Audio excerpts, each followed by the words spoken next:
kill a god? What a grand and intoxicating innocence. I'm a god.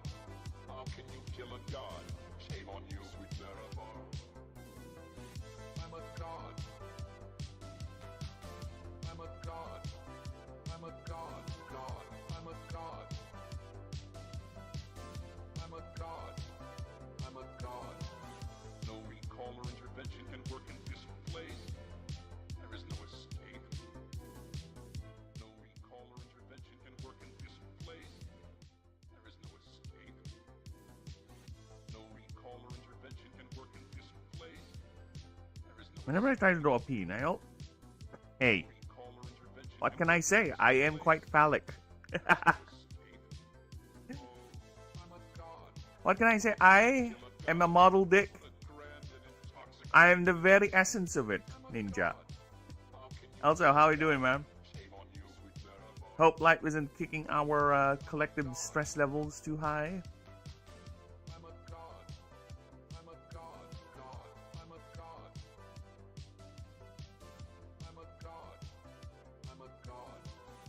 I can't say, just wanted you to know. You're looking like a pen. By pen, I meant penis. I told you. I am quite phallic. There is no point in denying the fact that I am quite a phallic being. You know? I am quite the dick. In every way whatsoever. We do have a saying here. We do have actually... We men have two heads. We are smart beings because we... Well, not really smart, but we just have two heads. And both of them think for us. And when the lower head starts taking over, we're fucked. Gotta go. We'll try to stop back later. No problem, man. Don't mind me. I'm just setting things up.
Sound of speed. With this, have me on the edge of the seat.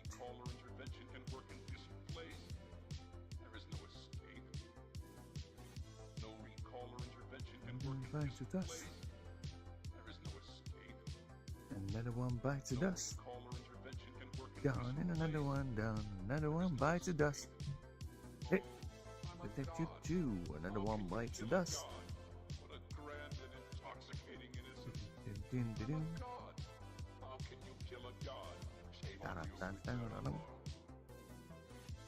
Oh, that you have you can feel the thing that I hear. Kick me out of my home. Let's satisfy that nothing standing here. At the door and the bullets rip. Don't sound the beat. Another one bites the dust. Another one bites the dust. Another one bites the dust. Another one bites the dust.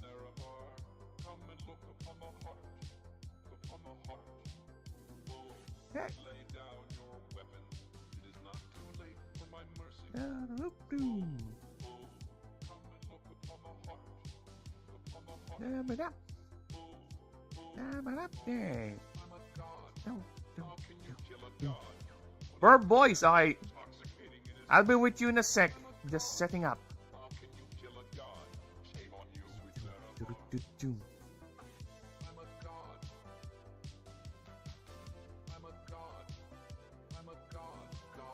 Hey! Another one bites the dust. Another one bites the dust. Another one bites the dust. Another one bites the dust. Yeah, yeah, yeah, yeah, yeah, yeah, yeah, yeah. Do, do, do. They heard a man and bring him to the crowd. You can take the treat him bad and let me out of now, yeah. Ready for you, and I'm in the arms to be. On board and the bullets rip. And it sound a beat. And another one bites the dust. Another one bites the dust. Gone, another one gone, another one bites the dust. Hey, gonna get you too. Another one bites the dust. You gotta check the audio. You gotta check the audio. Oops, I forgot something else.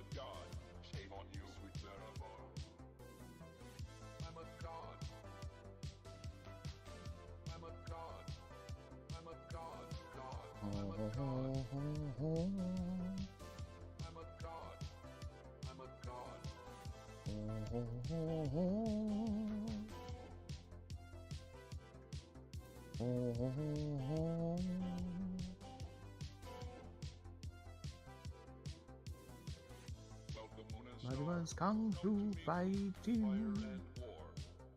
Something quick fast as lightning. That's a little bit frightening. A bit expert timing. Alright, let me just check the audio. See if we're quite good. Chopping back down. To China's art. Everybody do their part. Hip in the step. On the hip. That's kung fu fighting. Legs were fast as lightning. Alright, we're fine, we're fine.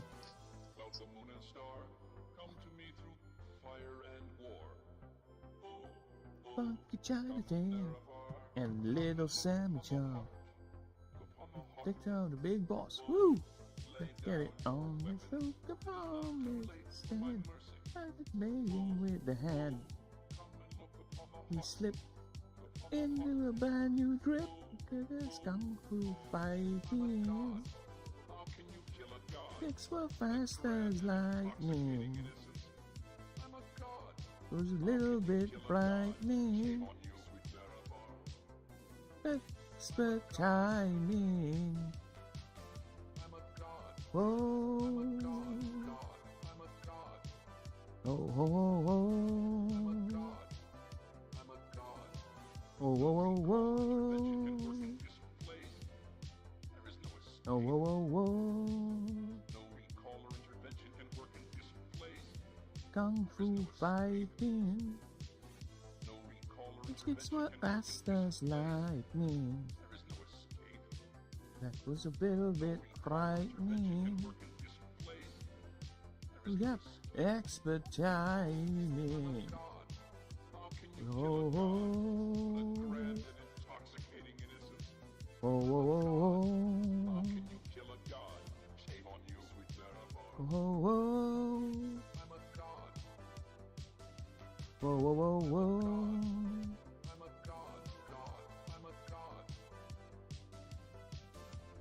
Keep on, keep on.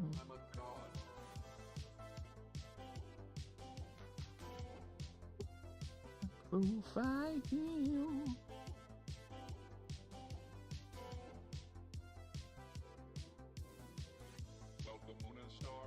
Come to me through fire and war.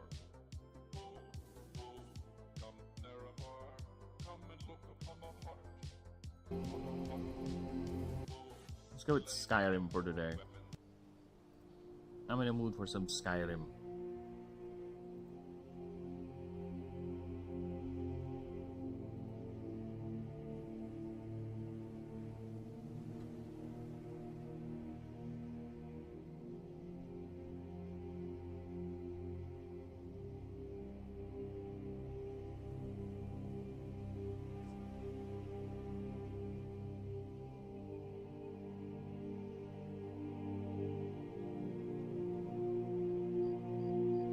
Real.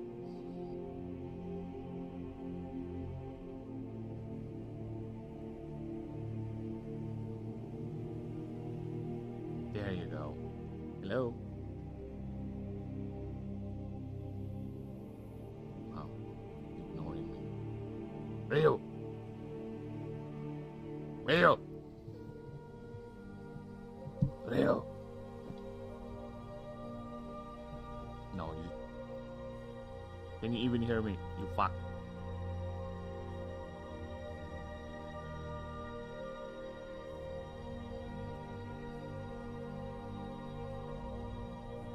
Hello.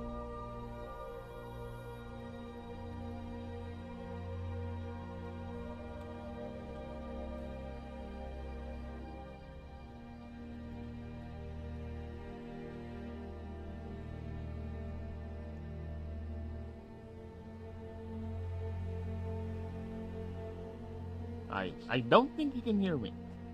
Give me a moment.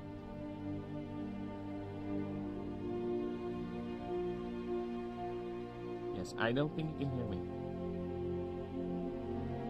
Let's go to Twitch.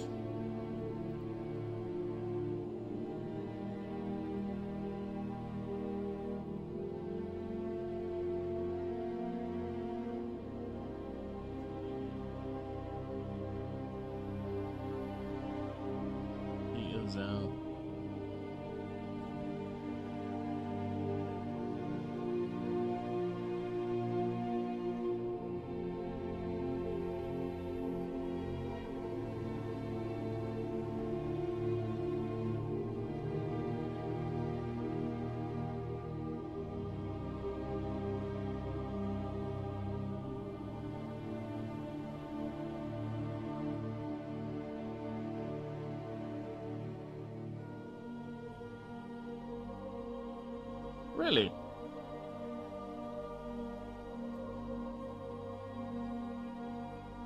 I am already there. Yeah, it's... Yep. Well, that's... I think that's a you problem then. Wait, do you have me muted? Wait.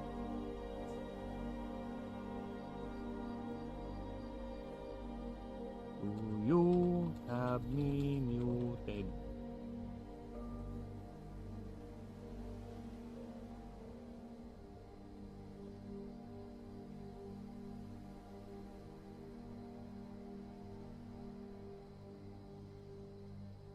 I am not in the mood to do this.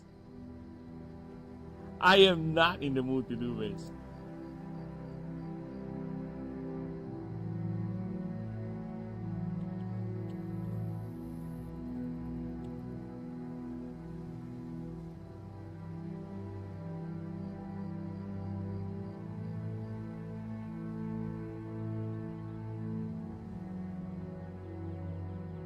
How do you do that again? How about now? Can you hear me now? Can you hear me now?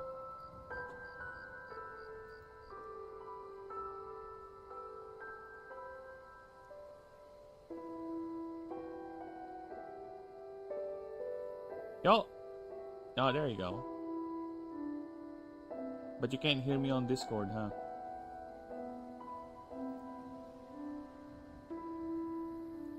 Yeah, it's the same mic. Yeah, I don't know, man. Discord is being racist again.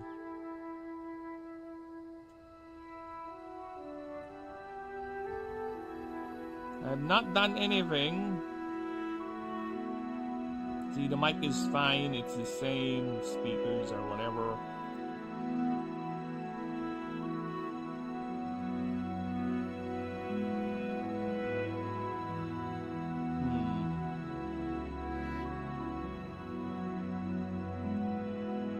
about now? But you don't? How about now? Can you hear me? Hello, hello? Hello?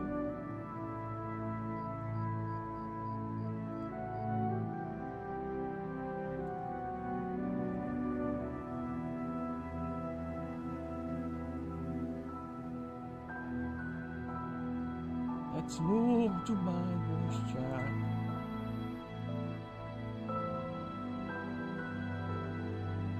How about now? How about now? Be better? Oh, fucking hell.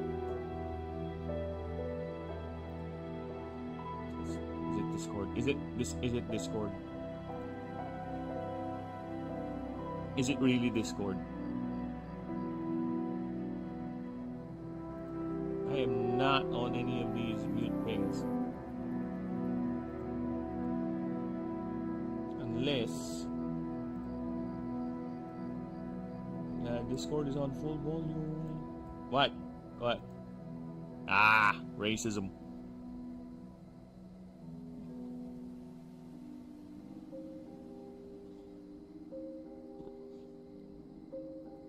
Racism. Hi. What happened? What have you done?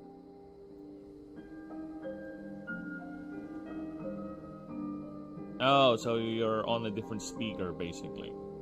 The one that...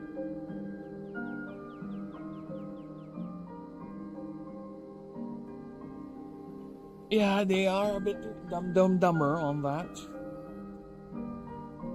I don't know why they insist on doing weird things like that whenever you do their updates.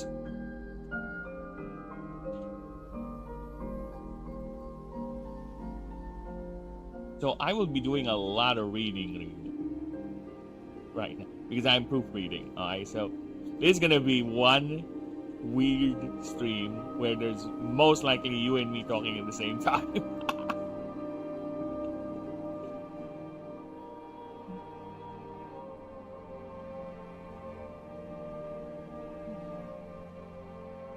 Oh, what happened? Give me a quick rundown.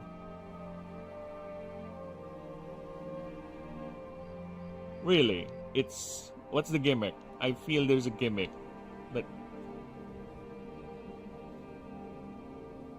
Okay.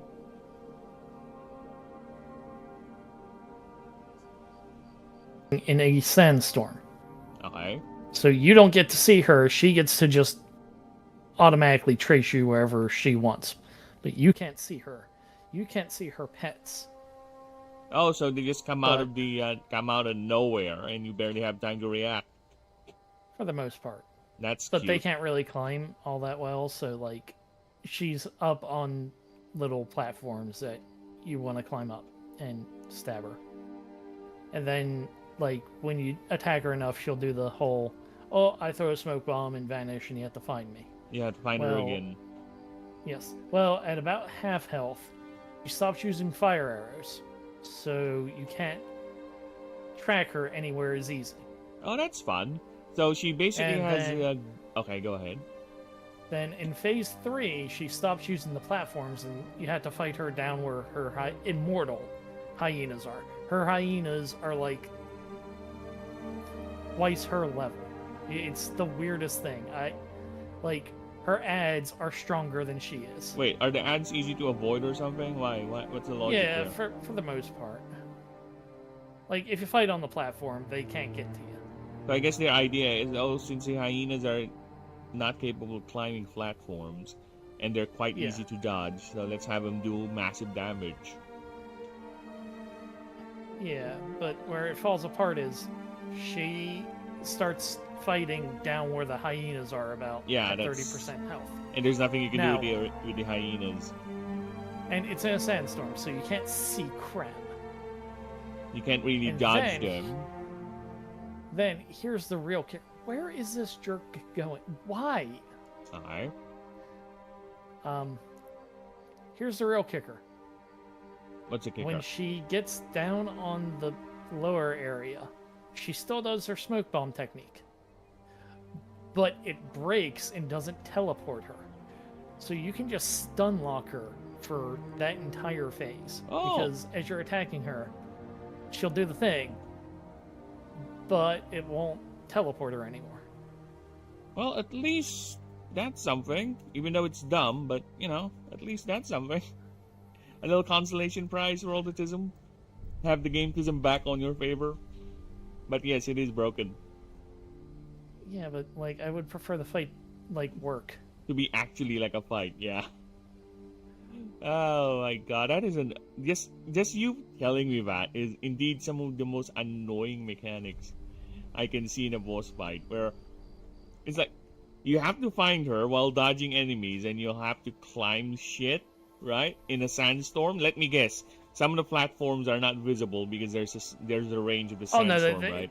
No. It's like anything 5 feet away from you is not visible. It's completely... There is no visibility at all. The only way you can tell where she is from the flaming arrows. Okay, so... Until she stops using flaming arrows. Until she stops using it, then you'll have to guess. Yes. Actually guess. And... Yes. Okay. That is indeed a chore. Now, how long are you spending down on the ground? Or... like... I mean, it's about half the fight in terms of her hit points. But then, like, it also whatever ability she was using to get away just broke. So I buzzed that half of the fight off in under 30 seconds. You think it's broke or intentional? I have no idea. Could be intentional, to be honest. Which would be worse. Like mechanically, which would be worse? Or like what would be worse? They broke something that completely destroys their fight, or they designed their fight in the most insane way possible. I think it's more likely it's the fight broke, considering the amount of triggers that fight has, and judging from the way they balance the hyenas, yeah, I think they just let's just fucking get this over with. It's not even an important fight. But it was. What I mean in the grander scheme of things, is she like an act end boss or something like that, or is she like? She's one of the not Templars. Not Templars. Yeah, so this takes place before the Templars and the Assassins are a thing, right? Yeah. But these are totally the Templars. The proto-Templars, if you will. Yeah, that sounds like a chore. At least there's gotta... And let me guess, the hyenas come at angles you really don't see.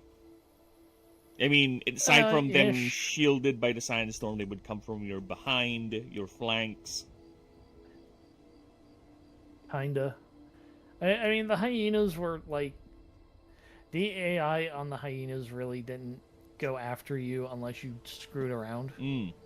Like, if you sat there in the bottom area for a long time, they'd start becoming aggressive, but aside from that, they kind of just wandered around. Oh, yeah, so basically...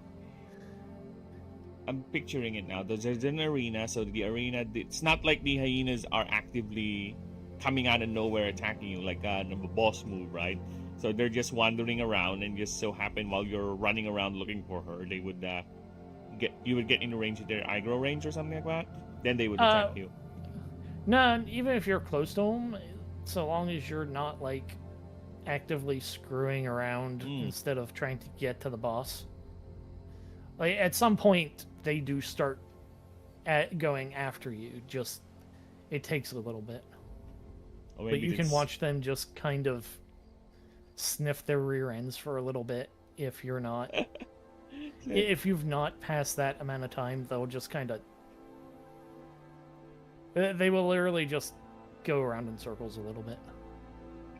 What? Is that the earlier in the fight? Or do they eventually, could be just... It's earlier in the fight, their AI is not that aggressive, then the later the fight goes on, that's when they get even more aggressive sort of thing? I think it's dependent on, like, if you go up and you kill...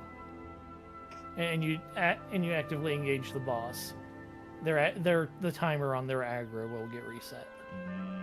No, Because it was only after like she stopped shooting the fire arrows and I couldn't tell where she was that the hyenas would like start coming after me. So, I don't know. A little tedious as fuck. And you're playing at what? Close to the highest difficulty, so her HP No, bar I'm on is, the highest difficulty. Oh yeah, there you go. So her HP Oh, bar her is... HP bar wasn't like nothing.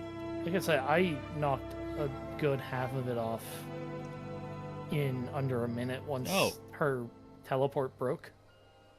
So it's like you're over-leveled or what? What's going on there? No, I'm under-leveled technically.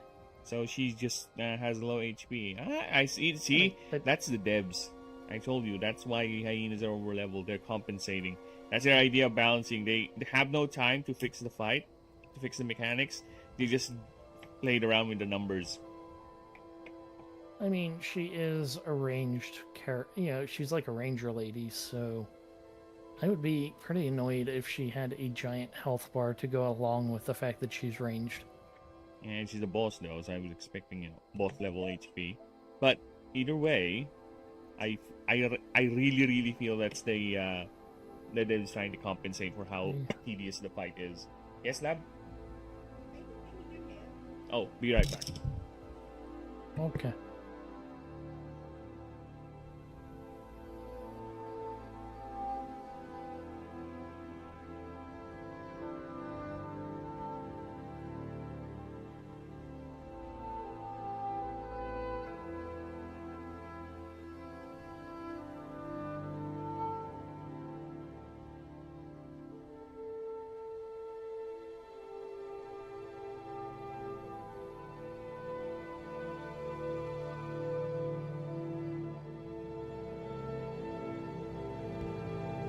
Okay, I'm back.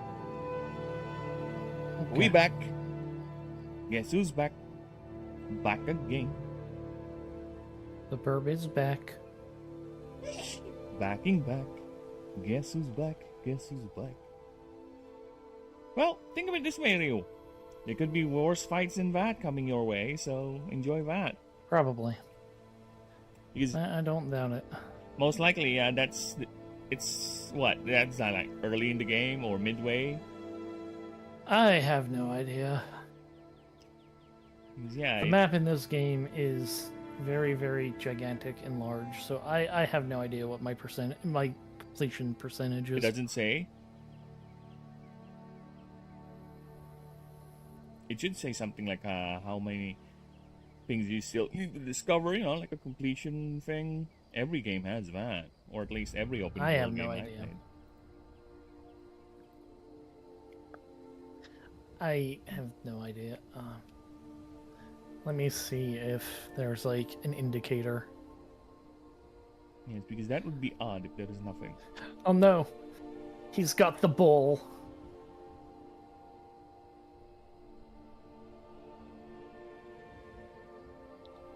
Alright. Now, while Ryu is doing that, I will be doing a little bit of proofreading. But of course, we need to figure out where we left out. Like I just showed you guys, I was still working on, or I'm working on the rewrite in the the creature rules offline. So, there's a lot I have already done. So like I said, unlike the character rules rewrite, this one is taking shorter time because it's mostly the same terminology, the same rules. I'm just expanding or clarifying the wording and even changing some of the naming, the technical writing on some of the abilities and creatures, abilities and descriptions, because I have changed a lot. And let's just say I have developed my technical writing, the pattern, and I don't want to deviate from that because, again, reading rules, once we see the pattern, eventually players are going to be, oh, this is how it read, this is how it's written, this is what it means. So we don't need, or it's not advisable to go all over the place when you do your technical writing, especially for describing abilities. So you need to be consistent with how you do it and how you choose your words. Okay? So yeah, we are now on energy. See, now actually no, not on energy, but on glyph capacity. So I'm almost done per se with this one. Then after that will be rapid firing the creature designs. So good luck with me on that one.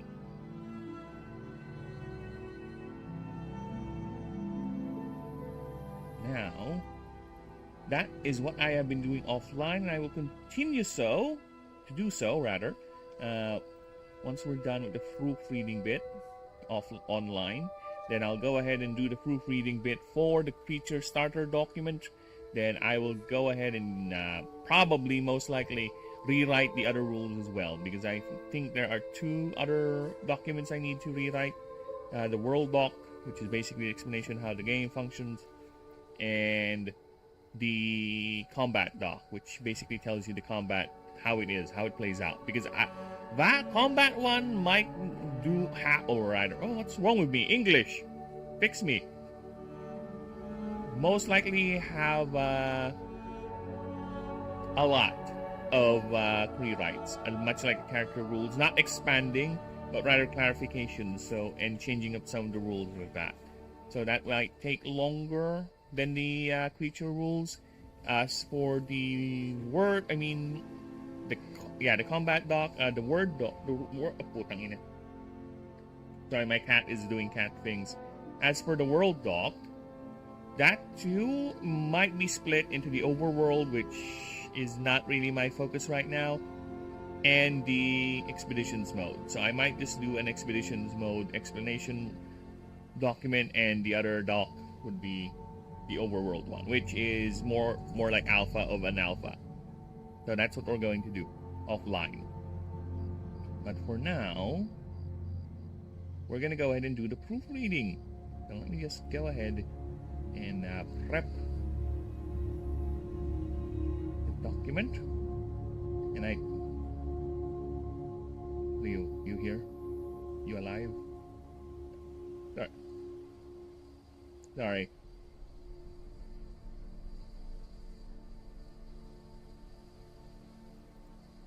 21 more. And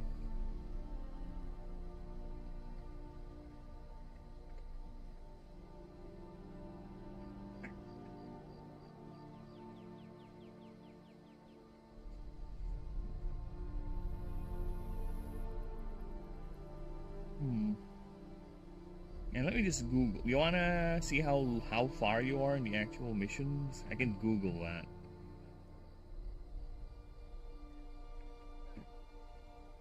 How many assassination attempts on Hitler? Why is that my top search? How many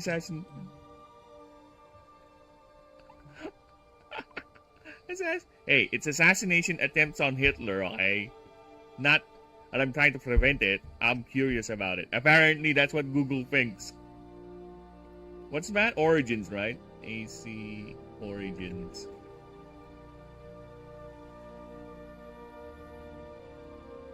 There are around 12 main story targets. How many have you taken down?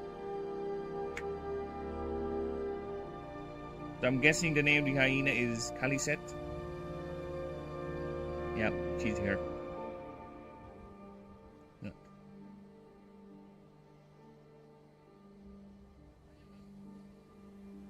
Aww.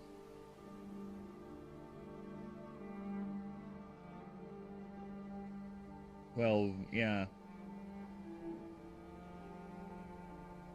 Okay, so you're more than halfway through, apparently. Is it choose your own target, or you're going on an order or something?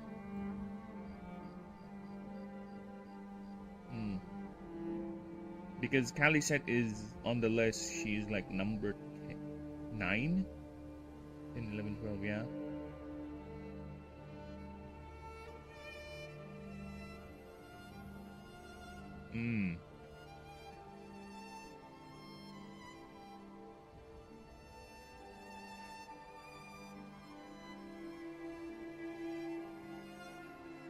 Oh, one hit KO nonsense.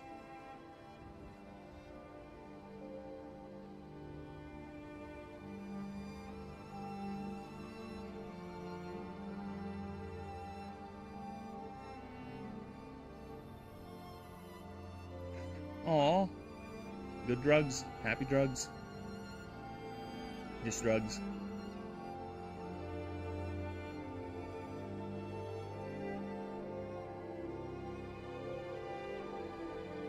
No! He can't beat you! Hey, hey, hey! Oh. Oh. Oh, you're right. You're flipping out. One of those. Every game has to have a flipping out episode. Every single one. So enjoying the flipping out, alright? Because I'll be reading shit. We'll be reading a lot of shit because we are proofreading. And I have to read it out loud because reading them out loud actually is very, very different than reading them quietly because they sound differently when you're reading it.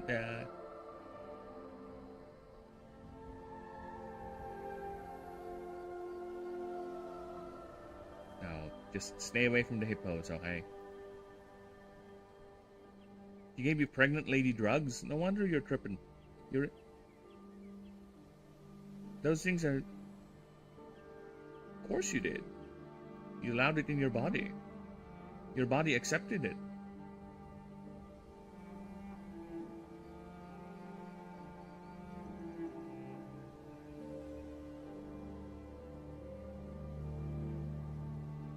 Well, you have fun. I am gonna start reading my shit. Or rather, explaining my shit. Now, let me go back to my OBS so I can see what's going on in the chat. Alright. So, we stopped the stream last time with Entrepreneur, right? Right. So that's when we stopped. Now, we already did the blurb. I was just trying to see what additional background choice I have for Entrepreneur, and yeah, I ended up making negotiation starter.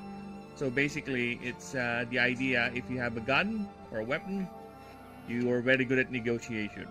You're better at negotiation, and if you don't have a gun, you're worse at it. You're like insecure. You're overcompensating for something. So you get a penalty if you don't have weapon equipped. You get a bonus if you have a weapon equipped. Now, you also get, of course, a starting gun, which is an old crank shot. So imagine it like a little pistol or a little long rifle that your character would crank. The more cranks you successfully roll, the more power, the more damage it will do. And yes, it does not escape. The idea does not escape. I know, but that's the theme of the weapon. So, sod off, you dirty-minded people. Yes? Hi. Hello. Yes? It's a giant snake. Oh, snakes! Hi, snakes! Where is that drunk bastard? Oh, the snake's gonna eat my heart up. The snake ate my heart. Oh, there you go. So, yeah, apparently you're dead. Welcome to the afterlife. There should be a crocodile-headed bastard there that, I sure did not miss the guy who's weighing your heart, because that's how they do it. They were going to, and then the snake exploded it. Yeah, you're not tripping. You're dead. Welcome to the afterlife. That's the Egyptian afterlife, everyone. And now I have the arrows of light. Wait, what? Oh god, I have the arrows of light. You now have magical We're arrows? going full Zelda. I mean, yes, like, they're glowing out. My bow is glowing. The arrows are glowing. You're actually in game. Wow, good for you. Good for you. Ah! Okay, I get it. Are you shooting a snake? Oh, you're like Ra. Ow! So in Egyptian mythology, okay, just so you guys are aware, when He already did. We're past that point. He ate it already. When the sun goes down, the Egyptians believe that the sun god Ra would actually go to the sun is being towed or is on his ship, right? So whenever the sun sets, that's Ra, the sun god, going down into the underworld, which is the night. And throughout that journey, he is being chased by the chaos snake, Apep. And that's what basically is happening here. So Ra, throughout that journey, is fighting off that chaos snake on his boat. And he's trying to prevent that massive snake from eating the sun. So that's the myth, okay, of Egyptian mythology. What happens at night? You look at that. He's fighting a giant snake. So yeah, that's basically the very, very loose reference done, explained by someone who's not an Egyptologist, but someone who's rather just an Egyptian enthusiast when he was young. Because I really like Egyptian mythology. I love the aesthetic of it. I love the white and gold. Ew, green cum.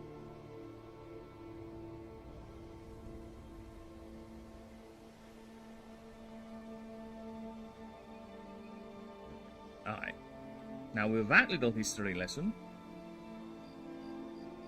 I told you, man, that it's only gonna get worse because you are entering the part of the game where the devs are probably just running out of ideas, okay, and time.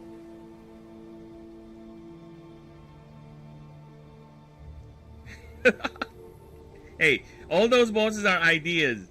The only thing is, are they good ideas or well executed ideas, okay? They have to come from somewhere. Alright, now I'm gonna go ahead and start proofreading this shit. Let's go ahead and read the 11th background, which is the Astari.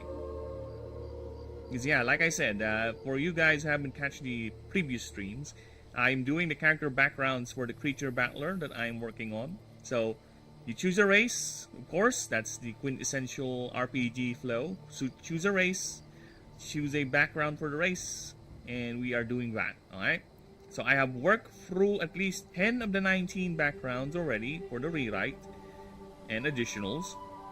So now I'm at the 11th. Okay, so that's the goal of the Strumble. So let's go ahead. Astari. That is the 11th. Okay. The elite of the elite. You are the best animancers the world has to offer. You are handpicked by the high seats and the gods themselves. You're considered to be their protege. Okay, let me just change the wording there. And are...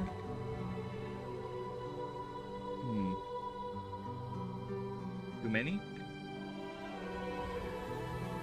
Too many? No. Arrows up his rear end. Okay, thanks. Or sometimes the gods themselves. Yeah, let's go with that.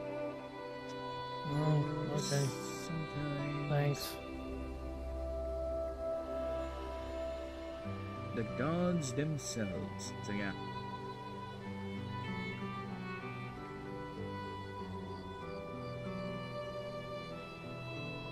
You are considered to be their protege. Okay, let's reread that because something about it just doesn't flow weird or right. It's a bit hot. That or turn this on, whichever you prefer. The elite of the elite. They are the best animancers the modern world has to offer. You are handpicked from even fewer few.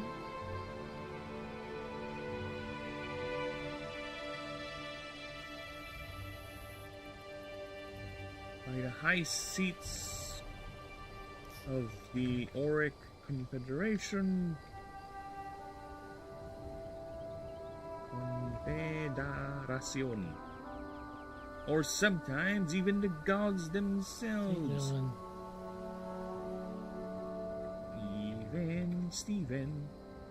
Even the gods themselves. And you are considered to be their protege. You bear the secrets of the high seats, the highest echelons of the Confederation. You keep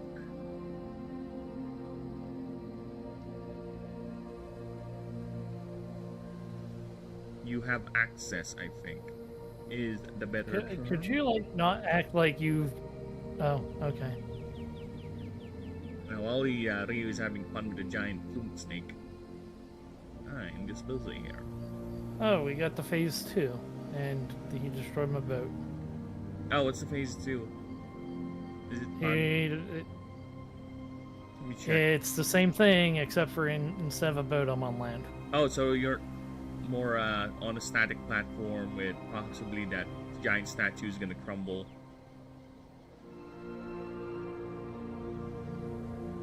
Hey, this phase 2 looks it's easier. Oh, he's attacking from above now. No, he was doing that earlier. That's all he does. Well, there you go. It's easier then. Alright. You have access to... Where are you at?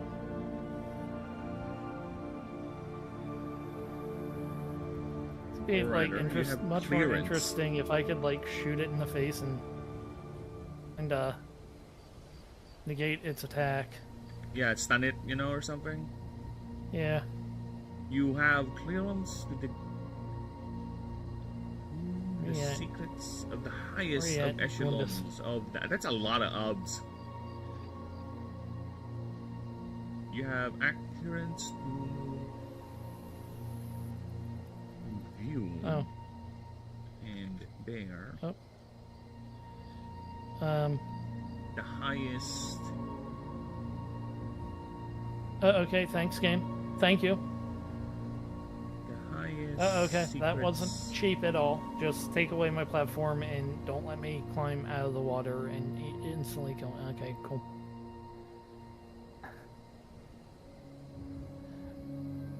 Thank you, game. Thanks. Only That was engaging. the highest. Okay, fucking hell. Yes. I have to change that to deepest then. Deepest secrets. Privy only to the highest echelons of the Confederation. They are asked. You are asked because you are asked, rather tasked. You are tasked with the most dangerous of missions, given the most brutal of tasks. You are expected to perform this regardless of method and collateral.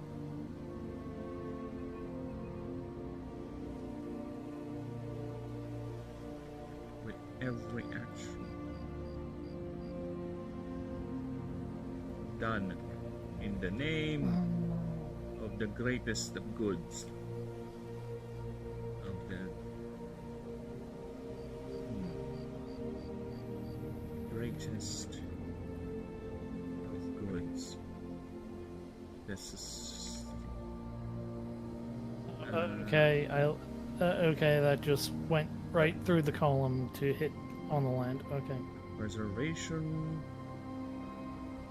of peace and stability. Yeah.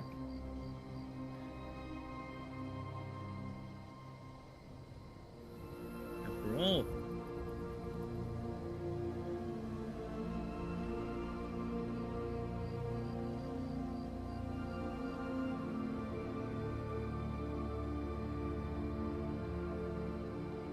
everywhere you go,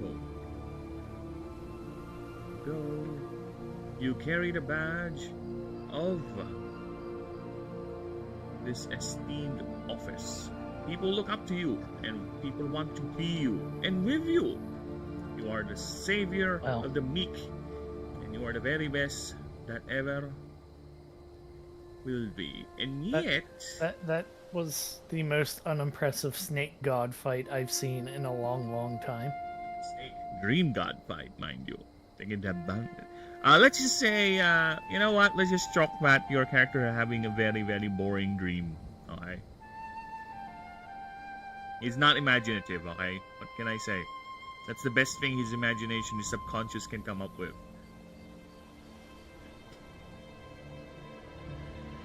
Yet, But you the are gods are supposed to be alien thing, or well, not aliens, but like super advanced things before. Like that snake should be much more impressive. What do I mean here when I said this? Yet here you are. Yet are you? Oh, yeah, I get what you're saying. Yet are you? After all that politicizing. Is politicizing a word? Yes. Thank you. After all that politicking. Oh my god, now it sounds okay. I'm reading it wrong. Politicking. Man. After all that politicking Hey, it's exists. boy child. Hi, boy child. You're dead, and this is like some weirdo vision that I'm gonna say that we're gonna do the press X to push boy child away and go back to the land of the living, aren't we? Yes, kill him. Kill the child. Untether yourself from this responsibility. Oh no.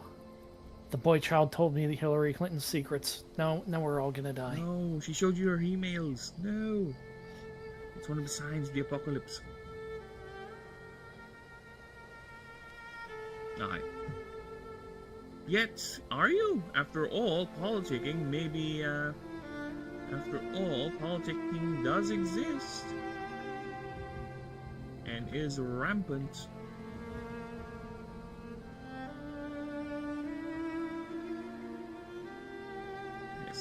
Especially. No, she is my enemy. She poisoned me. Right.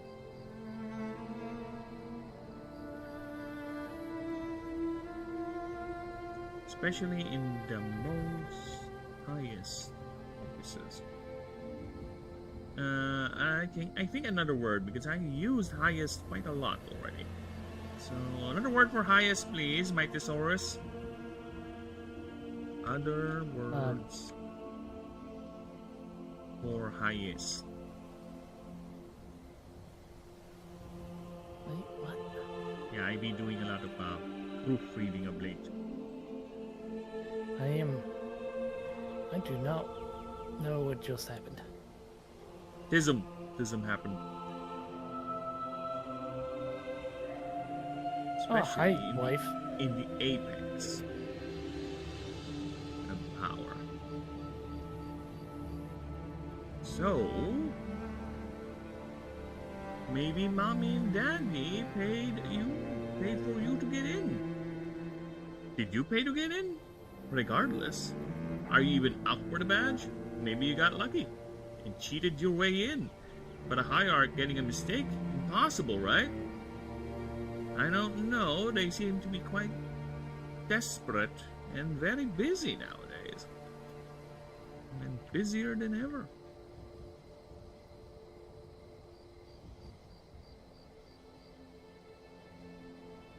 Do you really know all those classified secrets?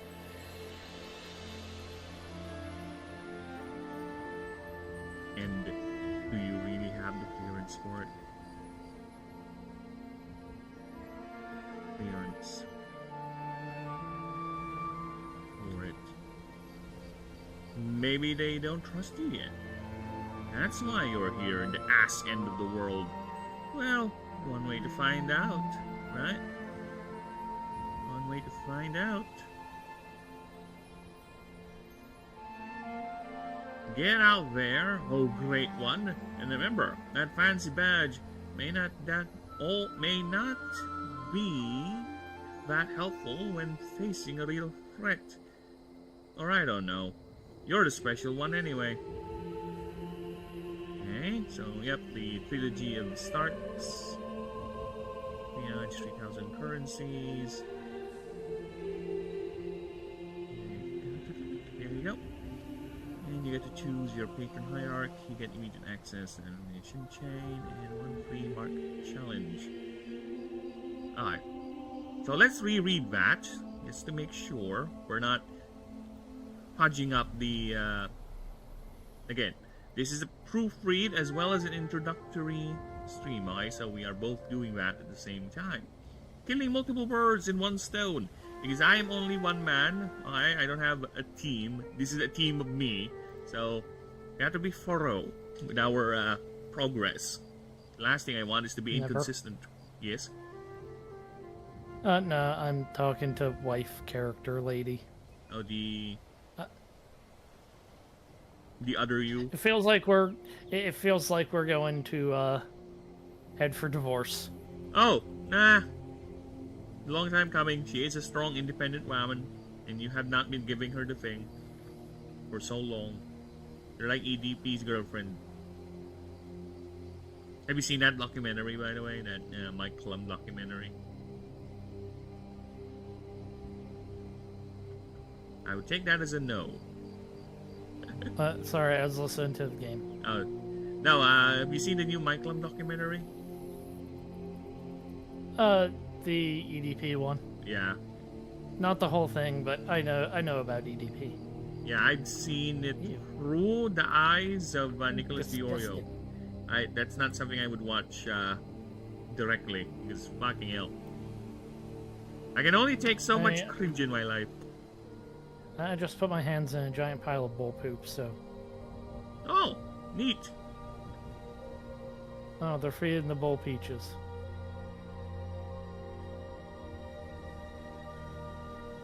I just like... Where's your shining sunbow? I lost it when I got out of my trip. It's only a stupid dream, I see. I mean, given the fact that, like, we have ancient alien precursors that have godlike powers, I won't just dismiss it as a dream. I think they're fucking up your mind. They're making you do old fruity poopers. Making you do that.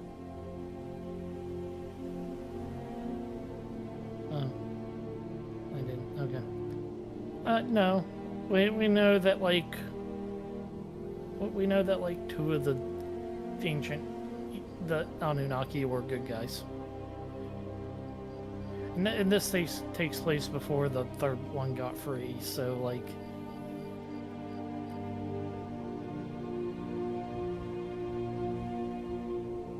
Sorry, just checking things out the stream. Streams are good, the streams are alive. Very nice. Very nice, very nice. Stream is well on the way. Appreciate everyone here. Thank you.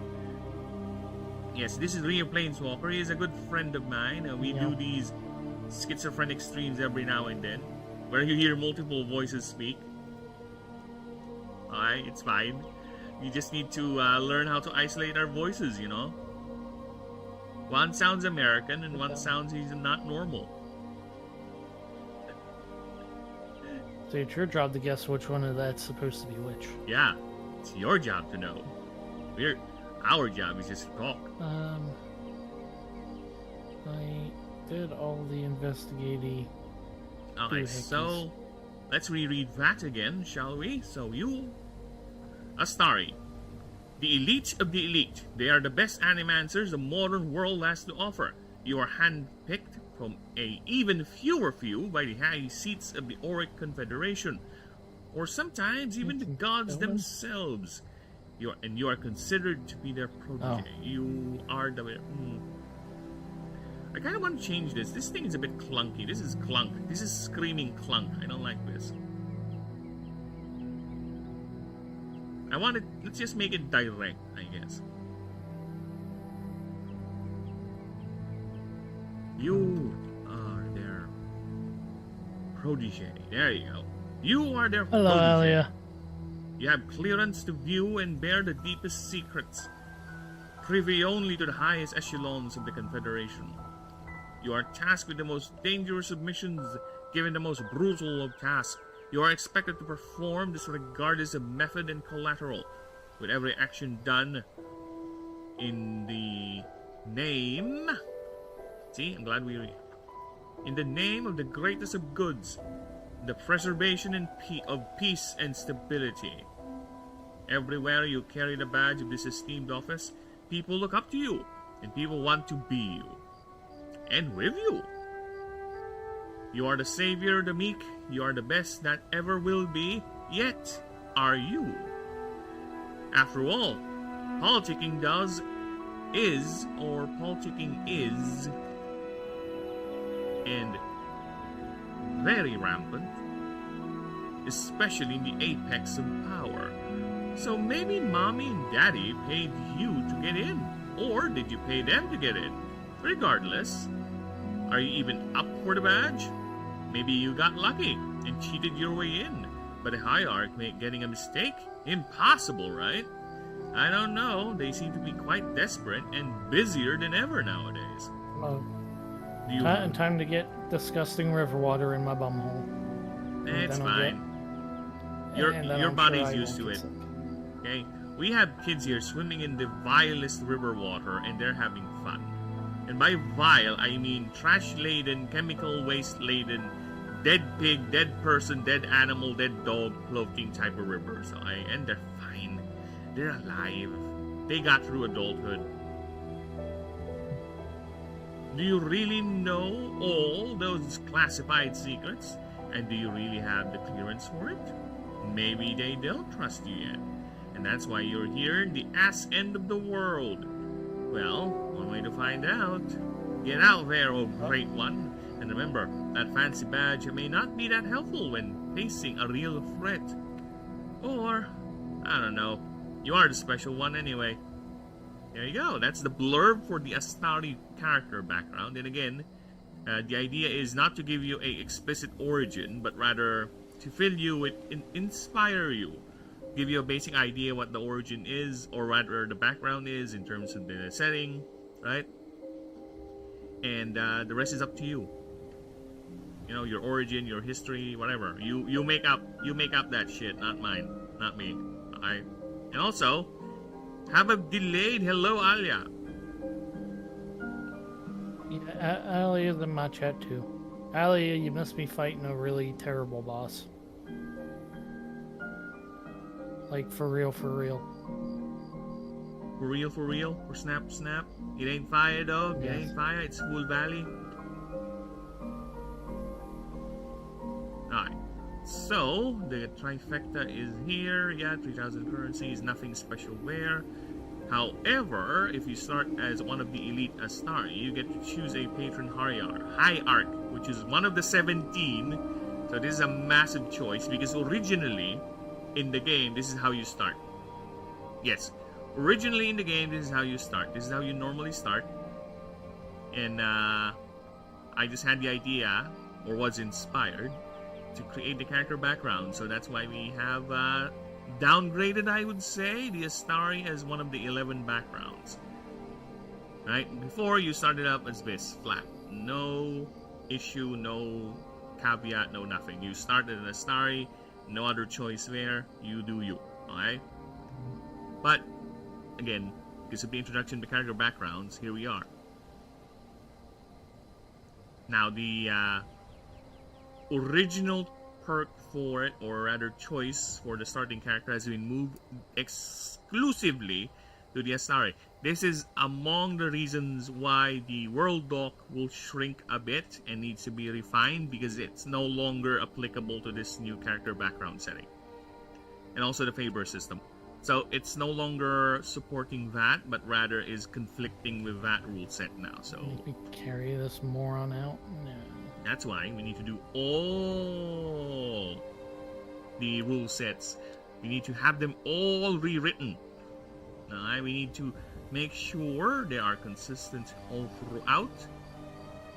And of course, this is a lot more easier if I'm just planning to do a PC game, but this is going to be tabletop tested first.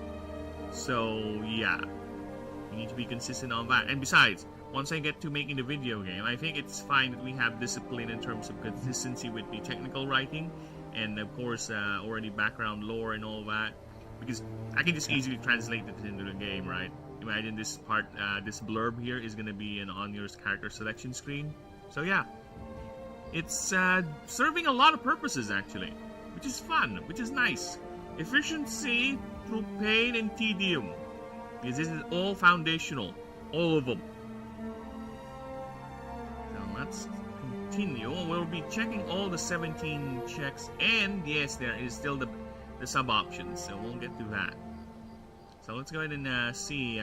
Let us introduce the hierarchs of the 17 high seats of the Auric Confederation. So we have first Hierarch of Leeds, Druidess Ilderain Evershade. She's an elf, and if you choose her, starts with 3 minor mana pots and 3 minor healing pots. Receive the item the Evershade Rose, which is a tier 5 trinket, weight 1. When equipping this item, choose 1 stat. It gets +3. Then verdant creatures in your party get +3 and 10% more damage. So +3 energy, 10% more damage. I don't think I need to change any of that because I will tell you this right now. Yes. The guy just raised the alarm for the dead body that I left up there, and like I'm nowhere near that. I think I think I wandered into an entirely different area. Why did you left the dead body there? It should have been more efficient and more assassin-like. Because I was just gonna murder my way out anyways. Oh well. You start it as early as you can, right? So they can just Yeah, but I think it's funny that they are doing an alert in an area that I like accidentally fell out of. It's funny. It's a sitcom level funny. It's like you stumbled your way into a fumbling mess. You should play a Benny Hill music or something. Something like that. I just think it's funny they're all going to be looking for me up there, and I'm not even up there. I got myself lost in a place. Oh, that's even better. Maybe. And what did why is Jean Grey the what? Oh yeah, Jean Grey. That Jean Grey.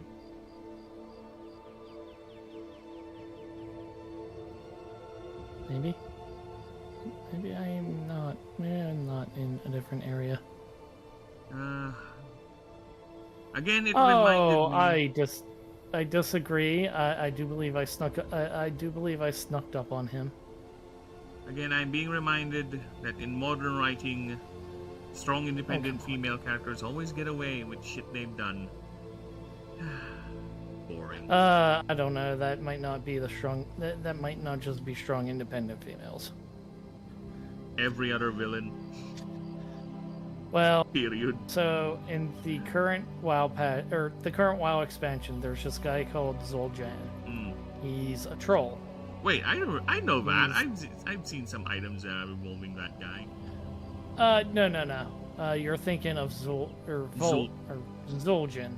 who is his grandfather, who was a bad guy as well. Oh, okay. This is his. The expansion has his grandson and granddaughter. Of course. The granddaughter's okay. She's kind of coolish.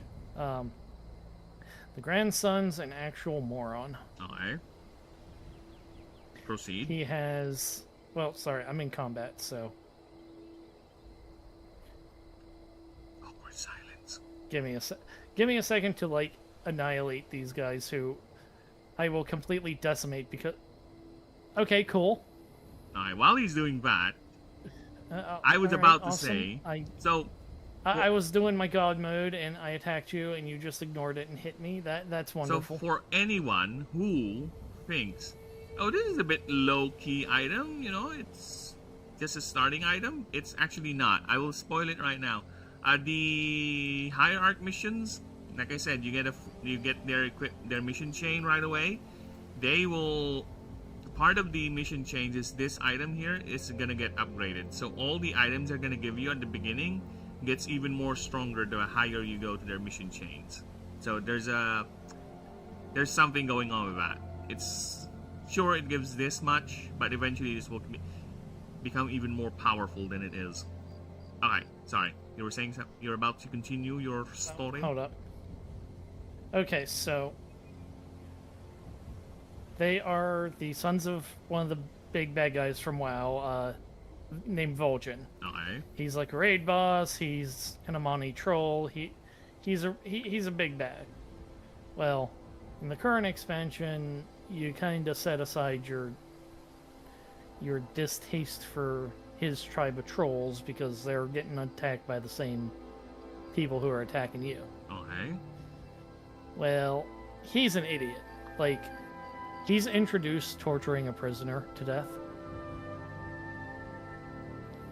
Okay. And, like, okay, so he's introduced torturing a prisoner to death. Then, like, 2 scenes later, he loses a fight against the paladin. And the paladin goes to kill him because he, like, Zul'Jan's insulting the paladin's. Wait, just Like- a random paladin, not even a named character? No, it's a major character. It's like one of the paladin of paladin. Do you know who Turalian is? No. No, okay. He's like one of the original paladins. Original human paladins. Okay. I guess But, they're bringing back so characters from older No, days now? he's been around for a while again. Like, he came back a couple of expansions ago. Alright. And he's old man. Like it makes sense in context of why he's around. But yeah, Zul'Jan loses a fight to Turalian. He stands up and like starts insulting Turalian, spits on him and all that. And so Turalian goes to kill him. Like Turalian's just like, all right, I'm just gonna cut you in half. So that's one time that Zul'Jan should have got for his bullcrap. Okay. But Turalian's kid interferes. Turalian cuts his kid, and it becomes a whole thing. Like, oh no, you in a light empowered rage, you hurt your kid, and blah. They like spend the entire current storyline talking about how bad it was that Turalian attacked his kid, despite the fact that his kid got in between him and somebody who was not Yeah, it was a surrendering. freaking accident, you morons. And the fact that the same character that that Turalian's being guilt tripped about is someone who was introduced killing prisoners. So Yeah, Like- why would I be sympathetic over this guy? yeah, like he's kind of getting what's coming to him. But that's one time that he gets bailed out from being dead. As you do the zone storyline with his sister and them getting them getting the blessing of the local gods back, he's spending the entire time crapping on the local gods for abandoning them, despite the fact that his grandfather is the one that, kind of killed the local gods and ate their hearts to gain their power. Yeah, the local gods kind of have a really good reason to not like his grandfather. And he kind of rants about, oh, the Loa abandoned us, blah blah blah, they suck. Well, he takes a bunch of his sister's warriors to go attack the bad guy, or to attack the main bad guys of the expansion that you're working together to fight, Alright. against her orders, and gets a bunch of her soldiers killed. So you go bail him out again. So that's 2 times he should have been dead, because he can't learn. Now, he made a deal with the dude who helped or the ghost of the dude who helped his grandfather Alright. kill the local gods. They call them Loa. Kill the Loa, take their power. And then they go to this island where He's there's repeating Granddad's footsteps from what it looks like it. worse. Alright. Him and evil shaman guy, the dead guy is called Malcras. They go to this island where they find a snake Loa that was sealed away because it's an evil Loa and gets people killed. Like, it Okay. requires sacrifices to do its thing. Well, they find the dagger that was originally used to summon this Loa. He cuts his sister with it. She gets cursed to start turning into a snake person because that's what the dagger does. Alright. And then you follow him trying to get the dagger so that you can break this curse. And at the end of it, he's like, oh, my sister's dying. Well, here, you have the dagger, and then evil ghost man kidnaps him. And we're supposed to feel bad for him. Dude, he's literally like devs right now, failing upwards. Pity us. We're incompetent. It's the exact same thing. It's like just like, oh, this person who has done nothing but bad crap, we're supposed to feel bad for.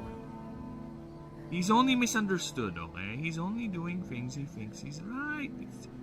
It's justified. Feel bad for him. He's doing everything he can, okay?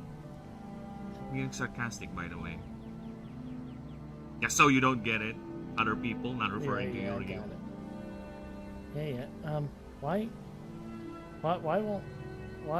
does my god mode shut off my ability? Okay, there it goes. Alright. I'm gonna be back in a bit because I am actually feeling a bit thirsty. I'm gonna put up the BRB screen. I'm gonna start drinking. And if you hear screaming in the background, that ain't me.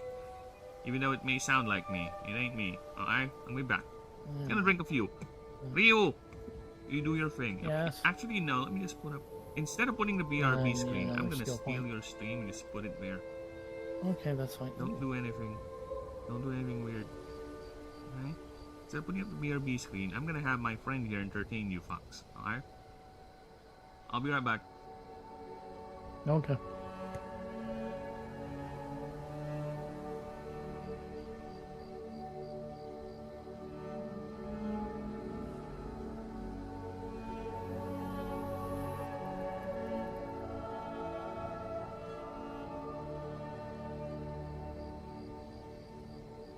Alright, so...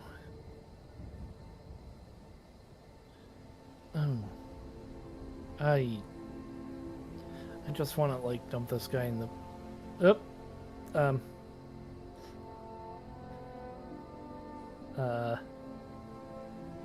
Well, that was not intentional, but...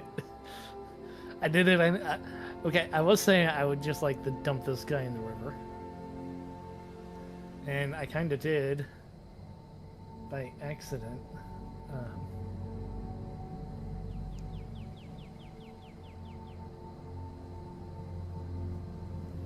I don't know why he can swim, but he can't walk. That was weird.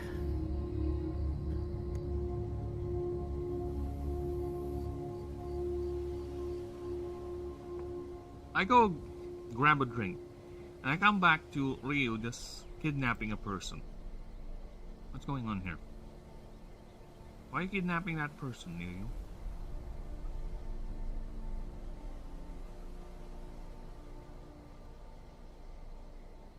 Why are you doing that?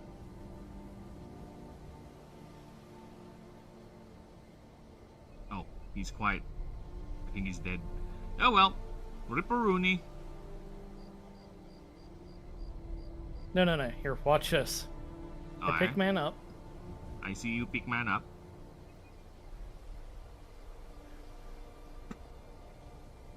You drown man up.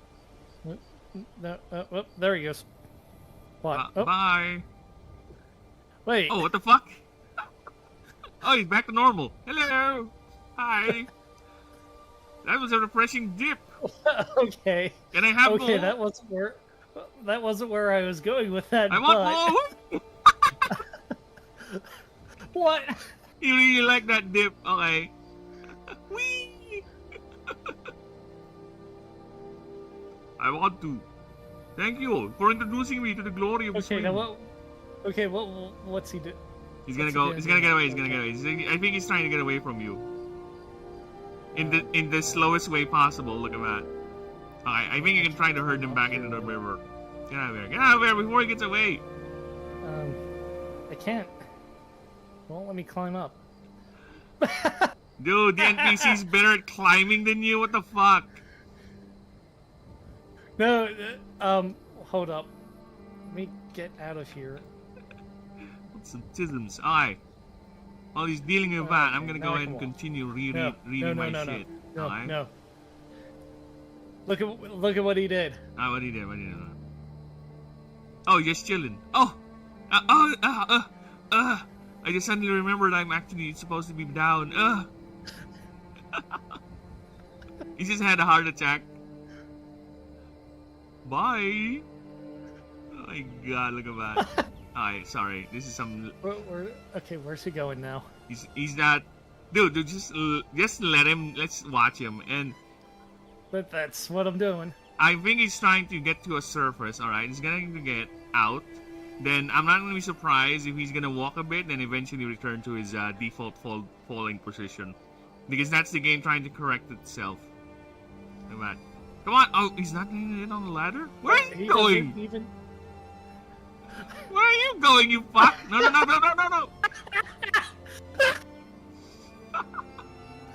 Where is he going? Oh, I think he's dead. Oh no, he's back! I don't... help, I'm drowning. Help! What? What the heck is this? Ah, that's some nice level jank you introduced into my life. Oh, thank you for reminding me. Yes? Hey, don't attack me! No, I'm just being attacked by the locals. Yeah, because you're trying to abuse some, I don't know, who's that guy? Is that some mission target or some random NPC? Oh no, I'm supposed to save this dude. Oh! But he's hurt. Oh, jeez, I just got shot by like 4 arrows at once. Well, yeah, I'm supposed to be... Okay, cool, thanks. Enjoy dying. Okay, awesome. I'm gonna go ahead and go back to reading. Yeah. Alright, where were we? So, the next hierarch in the list is the quadruplets. Hierarch Nikaeli. They're sullen. And you get 3 minor healing pots, 3 minor shields, and you get the Piece of 4. So, this should be a good indicator that this thing levels up or gets upgraded the further you go in to their mission track. Because you will eventually have the complete piece and the upgraded piece and all that. It's part of their missions, alright? I still have not written them down, but I do have the basic concept and ideas. Hence why we already have the items, alright? Because these are very much tied into their mission tracks. Right at me. Alright, so it's a tier 5 trinket, weight 1. This increases your party size by 1. Oh, I need to reread. I need to reword this. Because... Decapitation. I think, is it fine? Or should I reword it the same as like a link rune, right? Because I think the link rune is the same in terms of wording. Alright, let me just go to the character rules. Okay, cool. So I can see... Oh shit, I am already the character rules! You massive dingbat! Alright, so here's link rune. Alright, so it's the same wording as a link rune. Okay, each...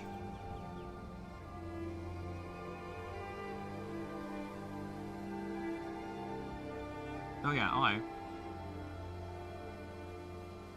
Yeah, I think we're fine. I think the wording is fine then, if that is the case. So we should not worry about that.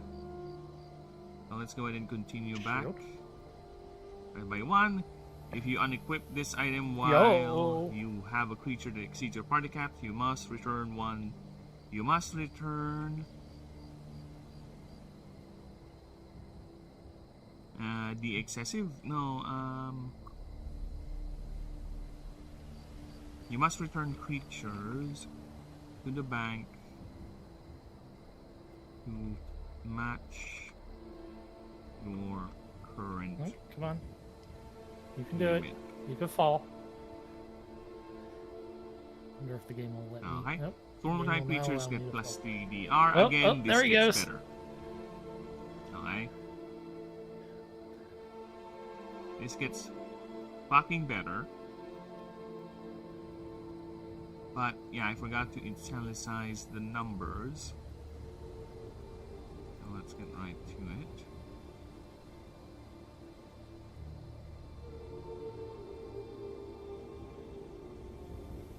go. The numbers have been italicized. Alright, so let's continue. So next up we have Hierarch Overon the Thespian. He's an elf. You start with 3 stim packs, 3 adrenal boosters, You'll swim.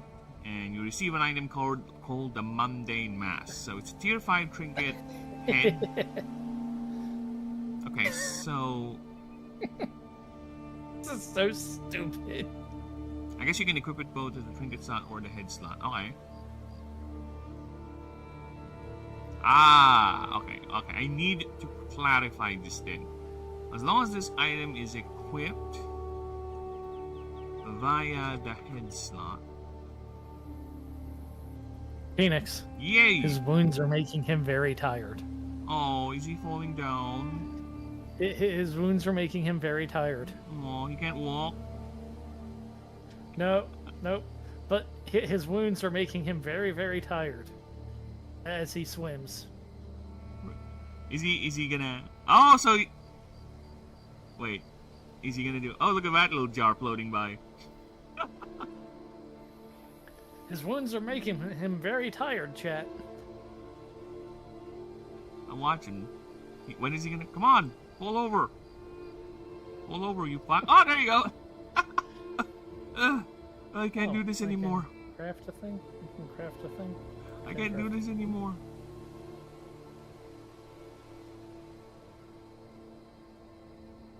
Well, at least you get fun jank like that. Alright. The game might be broken at times, but I guess you have little moments of fun. And unfortunately, the fun is coming from you breaking the game's broken system. Right? Oh, excuse me, gentlemen. Sorry, I would like to assassinate you and get in combat and all that, but we have things to play with. Just put him in the river. You can go back to him. It's fine. He's fine. No, I can't. Okay, so via the head slot. There. Okay. Yep, this is a bit Nope. too There won't odd. be a way. When in a dialogue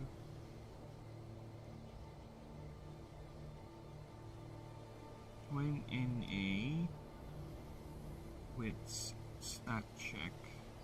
Boop. Okay, so yeah, we need to Let's clarify the wording. You may see how far he'll go. roll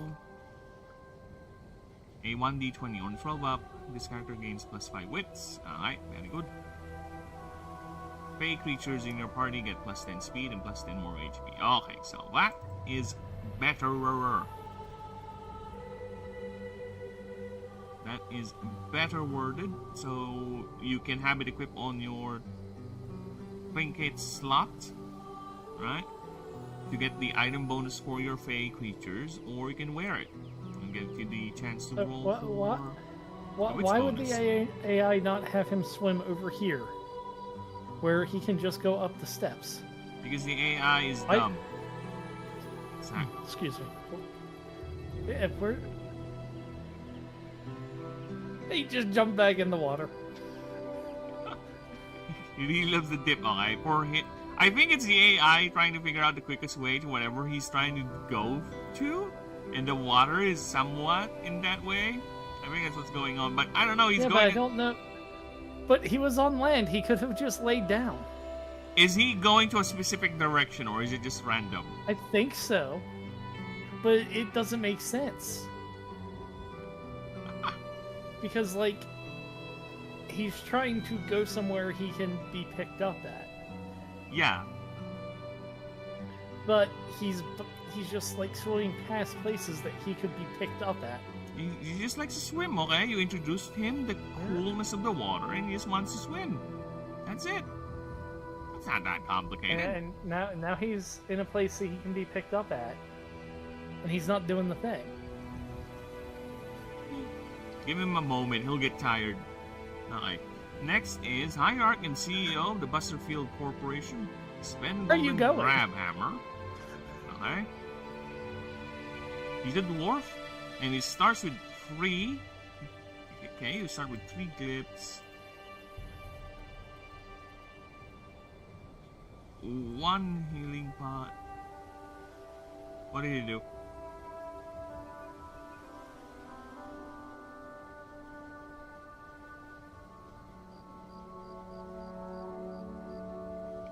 You know, you can just feed that. Oh, he swam. He wanted that part. I think he's trying to get closer and closer to the part where you're supposed to get him. Probably, I don't know, man. I'm not that dumb. I might be dumb.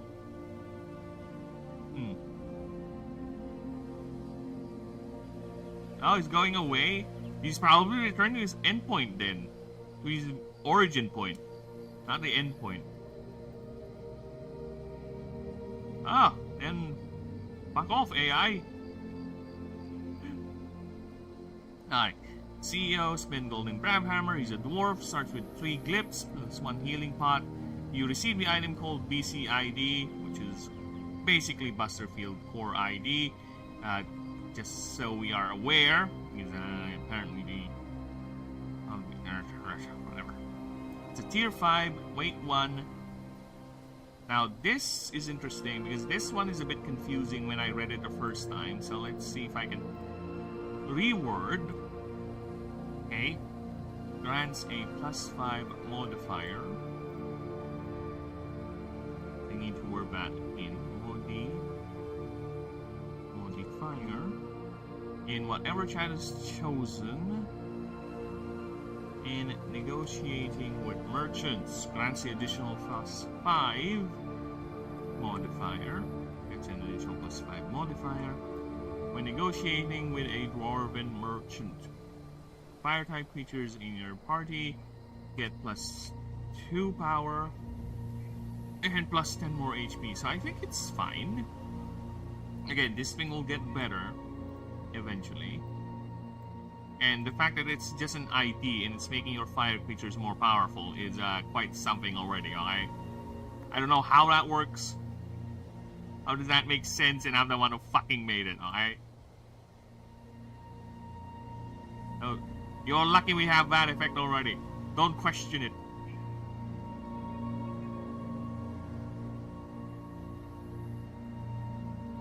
So next up, we have Hierarch Helena Greenthumb. She's a human, and she starts with 3 cure-alls, 2 healing pots, and you receive the item called the Dancing Clay. It's a trinket. Oh, it's the other way around. We need to be consistent with our technical writing, so I can't have it all willy-nilly all over the place. It has to be consistent with the pattern. It is the same. Okay, so this idea is further exemplified by the concept of what I have came up or was inspired by. Rude. Making the level up scheme to be much more easier to remember, because again, every creature has a different level up growth rate for its stats. So basically it's 25 HP per level, +1 power for 2 levels, +1 DR per 3 levels, +1 speed for 2 levels, +1 energy per 5, and MDs at a milestone. So what I came up with, or was inspired to, is to create some sort of a phonetic sequence or a numerical sequence for players to easily understand the growth curve of the level ups. I don't think they like you very much, Cleopatra. No, that's why she's gonna die. Oh, you're actually right. Phoenix, there's guys with bows. And they don't seem to be friendly guys. Told you. That, or she's about to fire on the crowd.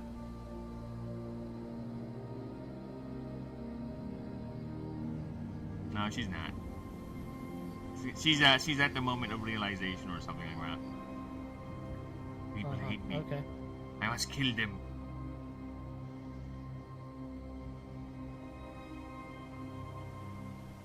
Hey, why isn't Cleopatra black? Oh dear. Ooh, bear chest. Oh dear. Bear boobies. Where's the peepo? Heal them with the peepo. No boobies. Get the peepo. Peepo that shit up. There you go. Crack it with the boobies. Move it around. The anti-booby people. I can't do that because it will. Okay, it's gone. No more boobies. Oh, she's on the other side. She's on the other side. Oh, nice, nice. Nice booby. Oh, good luck with that. Okay, so as I was saying, Alright, we're just gonna have to do that. just do a massive peepo on one side of the screen and you're good. Alright, so the way I'm coming up with this, because of the fixed level curve, right? So it's basically a sequence of 25, Alright, hold 2, up. 3, 3, I am 2, going 5. to have to mute you here on my stream, Phoenix, Right. since Peepo is blocking the screen, so people need to see.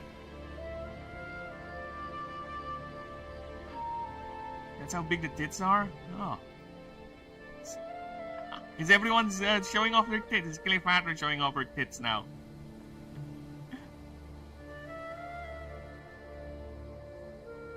Alright.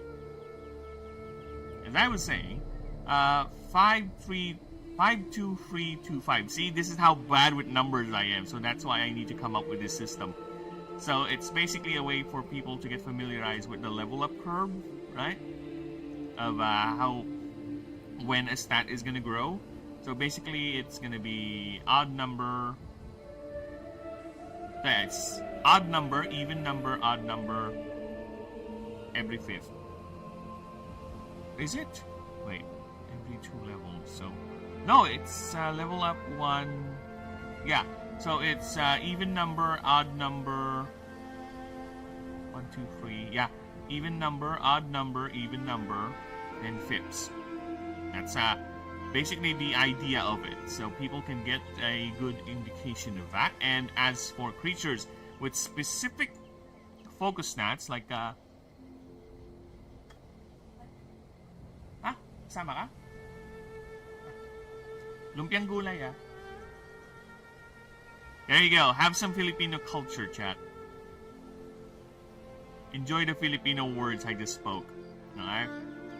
So for creatures who have specific level up curves in terms of their stats, like for example, here I provided Proceratron. So Proceratron Sorry has about that, Phoenix. Yes, it's fine. So Proceratron has the energy for his growth stat. And again, MD is not part of the chain because MD is milestone, so we don't need that.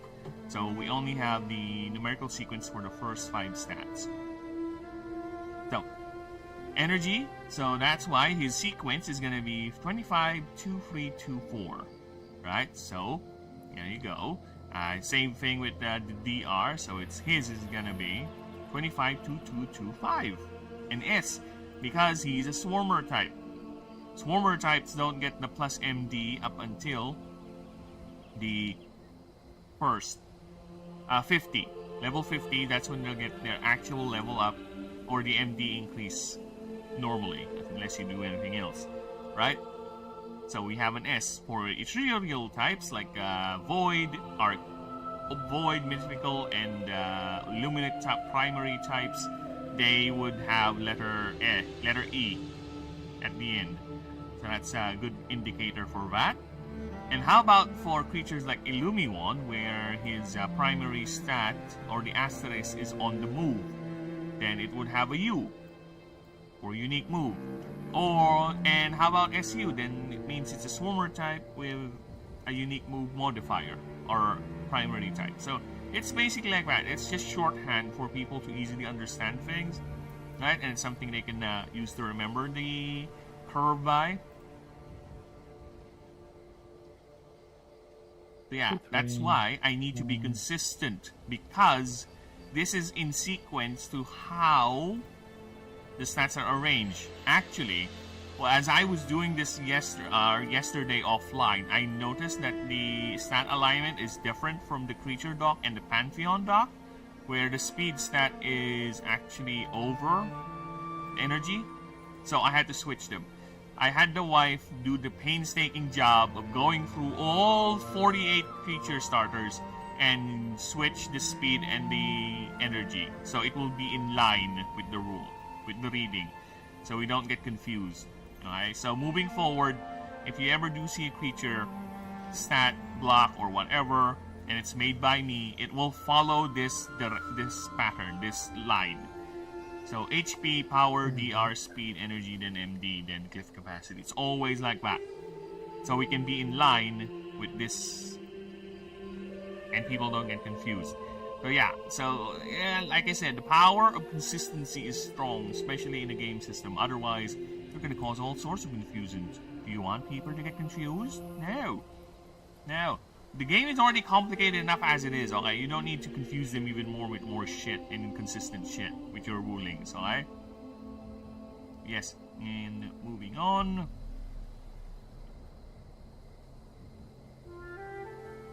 Let's go back to Mr. Coffee Man. the hierarchs. So, next up is Green Thumb. Okay, so what does the Dancing Clay do? It's a tier 5 trinket. It's a weight 1. Okay, weight 1. Once every 5 encounters hex. Okay, we need to clarify this. Once every 5 nodes, you can reroll. Once every 5 nodes, you can reroll the encounter type either rolled or indicated by that node.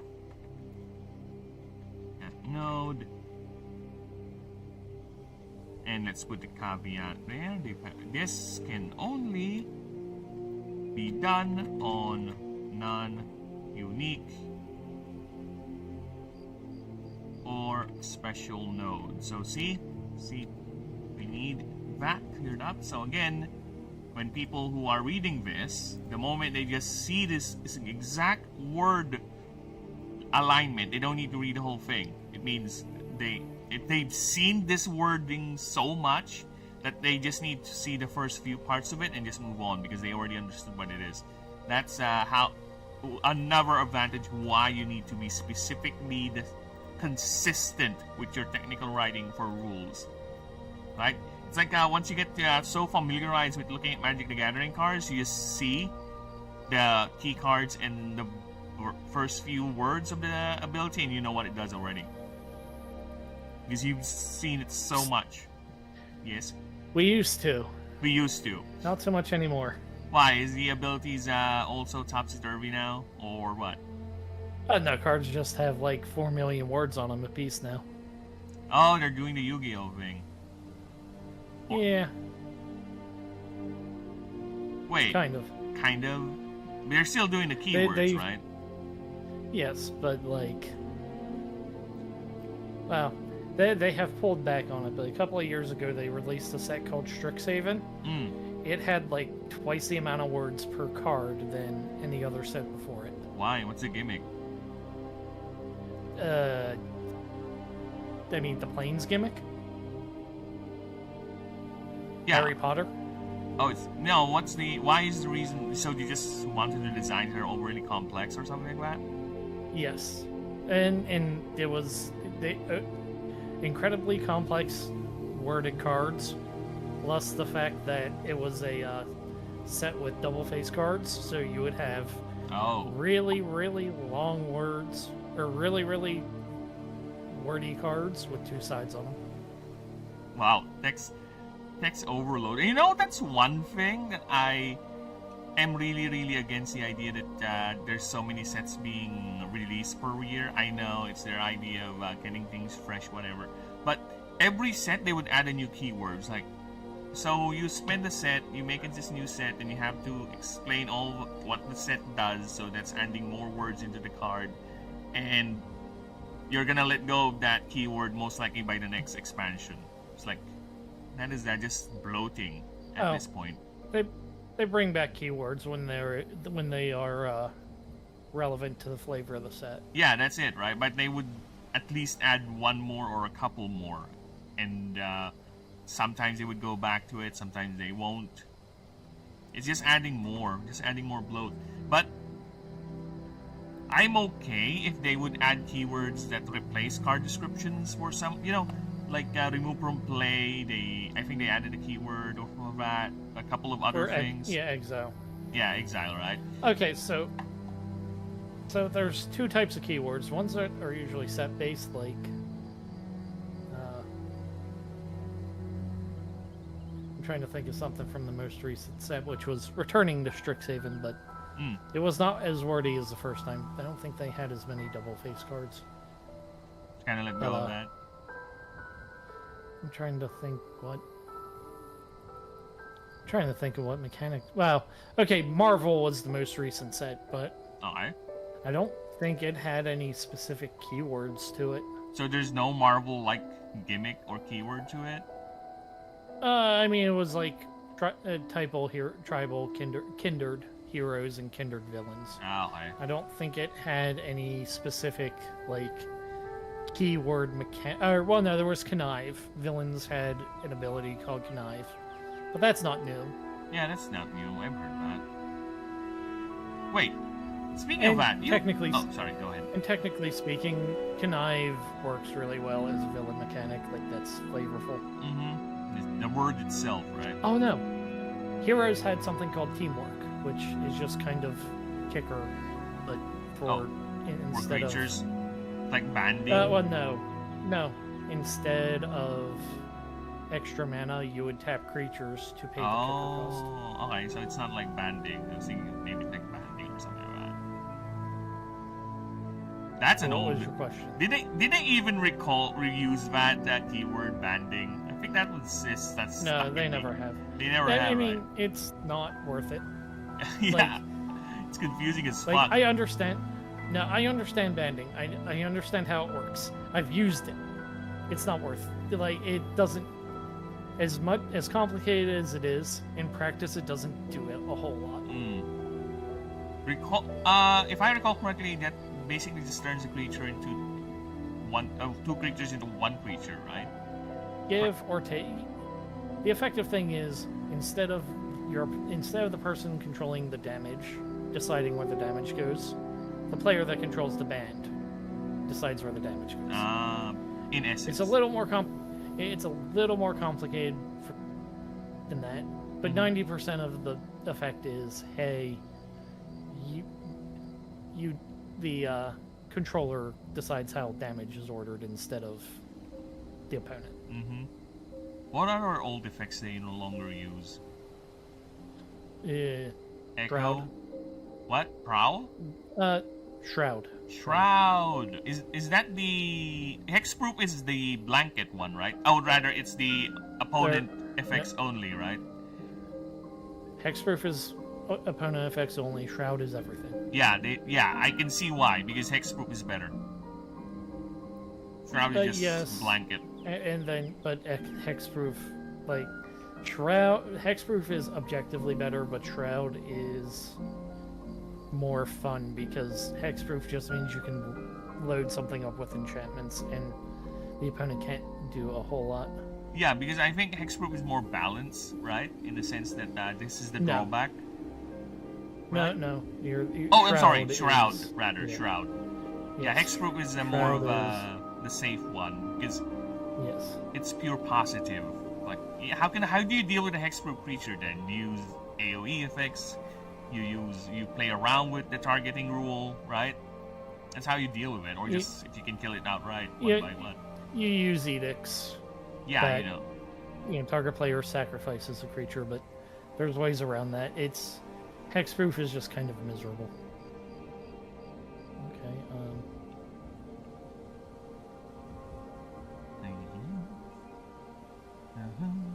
Okay, I guess now let's continue. Have to go do the level 25 one.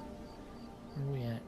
So next up, we have... Oh, yeah, sorry. I need to double check the wording.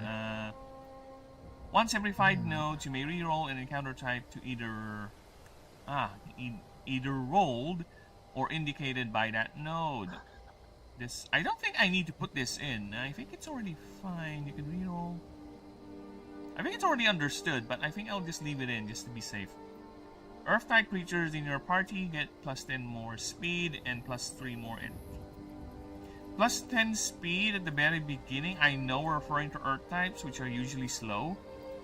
But, I don't know. I think it's too much, especially for an early trinket item that will get more powerful the further you progress through the hierarch story. So I think I might nerf it down to 5. Right? I think we're fine with that. Well, this is where I would learn from Pokemon in that speed is an incredibly powerful stat to That is have. correct.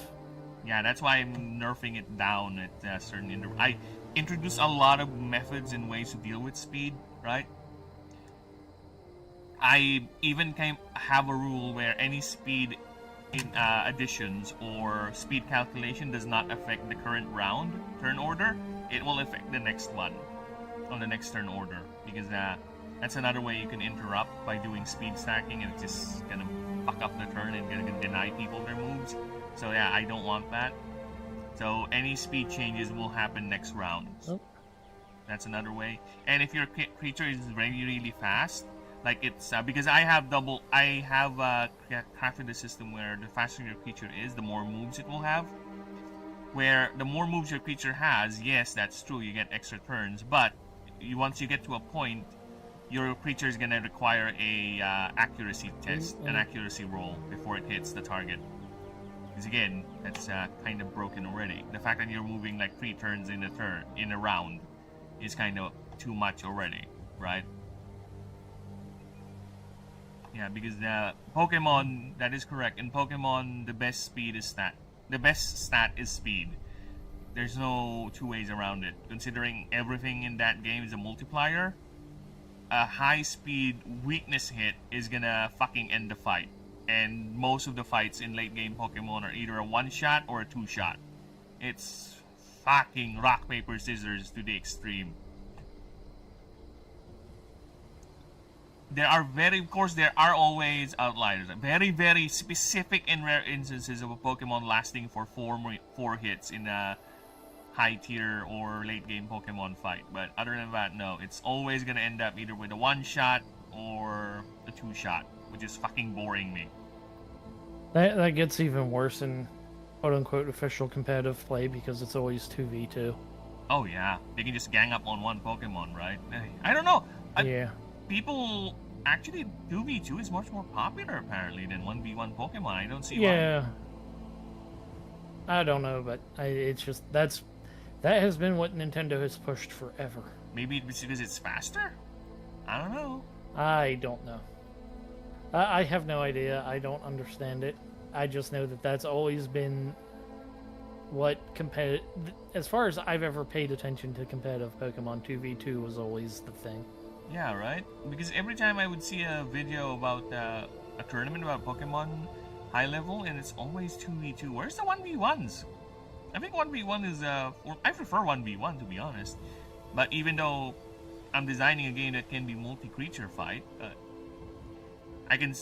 mine is more skewed on the strategic layer of it, the tactical layer of it, not just who gets to move faster and wins.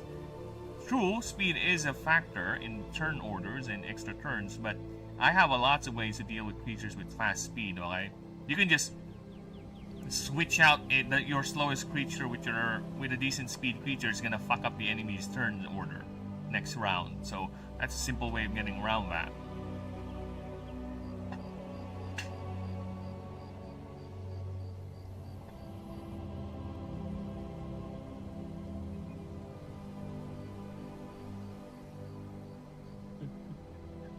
And this next assassination target's level 25.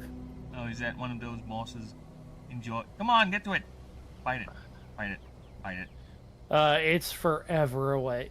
Dude, I did not realize how big this game was going to be. Like, the map in this game is ridiculous. Well, that's going to be your last one, so I guess it is the biggest one. Unless you're...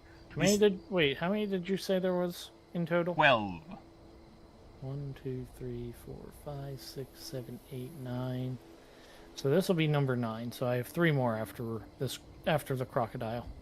Oh, crocodile. Oh no! Oh no! I'm gonna fight crocodile. Ah, have fun. It's a water fight. You can already I smell the don't- gimmick. I mean, of course it's a water fight, because Crocodile is weak to water, because he has the sand fruit. One Piece reference that I kind of Yes. maybe get. Oh, speaking There's of a character named Crocodile, and he has the sand fruit, and his weakness is getting wet. because they can't because- swim, right? If they eat the devil No, fruit or no, something. no. Even beyond that, like, so he's a Logia type. That means he becomes the element of the fruit. So he's a sand person. He's a sand man. He's made of sand. And so it's really, really hard to hit him with conventional means, unless you get him wet before you attack him, because that makes the sand all seize up, and that means he can't separate out. Yeah, we don't want soggy sand. You know what's more even annoying than sand, right? Anakin would hate that. It's wet sand. Have you ever had wet sand stuck in your body parts? Not a good feeling. No. Not a good feeling.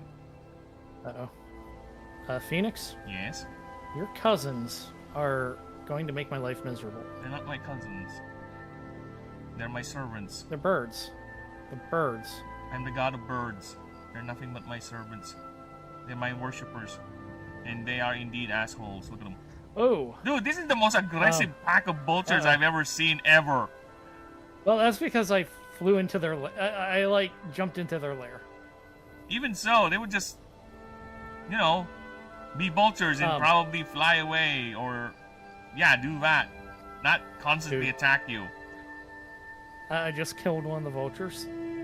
Do you know what the lead vulture is doing? He's flying stiff. Or he's eating No. the other one. Yes. He Nice. just went straight to the other one's corpse and started. No, gnawing I'm on it, eating! like, Fuck off! You rude bastard! Hey, meat is meat, okay? Meat is meat. No, but I mean, sure. And in normal circumstances, I'd be fine with that. But him dropping combat to start nomming on his friend that I just killed is funny. How did he that just die? From bleed, or the sandstorm dealt him damage? Oh, Not you sure. have bleed, okay. That makes sense. Yeah, my melee weapon does bleed damage. Alright. Oh, So, hi. let me just continue now with the next hierarch, which is Glendarix, Mariana, Azure, Cerulean Tail, Blue Scale. I know, they're oprixes. They have long, elaborate names. Wait, have you... That's not what I was going for.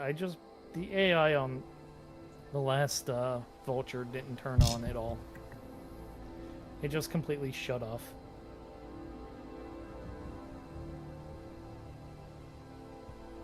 Alright.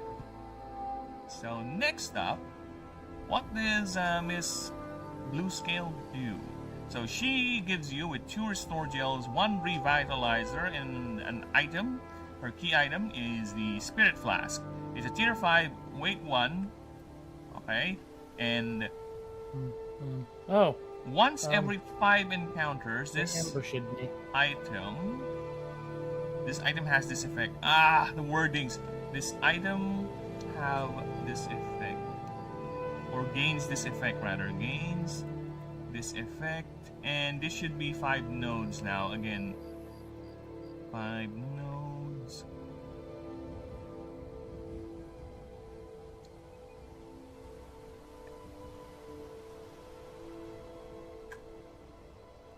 No. Okay, we need to reword this properly. I don't like this. So let's remove all that. Okay, so weight 1, tier 5. It's a healing item with a cap 2. Okay. That's it. I don't need to put the caveat on that, so we'll just move back. Choose a creature, heal up to 50%. So we now have a new format when it comes to healing items. So this is going to be 100 plus Oh, come on. 50% of max HP, and remove all status stacks on it. Okay? This Screw item, off. once used, this item cannot be used Boring. for 5 node. Cannot be used. Cannot What? be used Bull crap. every.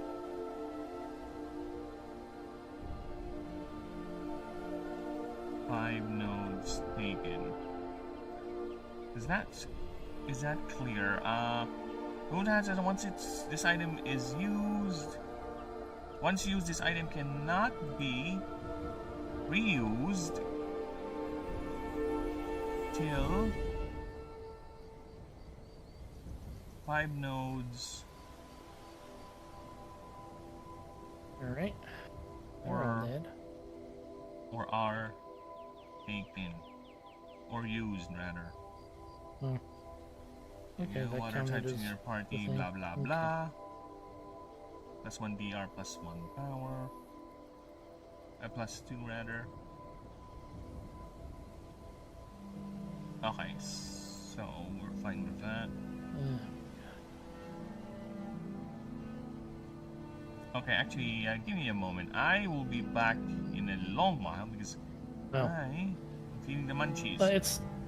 Yeah, I mean, it's 7 o'clock, so I was going to call the stream here anyways. Oh, you're gonna end? I was about to steal your shit instead of use my BRB screen. It's but... 7. It's 7 o'clock, so I need to go get food. Okay, then. It's that time. Well, have a good evening. Have a good one, Ryu. And yeah, for everyone, check out Ryu Planeswalker. He streams on Twitch. It's a very, very good dude. Bye-bye, Burb Chat. Bye-bye.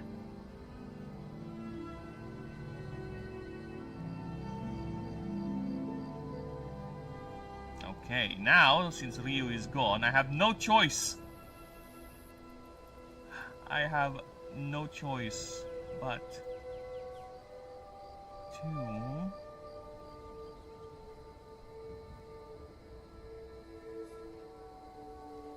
Okay, but to use the BRB screen. We are BRBing the BRB. Okay? Where is my OBS? Alright, give me a few moments, people. I am just gonna go in and grab a snack. It will not take too long. I'll be with you in a bit. Okay? In the meantime, go ahead and chill out. We will be continuing this journey. And in the meantime, you guys enjoy the art. Alright? Because I really am feeling the munchies. And I don't want to be munching on stream because that is actually rude. You don't want me to be rude. Me hearing my chewing and all that. No, that's not appropriate. Alright? I'll be right back. It'll be quick. I promise, I swear. Stay there. Don't go anywhere. Let the Skyline music fill your ears.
And I am back. See? Didn't take that long. Just a quick little jaunt. Just ate a couple of sandwiches. And I'm back. Now, let's see what we got here. Let's see where we're at.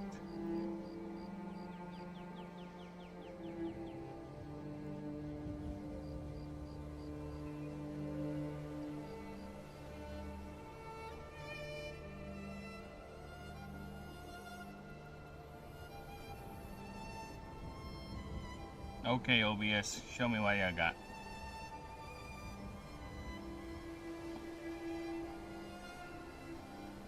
Okay, now where were we? High arc.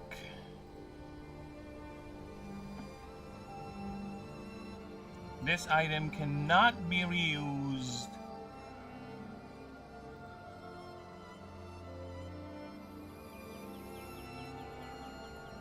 This item till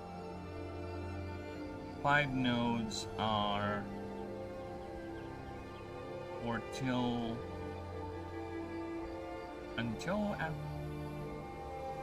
after 5 nodes are taken. Water type creatures in your party gets +1. Okay, that's good. Next up is the High Arc, the Adherent one. He's a low boss, and it starts with 3 defensive shields and 2 flash powders. The item received is the Petrified Tentacle. His trinket, level 5. Tier 1, Tier 5, weight 1. And once per round, you may have one of your creatures lose 5 mana, and another creature gain 5 stacks of toxic. So this is easily done like this. I don't need to add more to that. Actually, there's a lot of things I want to change. Probably moving forward, the item naming is gonna be T something. So it's more easier that way. Alright. So it's an air type creatures in your party gain +3 energy and 10% more damage. So I think we're fine with that.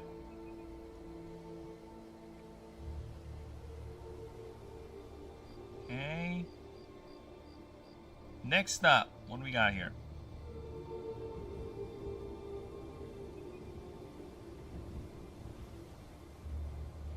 Hierarch just next still. He's an Esper.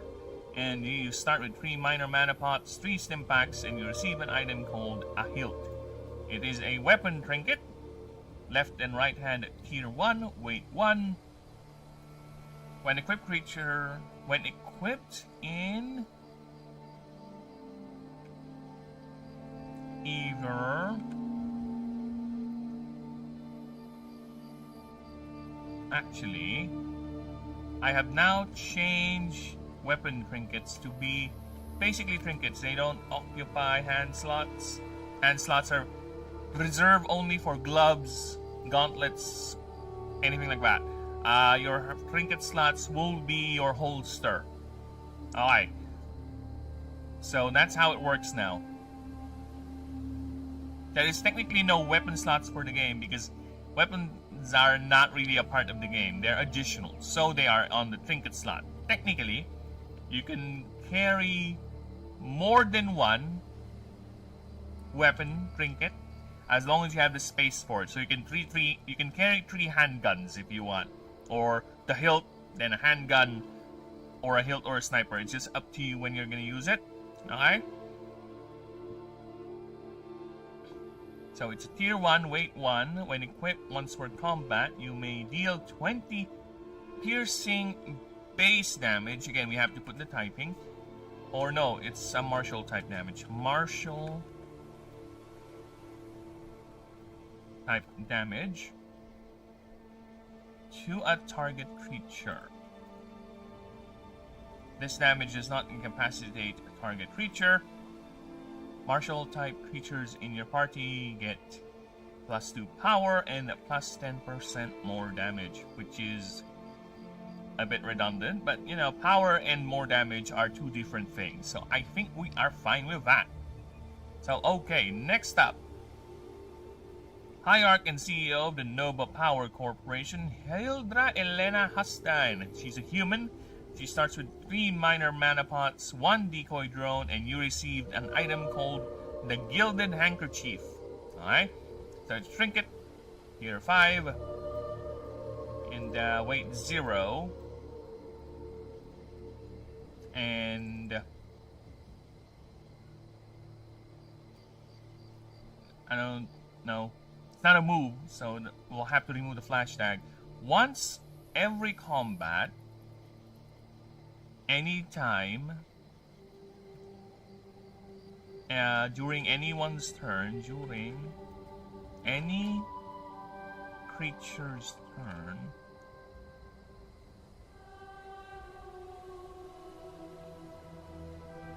opponent or allied, roll a 1d20 on a... Yeah, you need to change a lot of wording here. On a 15 up, target creature's passive ability is disabled for this round. Okay. Multi creatures in your party get plus 10 speed and plus 10% more HP. I don't want that, actually. Or maybe it's fine. It doesn't mean it's that specific bonus HP anyway per, right? You can change it. I think we're fine.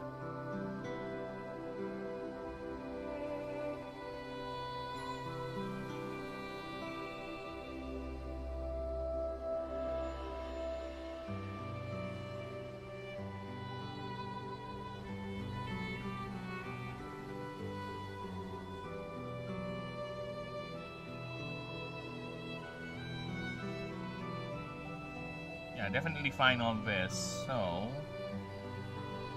I don't see any reason to change that. Wait. I'm still thinking about it, actually. Give me a few moments. Should I change it? Should I not change it?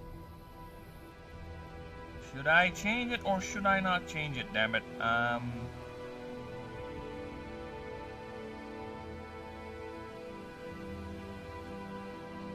Damn it, I don't know. I think for now, let's not. Yeah, for the time being, let us not change it. Let's keep it as it is. Okay, so I won't change that.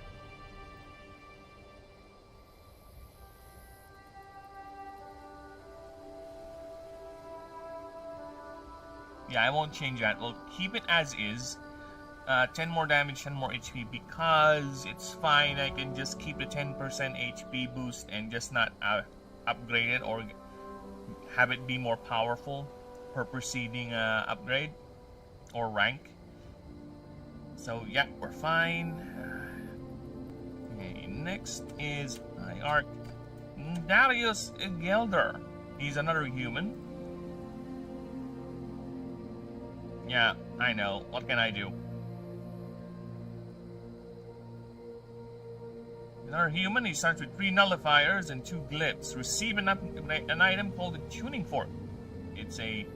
Again, need to be consistent. Removing that. It's a tier 5 trinket. Weight 1, when doing an arcane check. Color coding. When doing an arcane check, you can use ingenuity instead.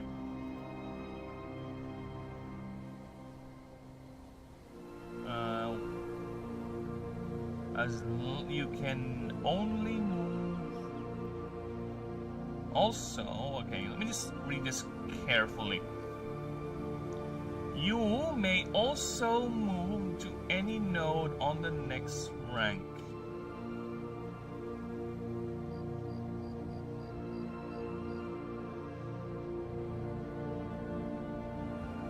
Any node on the next rank, you can do this.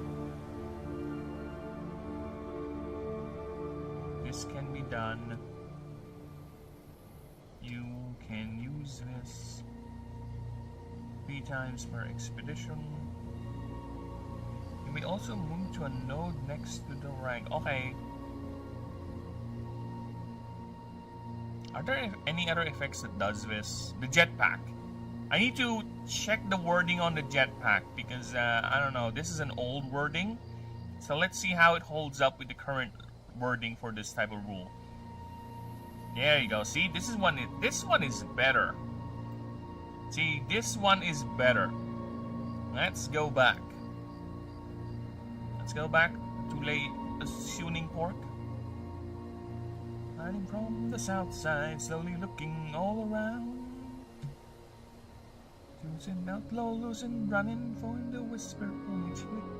And it came to do some business with the big iron on his head. The big iron on his head. Even outlaw in the name of Texas Red. Men had tried to take him, and that many men were dead. This season I couldn't know where you fit 24. And the notches on this pistol, number 1 and 19 more. 1 and 19 more. Should I be talking that it failed to folks around? Arizona Ranger, you can be too long in town. Here a tried an outlaw back alive, or maybe dead. It didn't matter. It's after Texas Red. After Texas Red. Okay, next up is Hierarch McKitchna. Start with additional. Start with 3,000 more currencies, plus 1 power pack. Receive an item called an Astrum coin. A Satrum coin.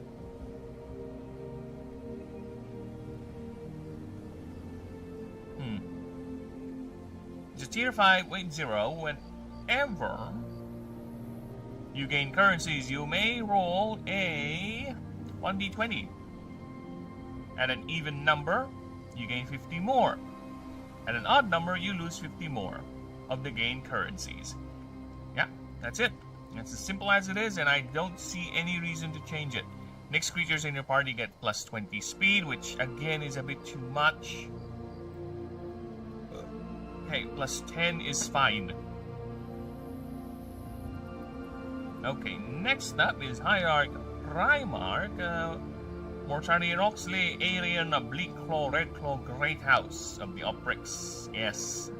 Again, you can clearly tell, this is the reason why I placed the race of the Hierarchs here. So, you can tell, but just by the naming convention alone, what is the race of the character.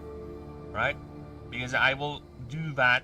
I will endeavor the best I can to have the race names be, or have the race of the character, the NPC, to be obvious with the name itself. I guess the only things that might cause confusion is the elven names, probably, with the human names. But I'm gonna try it. All elven names are just 2 words smushed together. That's how they do it. Since they're immortal, when an elf marries another elf, they would just grab their last names. Basically, the male will take the first word of their first name or their last name, and the female will take the last word of their last name and just combine them together, starting a new family. That's it. That's how elves do the naming things, okay? Come on. They are immortal, and the odds of you having the tisms with your grandmother or your uncle, whatever, is very, very high. An insular immortal community, yeah. So, instead of doing the crazy tisms and have everyone be in a massive, at least with the naming convention, they believe that every union is basically the start of a new family. A new forest, if you will, that branches out. It's not the same family anymore, it's a new family.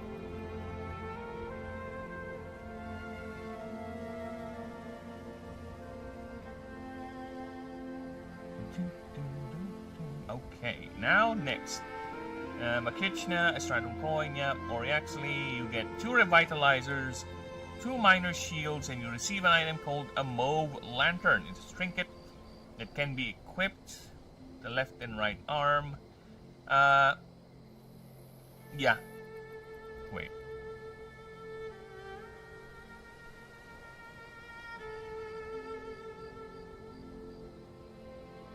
Yeah, no. Let me think here.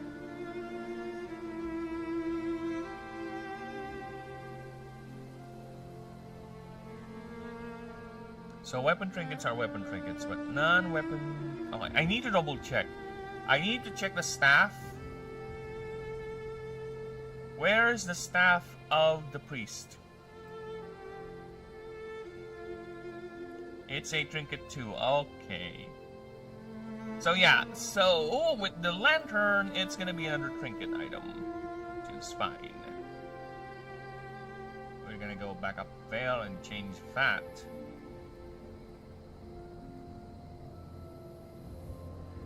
In line with the rest, to be again, we have to be consistent. So it is a trinket. Okay. Tier 5. Why is it tier over here? Tier should be over here. Tier 5 trinket, wait, 1 when equipped. Once per combat. I don't need to put when equipped. Once per combat. When a creature goes below 50%, that creature. Oh, okay. When a creature goes below 50%, target creature control gains +3 mana. Okay, never mind. I get what it's saying. What it's trying to say. Essence creatures in your party gain 10% more temp HP.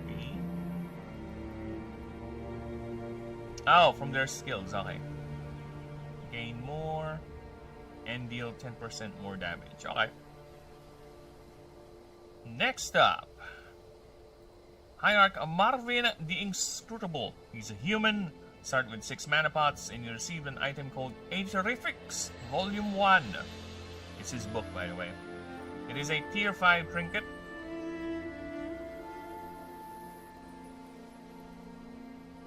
Tier 5 trinket, weight 1. It's a big book. Weight 2, when a move consumes, or... I think consume is fine. Consumes 5 or more mana. Yeah, forgetting to italicize the numbers, to be honest. Sorry about that. Neither one the same. Hugging us, squeeze 'em. Maybe I don't know my name. They call me the Wanderer. Yeah, the Wanderer. I roam around. On my left and the other's Jamie on the right. Jamie is the girl and I'm with tonight. She asked me which one I love the best. I tear up in my shirt and got a rosy on my chest. They got a Wanderer. Yeah, Wanderer. Round. Okay, again. Marvin is suitable, plus minor mana pots. Receive an item called Aetherifics Volume 1. Again, tier 5 trinket. Weight 2.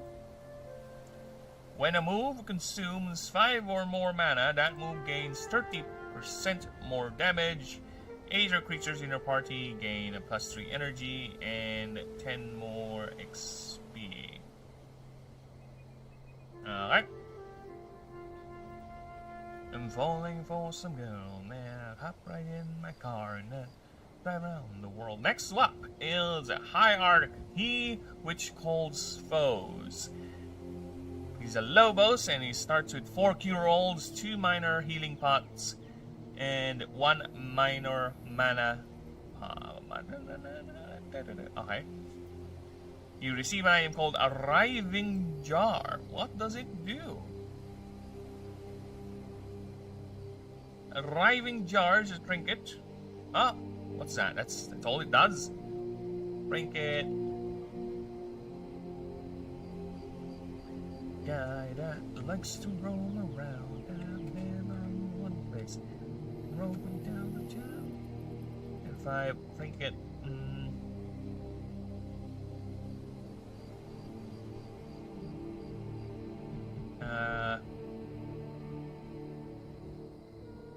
Ticket. Oh, wait, there you go. Now I remember. Idiot. Wait. 1. Once per round, you may roll a 1d20 on a result of 12 up. Target creature gets +5 void touch. Again, you don't need to go through this long. +5 void touch.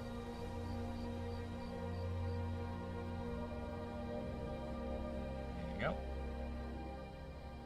You don't need to be this complicated. Very nice. Alright. Otherwise, you choose a creature you control and gain +5.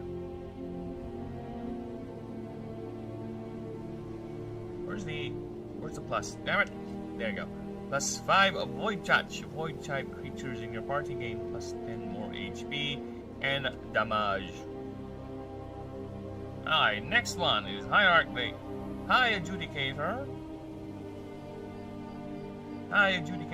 Valerius is a human and he starts with 3 minor parapods. Hello, pal. Good morning, brother. Good morning, you do. Hello. How you doing, man? And as per the music you have recommended me, I still haven't listened to it. Sorry, I keep on forgetting. Dude, I have so many things that are on my list. I keep on forgetting. I'm sorry, I will get to it. Brother. I apologize greatly. But I will get to it. Yippee! Skyrim music. You're hearing Skyrim music, I am hearing Diablo 2 music. You wanna go Skyrim? I'm on Diablo. Now it's Led Zeppelin. See? This is now what I'm hearing. It's Led Zeppelin. I think it's called Kashmir.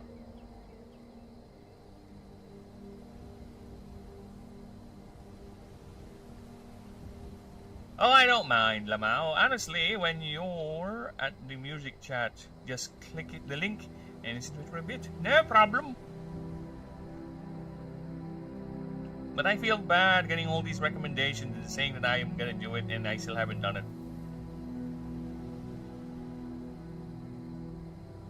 Nah, fuck Skyrim. Dead game, dead world. You know, it's been a dead game for so long. You know what's only keeping it alive are the mods, pal, the mods. I swear to Christ, if we're gonna go to the mods right now, alright, look at this. Mod. Nexus, I think. Nexus mods, yeah, there you go, now I remember.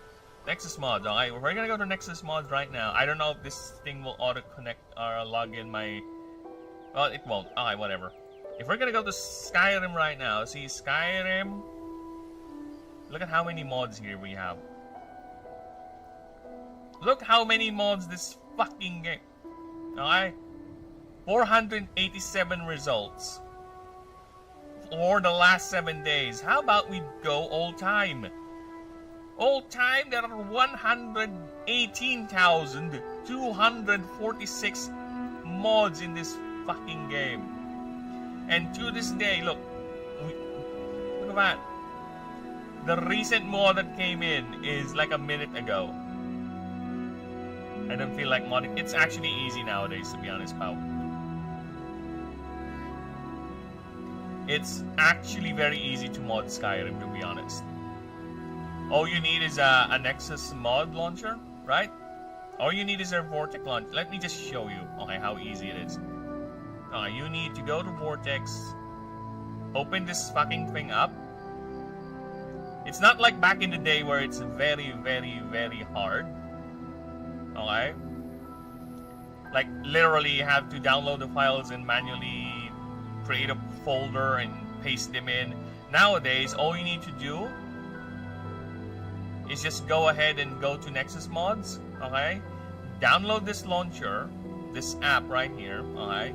Then pick Skyrim over this list, right? Choose your directory, where do you want the mods to go, and your save, your Steam copy, and just download the mods, right? Just go here, go back to Nexus Mods, download the mods you want, and you're done. A lot of these mods are just automatically installed by the launcher, or you need to go ahead and install them through the mod launcher, but it's fine. Other than that, a lot of these mods are designed by the modders to be very, very mod friendly. And let's see how Skyrim. Let's see Cyberpunk.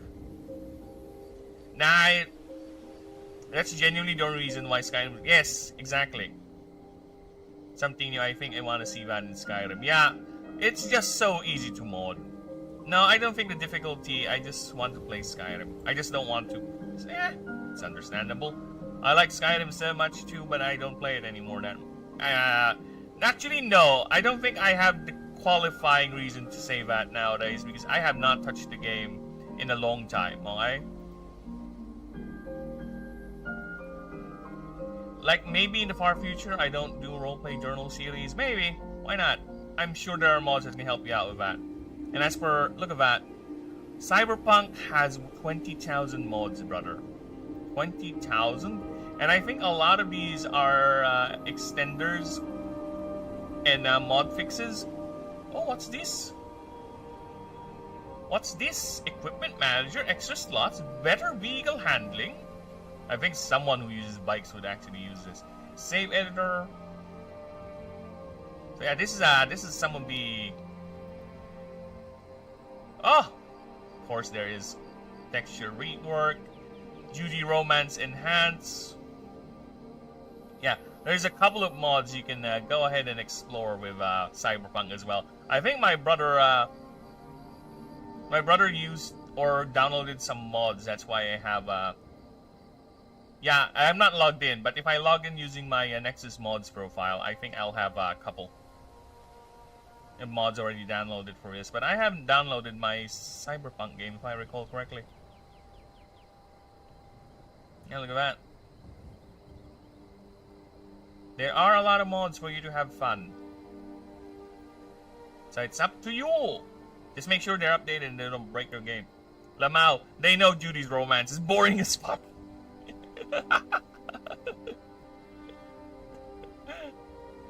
Well, it is true. It is boring as fuck. She is the vanilla choice, to be honest, if you're a girl. Right? For the boy, I think your vanilla choice is indeed Panam. Panam is your choice. You did the breaking of the past now. She is that's the thing, right? I think her idea is to what do you call that? Her idea is that she looks like the wild girl, but she's not really, right? She's been too much exposed to the dirt and grit of Night City, and she just fuck, this is too much, right? She's gone tired of it. Dude, I want to try Rivers. I know that guy. Hey, if you want to be gay, why not? I think he's a gay option too. I think. I could be wrong. Alright, let me continue.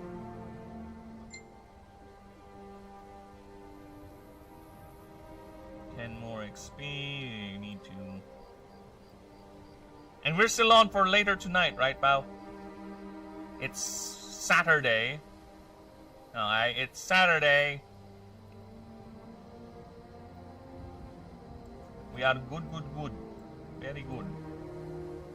Okay, so next up is Hierarchy, which calls. Oh yeah, we've already done this. So +5 Void Touch, otherwise you choose a creature you control, gain +5 Void Touch, Void Gana. We're now at the High Judicator. So, Fragmented Guys. It's a trinket. I kinda want to turn it into a head slot. Head. It's a head item. Put it in the head And why is... I hate this. Stop it. Stop getting the tier thing confused. So it's a tier 5 head equip item. I'm not gay because my V is a woman. Also, only Kenny Urodine is gay. Really? Who's the Arasaka dude that you can romance? The one that helped you out in the very beginning or near the beginning of the game. Or the one that helps you out every now and then. I think you can romance that character too. But I think he's not popular because he doesn't go and he's still loyal to Arasaka and all that. It's more like a fling. It doesn't really, there's no real commitment to it.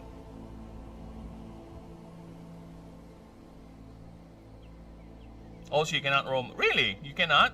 Why do I? Are you sure? Why do I have that memory that you can? I'm gonna Google that. I'm gonna double check that.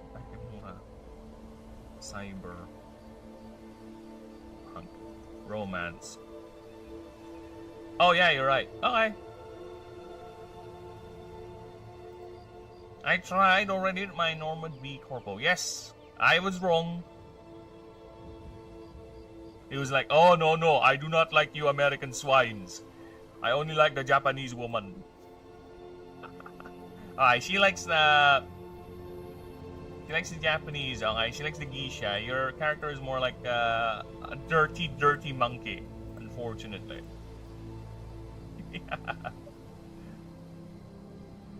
Okay, when an enemy creature is, so you get a fragmented guide, it's a head equip item, it's a tier 5. When an enemy creature gets incapacitated by a weakness hit, that creature gains 200 more EXP from it. Mythical type creatures get -1 MD. So I think we're fine. It's fine.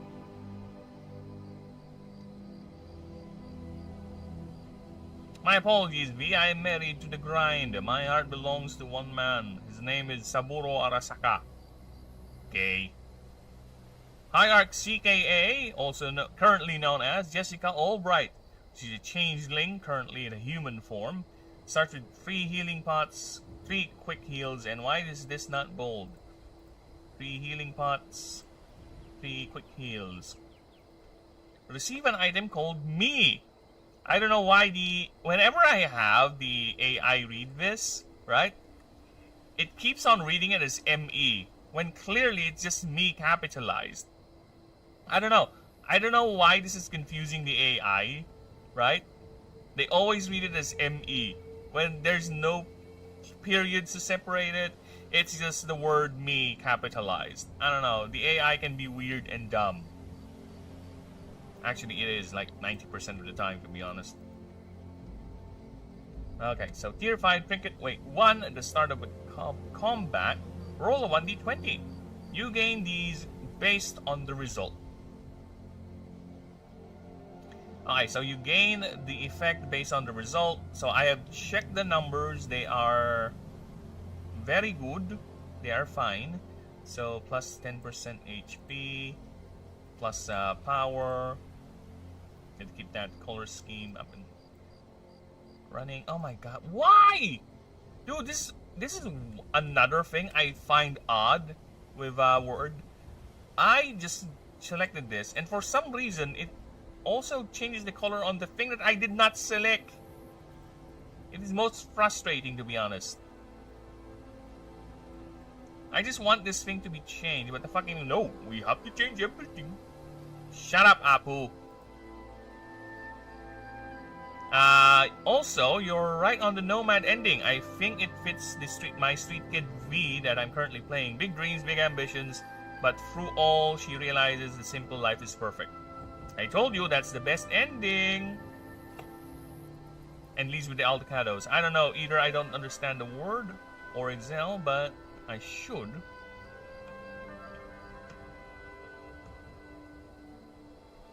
I don't know either. I don't... Dude. We have to understand this, pal. Excel and Word were made by people who have very, very, very, very weird standards as to what is functional and what is not. Just, again, here, right? This happened to me a few days ago, and I'm so careful now as to not let it happen again.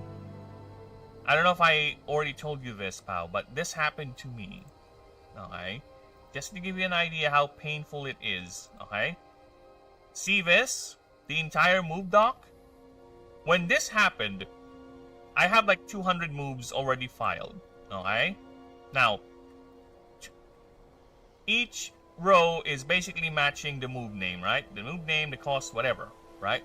So, what happened was, I clicked here. I was searching for a move, but for some reason, an accident perhaps, I accidentally clicked this fucking thing. Accidentally, not on purpose. And it rearranged the entire move pool, the entire column, alphabetically. Which is fine. That's neat. Alphabetical order, yeah, sure, it makes sense. What annoyed me the most is that the rest of the columns did not change along with it.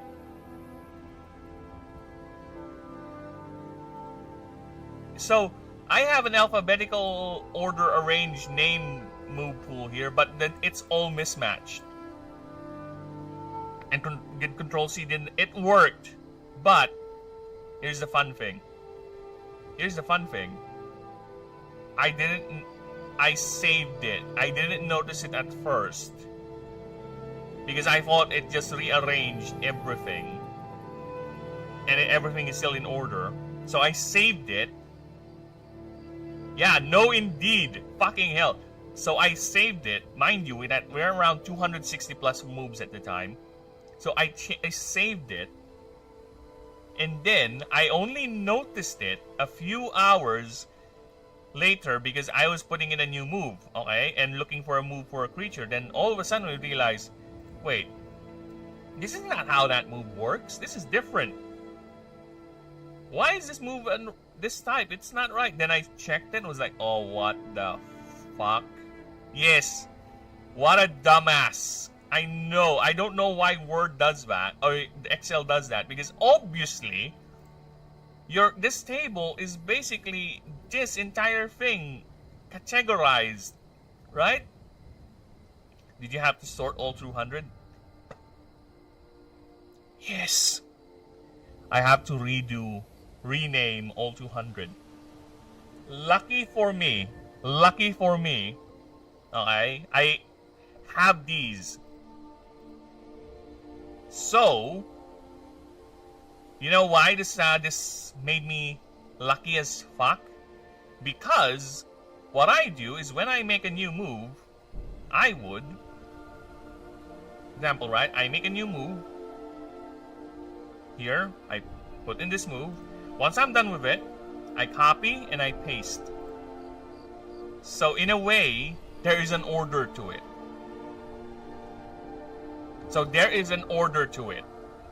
So what I've done is I sorted the thing via this order. For example, I grab this or the typing, I sort by the typing. So I sorted all the Verdant type moves and just copied this because this is the order how they're put in. So if you're gonna sort the moves, like for example, if I'm gonna sort all the Verdant type moves right now, right, it's gonna be the same order as the Verdant here. See, Force of Bloons, Vine Flicks, 4 Bomb. So it's the same order. So lucky me, that made my job easier. So basically, it alphabetically organized everything, but it's not tabulated as one object. Yes, I know. I don't know why. I don't know why Excel has that. And you know what's even funny? I was so fucking frustrated when this happened. I asked Gemini how to fix it, and Gemini was like, I don't even know why Excel has that feature, and it does not have that feature. I don't know why Excel has that too. It's like, wow, really? This is what you parse from the internet? So, this is what basically the internet is telling us. Oh no, it's nice, yes, it was helpful, but what if I tell you, pal? What if I tell you there's even more tisms to this? Alright? There's more tisms to this. Now, I was relieved I was relieved. I was able to breathe a sigh of relief because everything is ordered, right? So I did a copy paste, and when I copy pasted the move, it's still out of order. It's still out of order. You know why? I'll tell you why. So, for example, I copy pasted all of it, right? Copy pasted all of that. Then when I pasted here, Convergent Equinox and Dream Blossom did not match. These two. You know why they did not match? I'll tell you why. Here's the annoying thing. See their number? See their number? This is number 65 and number 68. So you know what happened? When I copied this, the entire row, stupid Excel pasted the moves after here, these three, they pasted it on number 66, number 67 row, which is not showing here. Are you getting what I'm saying? Are you getting what I'm saying, chat? So instead of it following exactly like this, for some fucking reason, even the hidden rows right here, columns, whatever, are still being considered with the copy paste.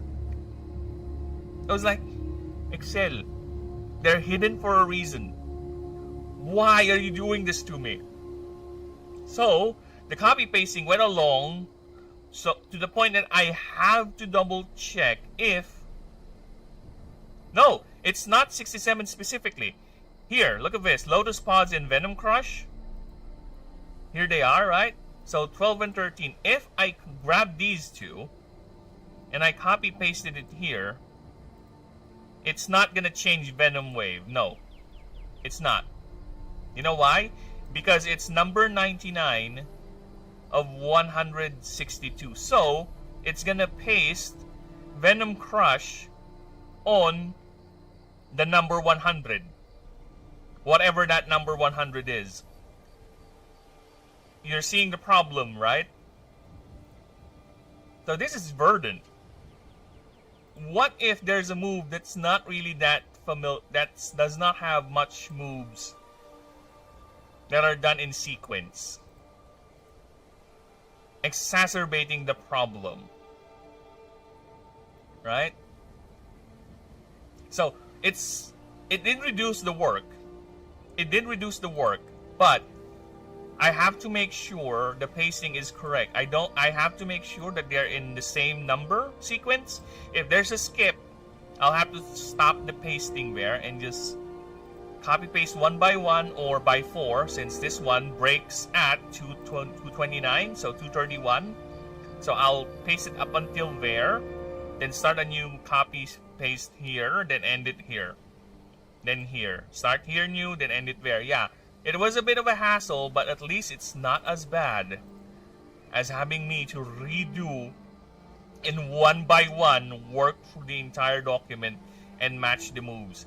Lucky me, my brain was sophisticated enough to give me the idea to create the separate move list for specific types.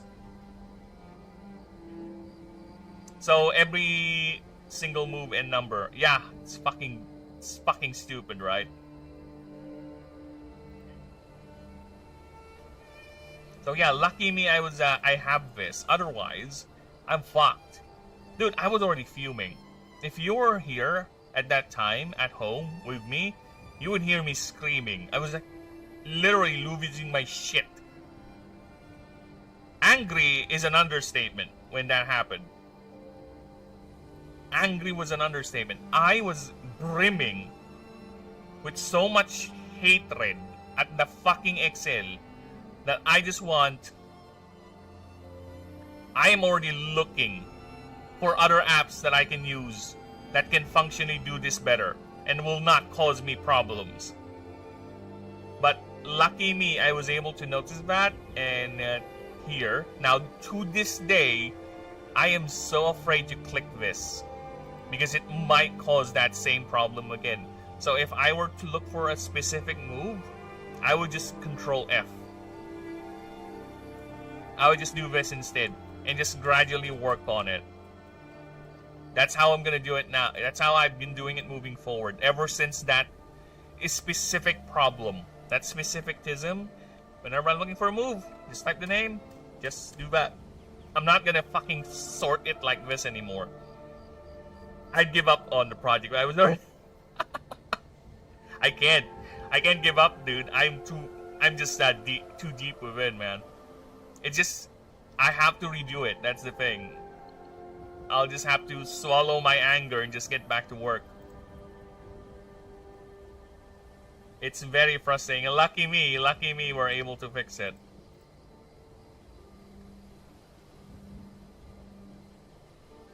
Also, all base type creatures in a party gain a plus 10 speed. Again, 10 is too much. 5. And 10% more damage. There you go. Yeah, you have no idea how many chisms I've dealt with already offline. And online too. Dude, another thing that happened to me the other day is that, imagine this.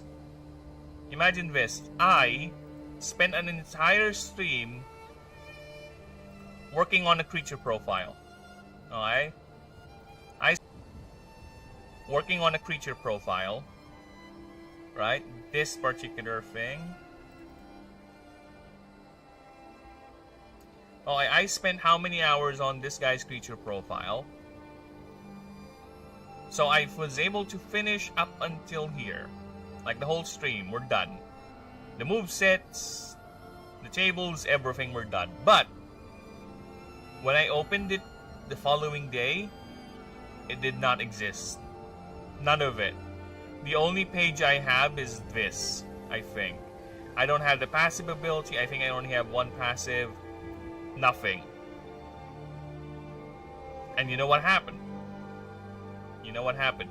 The TISM is basically, for some reason, Word recognized the current document I wrote yesterday as an older document. Yes, somehow it got mismatched, where when I opened this the following day, the one that got saved is the part where I was only up to here. And for some reason, the part that I made all over here was not saved, even though I specifically remember me doing the save. And you know why I am sure the save happened? You want to know why I am sure the save happened? Okay? It is simple. Because I realized when the game, or when I pulled up Word was asking me if I would like to keep this file. And I skimmed through it. It's basically the same as the one I did yesterday. And just said, you know what? It's the same. I'll just close it and say, no, don't keep this. Then, stupid me, yeah, it's partially my fault as well, because I should have double checked. I should have. I scrolled down late. I already disregarded that, and when I noticed it, oh fuck, where's the things I typed yesterday? Where were the things Word was telling me that was the old file that the unsaved file? Because if Word has that, then that means it's saved somewhere, right? I don't know what happened. It was fucking fuming. I was able to rewrite everything exactly the way I did it because I have a stream. So I re-pulled up the stream, copied everything there. And I just realized what happened a few days ago. After that. A few days after that. What happened was, when I worked on the doc on that day, what I actually opened was the OneDrive version. The one stored on my OneDrive was the one that was pulled up and worked on. So the data that was saved is the one in this folder. That's the one. So Basically, the root cause of all of that was me making the mistake of clicking the OneDrive version when I pulled up the folders, which can happen because it doesn't say OneDrive here. So look at that, it doesn't say OneDrive, and there you go. Unless you do that. So sometimes when you're in the rush of things, you just click and click because they're the same names, right?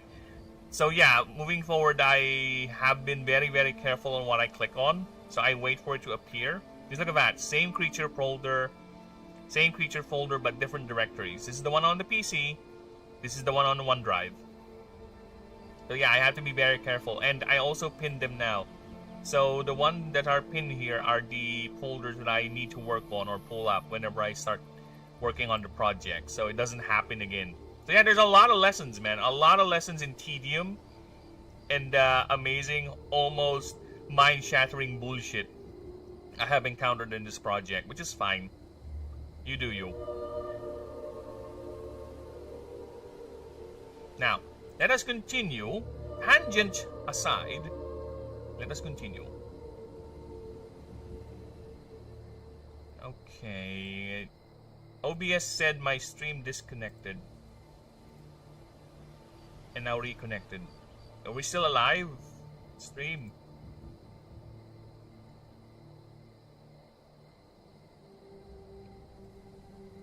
I think my stream died for a bit. That's annoying. Ah well, what can I do? At least we're still online, so that's fine. Lord of blazing, we will rock yo. We will fuck you.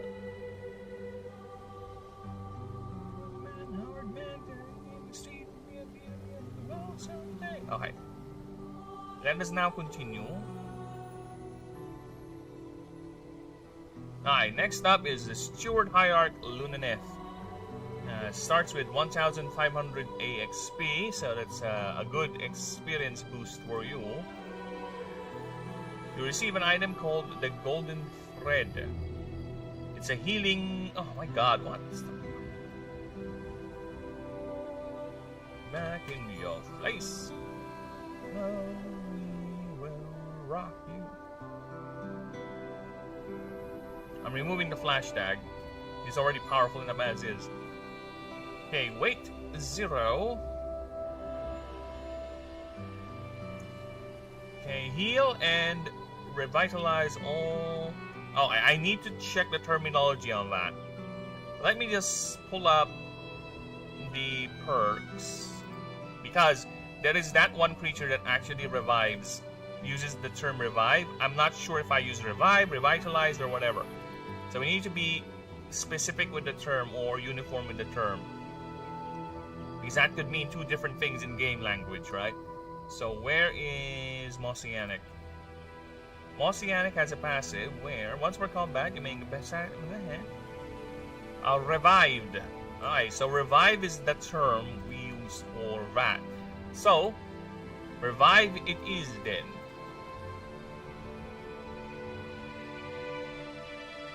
Revive all your creatures up to 100% of max mana and HP. They also gain 50% of max HP as temp HP.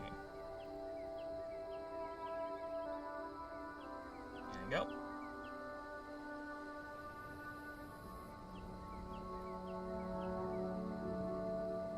Start with +1 additional favor rank for Lunaneth. Lunaleth? Why is Lunaleth? Who is Lunaleth? That's a different character. Who's that?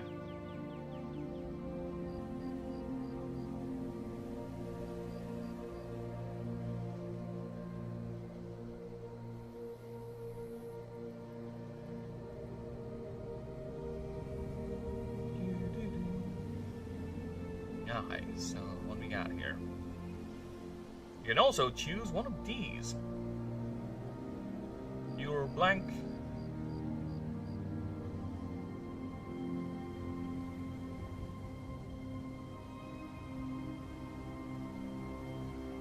Okay, so we're done with the hierarchy options. Now, once you're done with that, you still have your sub options, and let's get to it. So the first sub option is called Pure Blank. This character gets a perk called Tabula whatever. This character gains no stat points and only every 5 levels. So that's 5, 7, 15, etc. etc. It for only every it gains 8 standpoint 16 for sullen. Okay. So basically it's delayed gratification. You don't gain stat points regular, like +1 every, so it's delayed. Now, the main question is, because 8 is a lot, to be honest. It's going to compound a lot the further you progress.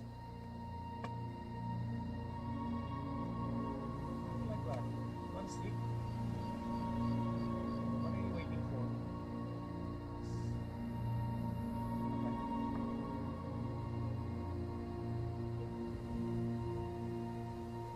Right? So, I don't know. I kind of want to put some sort of a penalty for it too. Like you gain slower XP or something. Or reduce the numbers for it. Because 8, like compound that throughout the game, that's a lot. I don't know.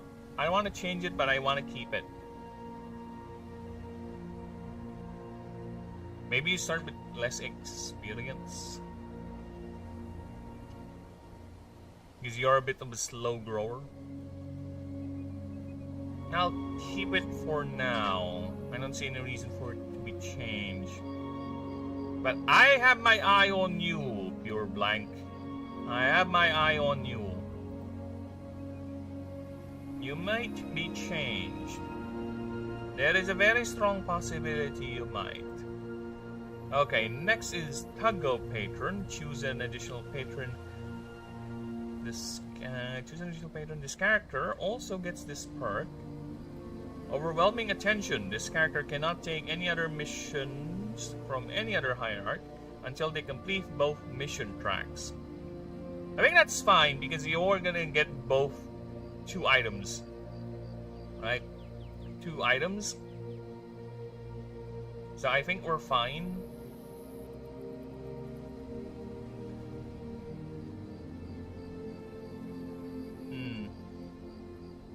Because yeah, the other hierarchs will eventually contact you. Eventually. And it's not going to be a continuous thing. It's going to be every now and then, right?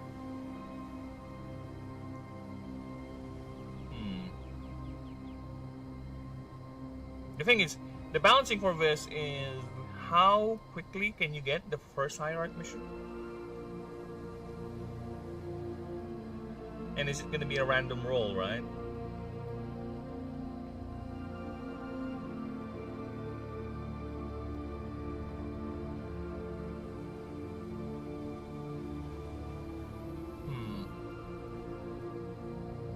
Surprise attack! Woo!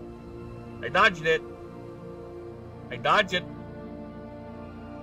From Mobo? Who's Mobo? Who's Mobo, pal? I dodged your surprise attack, Gourmet. I was quick. It's fast hands. Overwhelming attention. This character can only... TikToker, really good with puns. I'm gonna send you a quick YouTube short. Okay. Why all of a sudden we have a pun sort of thing? Did I do a pun?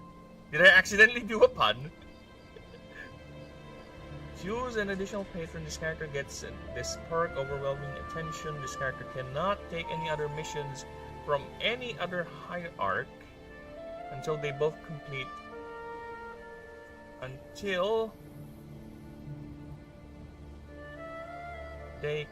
both mission tracks.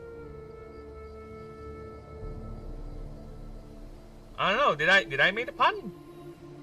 Was there a pun?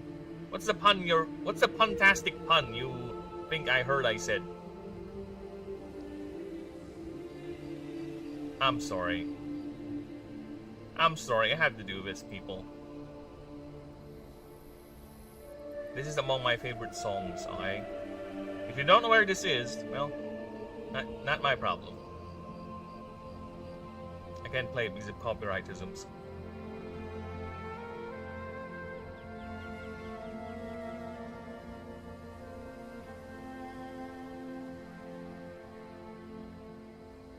Oh, hi. Lumineth from Warhammer? Oh, the Lumineth Hierarch. Yeah, you're right. You're right. It's one of the schools of magic in Warhammer. But Lumineth is different. She's the goddess of mercy, healing, and light. I mean, mercy, healing, and love. Ata Maria, you know I am a righteous man. Of my virtue I am justly proud. Beata Maria, you know I'm so much purer than the common, vulgar, weak, licentious crowd. Tell me, Maria, now I see her dancing there, why her smoldering eyes still scorch my soul. I see her, the sun caught in her raven hair is blazing in me out of all control. Like fire, hellfire, this fire in my skin, this burning desire is turning me to sin. It's not my fault, mea culpa. It is the gypsies from the witch who sent this flame. It's the devil so much stronger than a man. Protect me, Maria. Don't let this siren cast a spell. Don't let her fire sear my flesh and bone. Destroy Esmeralda, or let her taste the fires of hell, or else let her be mine and mine alone. It's a Frollo. She has escaped. But how? Never mind. Get out, you idiot. I'll find her. I'll find her even and burn down all of Paris.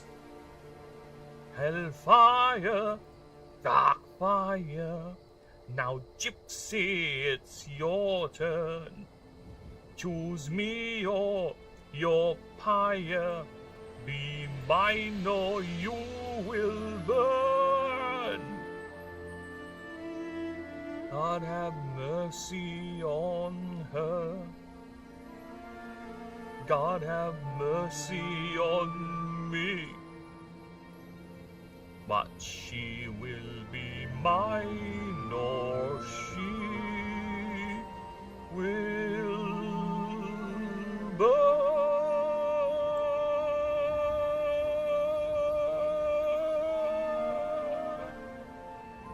Oh my god, yes. Remember when Disney used to make quality content? I do. Ugh. Fucking hell, what has happened to Disney? It's so fucking sad. Hunchback of Notre Dame. It's called Hellfire. Sang by Judge Claude Frollo. Which, to be fair, as much as I like Disney's balls in making that movie, they did kind of censor themselves. Because in the original play, in the original story of The Hunchback of Notre Dame, Judge Frollo was not the judge. He was actually the Archbishop of the Notre Dame Cathedral. Which makes more sense, right? Why would he adopt and keep the child there as the bell on the top of the bell tower, right? Because he's the Archbishop. He's actually living in the actual cathedral. He's not a judge that's very far away from the actual cathedral. But I think Disney just wanted to avoid the idea of having an actual archbishop be an actual degenerate fuck. Okay? So yeah, they did try to do a little bit of censoring there. I get, but still, that is still a badass song. What can I say? More currency rewards. And yeah, Warhammer is among my favorite franchise. I'm an elf simp. I'm a high elf simp. I hate the dwarves because they are backwards and LG haters. Okay. Fuck your Book of Grudges. Okay. The Phoenix King shall rise, you bastards. Just to show you guys how many hours I played Warhammer. Okay. Look at that. 1,800 hours of Warhammer 2. Warhammer 1 is a bit lower because by the time I started playing Warhammer 1, Warhammer 2 was already coming out. And this is heavily modded gameplay, by the way. I have Warhammer 3, but I am not too enthused by it. I don't know, there's something about the races where I think it's the lack of elves that does not enthuse me. Besides, I don't have much time to play games nowadays. Alright. So yeah. Don't think I do not know what the Lumineth is. I know what that is. And I know that GW also butchered the lore on this one. And now they're gonna do it with 40k. Or they're doing it with 40k. You know what? Whatever. You do you. It's your IP. Currency rewards for...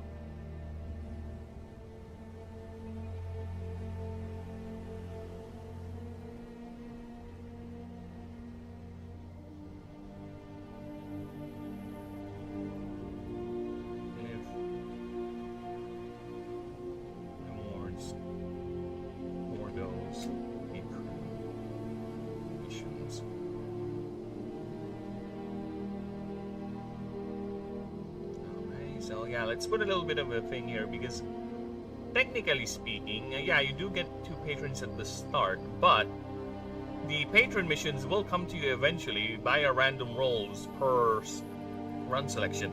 The idea is you go to watch Key 50, right? So every run or every in-between run where you get to choose your next mission, there's 3 options available for you. One is the main campaign choice, and the other 2 are random side things. So they could be a patriarch mission, they could be a god mission, whatever, right?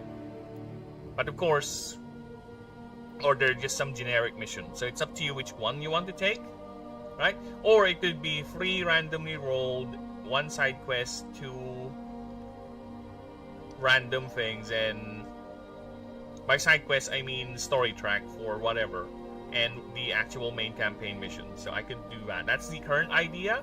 So I'm thinking, so having 2 patrons is fine because you get to choose 2 bonuses, right? So which is already a massive thing, but you're locked to it. I think it's too much because you have to complete the mission track, right?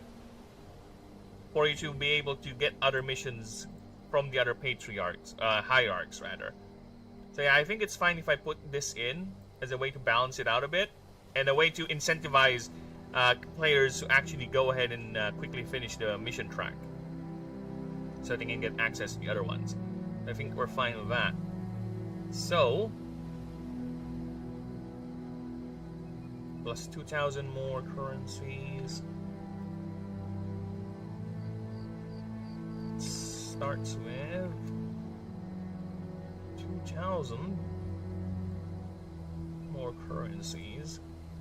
This character also gets the perk. That guy, his character gets minus 10 modifier to any stat check involving a star, justiciar, or hierarch NPC interactions. Okay, until they complete their patron's full mission track. I think if that's the case, then I think 3,000 would be a much more apt starting money. Yeah, let's do that. Yeah, let's do that. Yeah, this thing is a pure debuff though. Should I add more to it? I think we're fine. I don't see any reason for me to change it.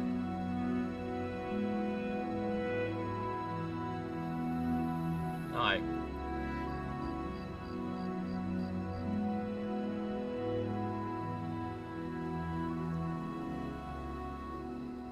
This character gets the perk expected, so living up to is our next one.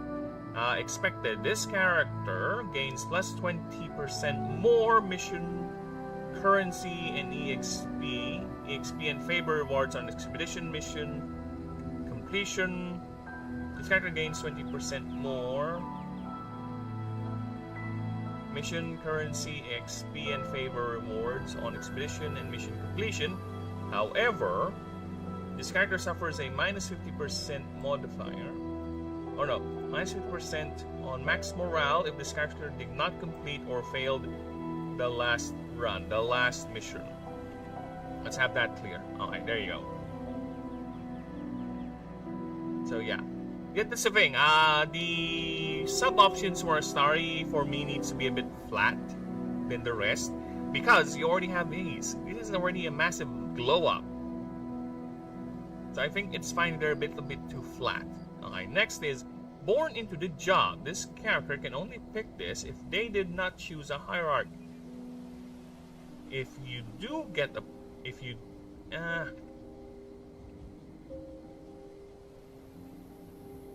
this character gets a perk called I Can Make It. This character has all the first hierarchy missions available at the start of the game. So, yeah, this is what I mean. So aside from the usual roles, the first hierarchy missions are always available for your option. So it will extend the UI a bit. If we're gonna do that if we're gonna visualize it on the PC version, right? So it's gonna extend that quite a lot.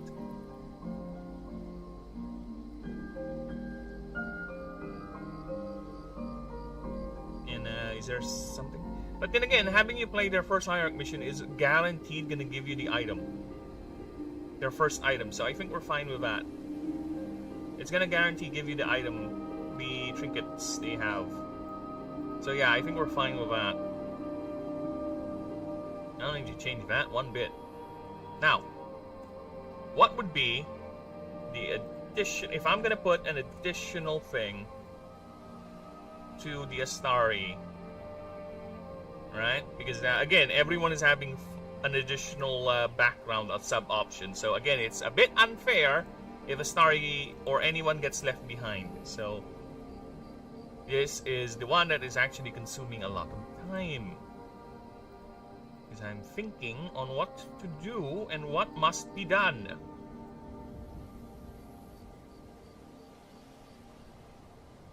What can we do here? What would be a good background sub-option for the Elite Astari where you are... And there you go. It just popped in. The inspiration just poop. Right like that. Just boom. My God, sometimes my brain. Okay. Aye. Elite morality.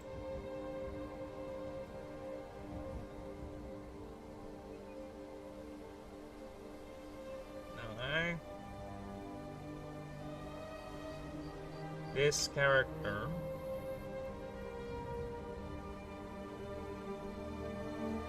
gets the perk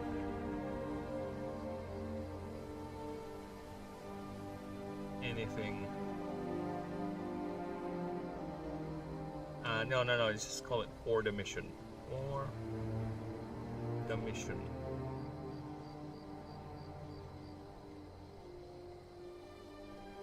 Okay. Once per run, this character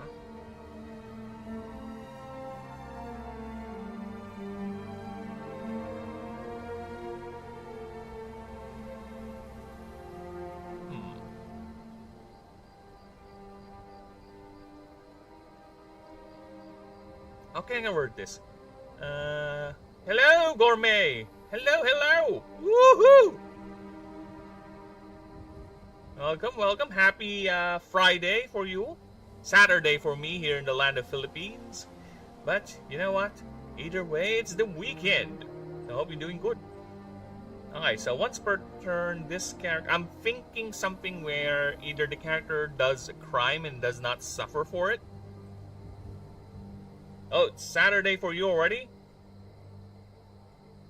Well, I guess you're somewhere not in the...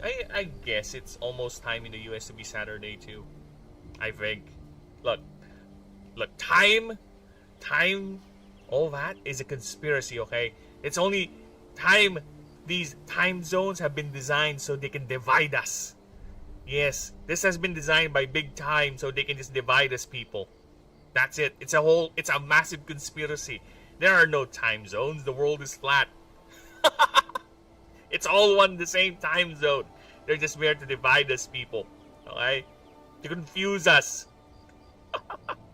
It's a soul division among us plebs, so the elite can continue controlling us like the sheep that we are.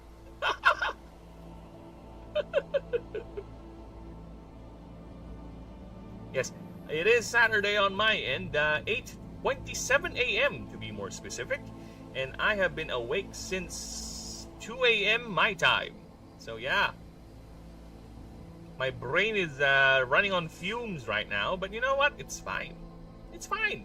I'm okay. I haven't done anything or said anything cancelable yet. I haven't called anyone a slur yet, so we're fine.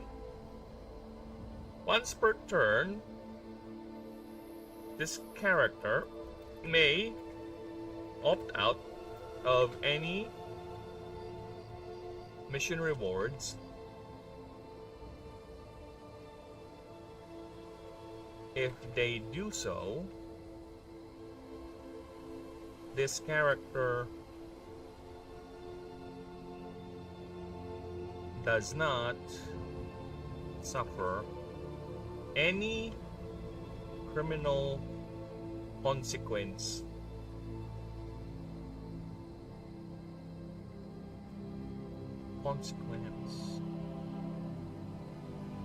for their actions in exchange for the mission reward.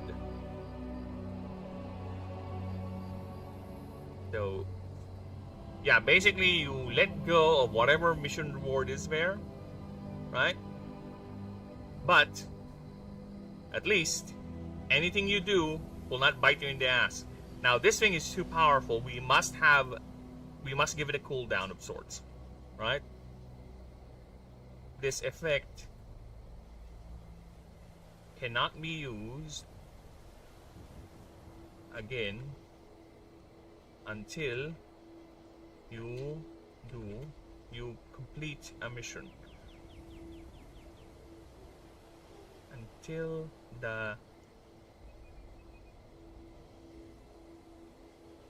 for 2 runs. I think that's a better way to say that. Cannot be used for 2 successful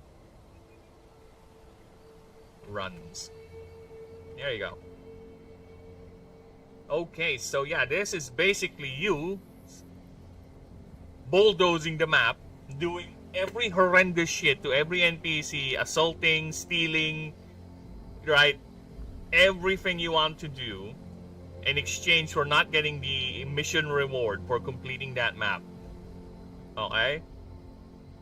Now, the thing is, we need to put another caveat. If this character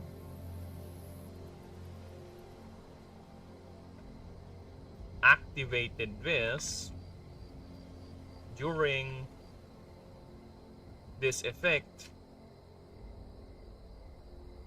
and did not complete the main mission of this run or map, this effect does not apply. So basically, okay, the government is willing to look the other way for you to do whatever your mission is, but if you fail, that mission, the government's gonna be, oh, we have no bearing on that. We don't know this guy. They're gonna say, arrest that thief. Halt! You violated the law. Alright, let's bring out some context here. Why is that so funny to me? Alright, this is why.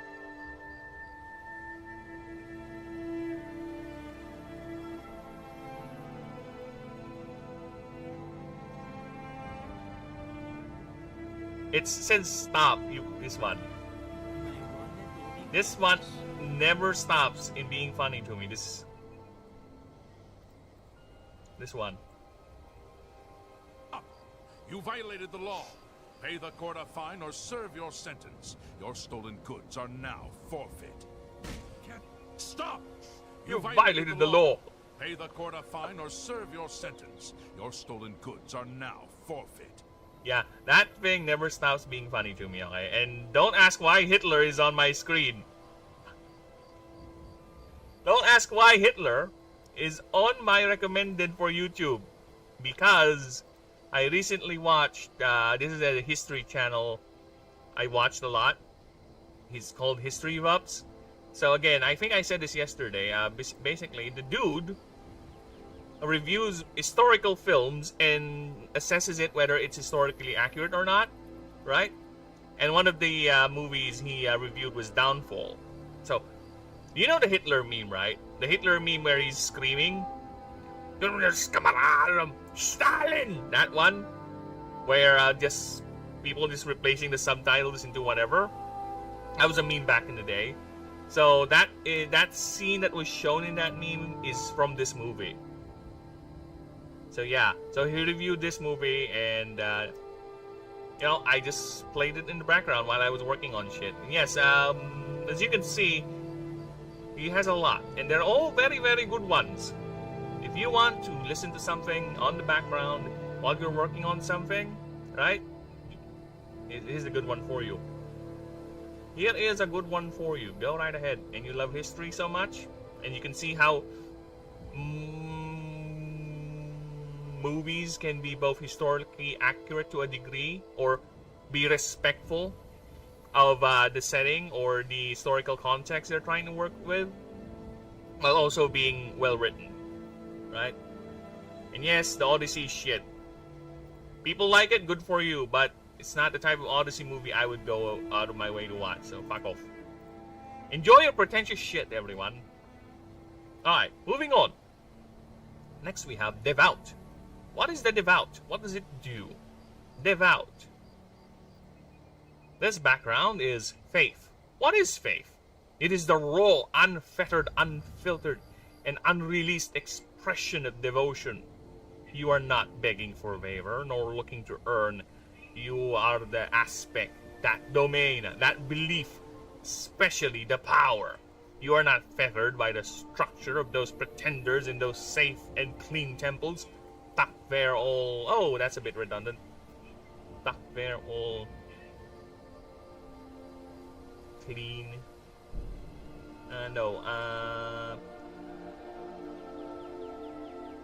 All lofty. All lofty and cozy while you experience it here.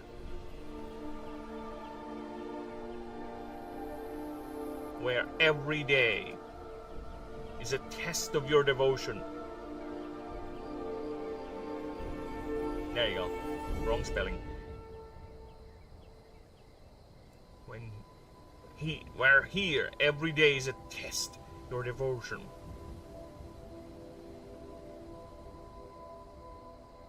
While you experience it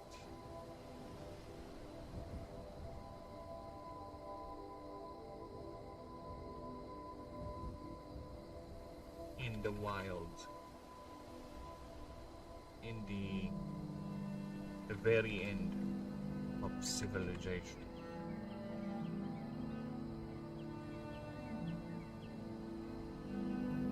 Experience and Okay, let me just continue it. You are not fettered to the structure of those pretenders in those safe and clean temples. tucked there, all lofty and cozy. You are, yeah.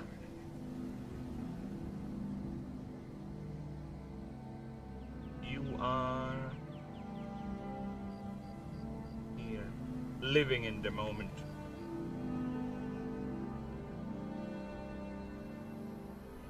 Living in the moment. Experiencing it. Basking in it. And better. And truly reveling in it. Reveling in it. Reveling in it here, in the very end of civilization. Where every day is a test to your devotion to your fate. You don't beg for scraps and kneel. You show the gods you are worthy, not by... You show the gods you are worthy by example, not words. You are born into this. Or convinced, rather enlightened, by those that share your ultimate vision.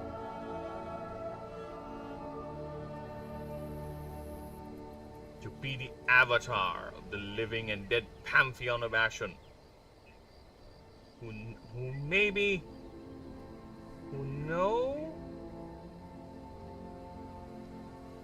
The dead pantheon of Ashen, and through... You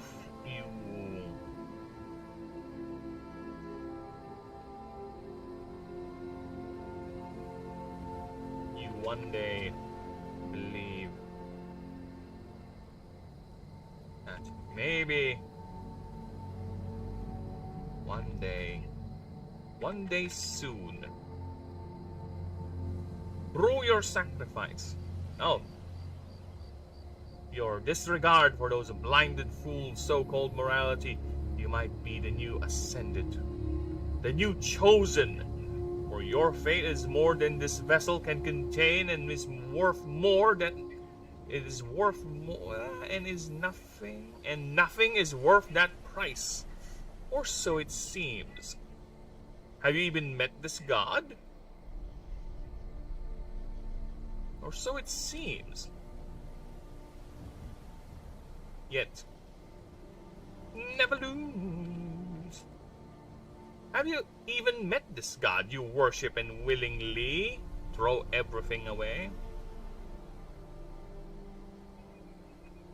You throw everything away? Oh yeah, no room for doubt. Come, your greatest trial awaits.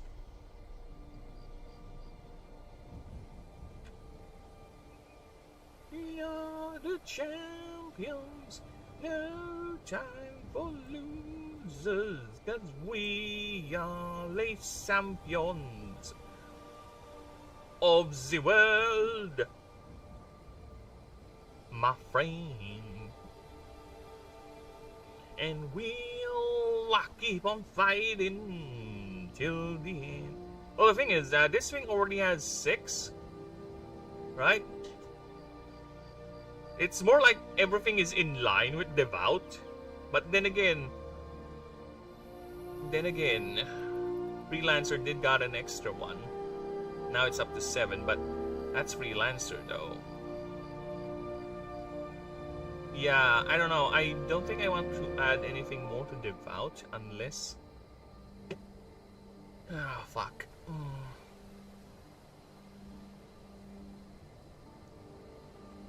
Yeah, I don't know. We'll think about it. In the meantime, let's see what we've got here. Faith or the Faithful. This character gains this perk. All is fate. This character can convert mission currency rewards into favor for your patron. Now, whatever the amount, just remove all the zeros unless it's 1,000 above. Remove all the zeros except the second number. This value is halved once you reach the prestige ranks. I know it's a bit weird with the wording, right? I'm thinking of a possible, maybe better way to compute this, to represent this idea, but so far, I don't know. Because the idea is you convert money, and I don't want to be a flat divisor. Maybe divide, because give you this idea, the currency rewards could revolve around 1,500, and later it's gonna be really massive 5k, you know, something like that. So if that's 1-for-1 converted to patron, it's gonna be fucking a lot, right? So removing all zeros is, or how about I just divide it to 10? If we divide 500 by 10, that's what? 50? That's a lot, right? If you, yeah, oh my god, divide it to 100. 5 times divided by 100. Is that going to be a negative number? It's going to be a negative number, right? So yeah, I don't know how to, I'm still looking for a way to have this translation be proper. Because, for example, if you start up 500 currency reward, divide that to 100, it's gonna be 5. I think that might be the new table. Yeah, okay, so it's the mission reward, the reward amount divided by 100. I think that is fine, yeah, divided by 100. I think that's a better math. Yeah, so if you have 5,000 EXP, that's 100. Yeah, it's fine. This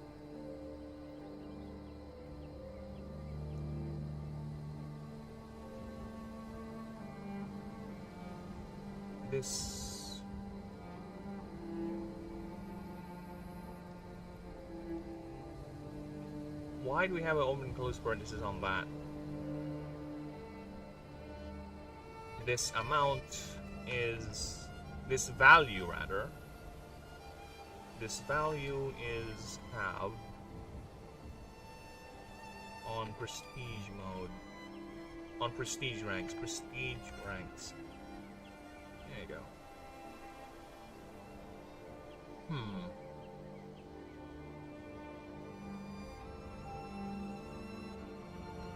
Yeah, we're fine with that. Oh, I can also kill the XP, to be honest. I can also use the XP. Yeah? Belly. I can also use the XP for it. No, I think we're fine with that. Yeah, the new computation is a much more cleaner compared to the old one. So yeah, let's go ahead with the next one. My god is better! This character gets this perk, have you heard? This character gains a new action when dealing with a non-god, non-unique NPC. Called Ostracize. Basically, what it does is, this character can use any number of this character's favor points to pass this check versus the NPCs with checks. If you win,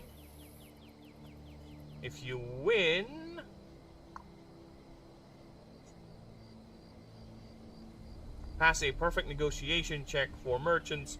For others,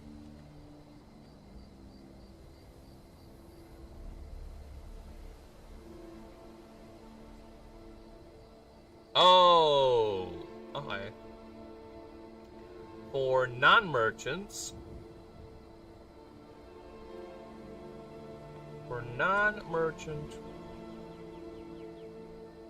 NPCs, you're like a Jehovah's Witness.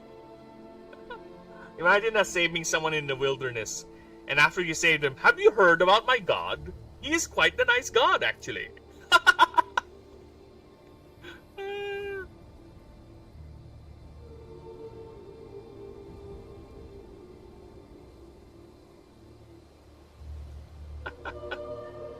I need to put a caveat here.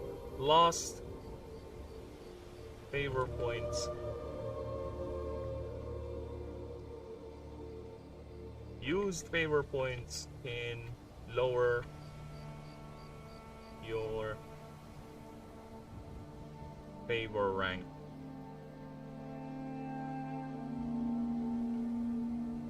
Okay.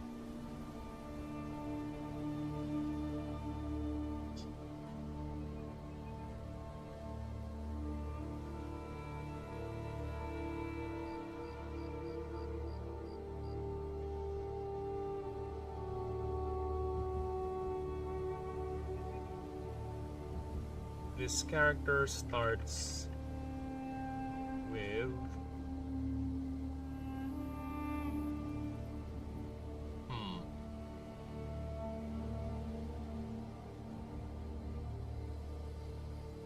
$300 favor points. What?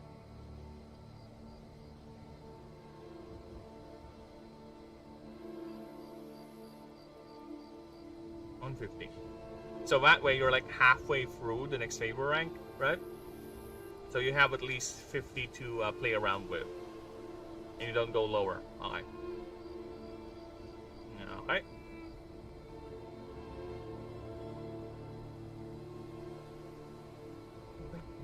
Down. Please. Please, bitch, please. Dude, I have this song here. And I can definitely play this anywhere because this guy is dropping N-bombs like there's no tomorrow, okay? To the point, there is a version of that song that's actually every time he would drop the N-bomb, it just cuts. Yeah, they just censored his song, and unfortunately, the guy is dead and he has no say on that matter. Next up, Ecstatic Devotion. This character gets this perk called Zealous Commitment. This character gains 2 favor points every combat victory per combat victory and successful stat checks. This character also gets plus X modifier to their stats based on the current rank of their patron. Max 15. However, this character loses whenever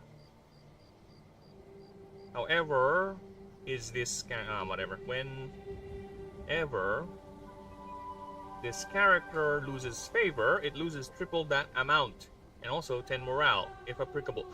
Yeah, I think that's fine.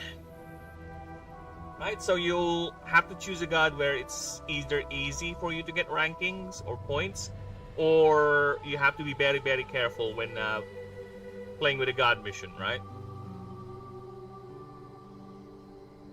I think we are fine with that. We do be fine with that.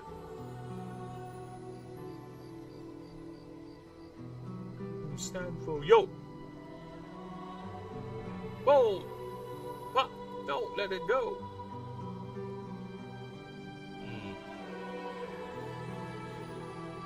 Yeah, this is all stats, by the way. Arcane, wits, whatever.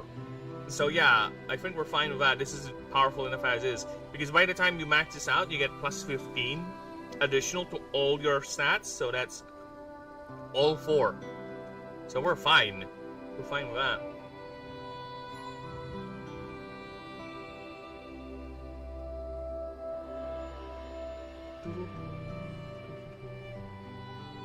Oh my god, why is there... There's a trinket,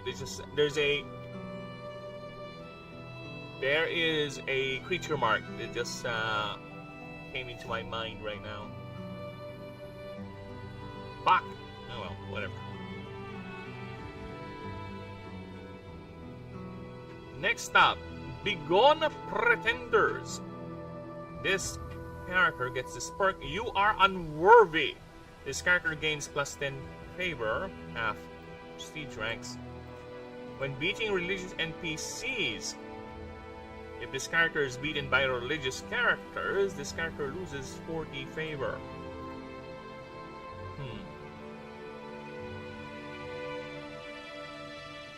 Now, how often do you get to fight religious characters? I think 20 is better. Yeah, how often does that happen? Right? Considering the amount of NPCs you're gonna roll interact with in the game, I don't think there's a whole lot of religious NPCs. And here's a fun thing: once I start programming, I have to put in the affiliation. So like, this NPC is religious, blah blah blah. So yeah. I think we're fine with that. Unless... Oh, I can do that. That is actually fun. I have an idea with this one. Once per run, this character can declare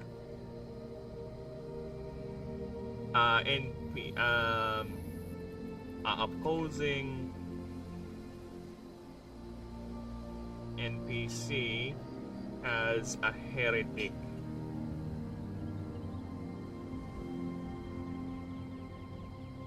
As a heretic.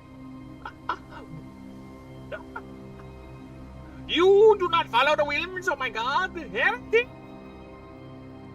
Urge the heretic! This character.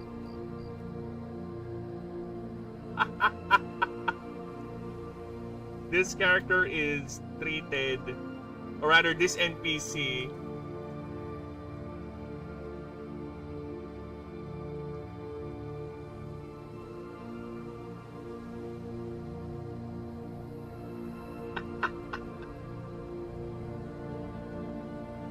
oh fuck!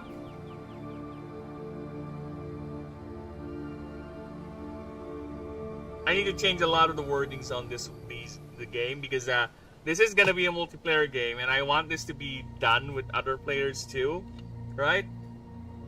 I think I need to put in a ruling where, yeah, for multiplayer games, any effect that affects an NPC is gonna affect the players as well. So I'll have to make a ruling on that.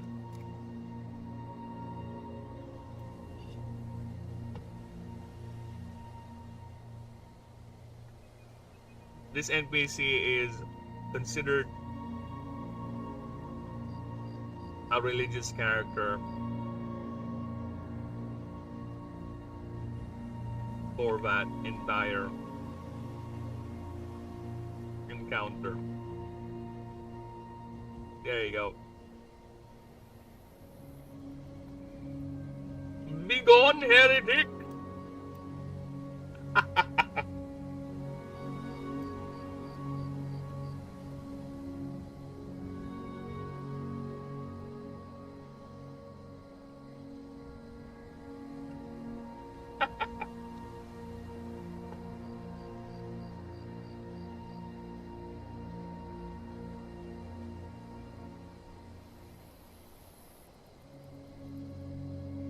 Alright, next one. The Rememberer.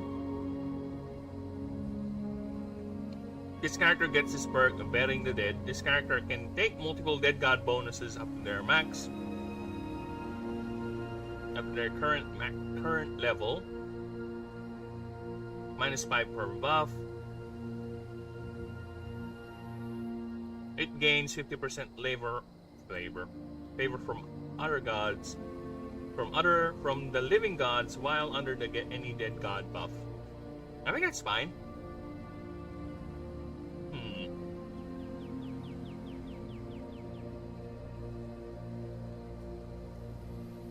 Let me think here for a bit.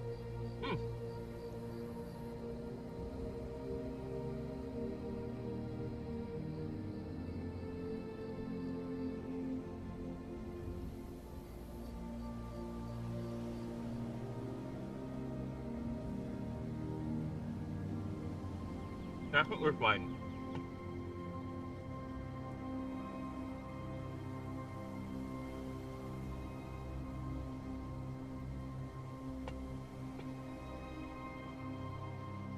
I need to check our wool.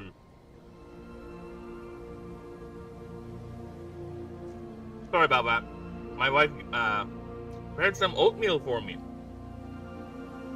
Is this with honey? No, you forgot. Oh, I thought you want to put some. So yeah, I'm just chewing a bit of apples and oats. Tasty, tasty oats.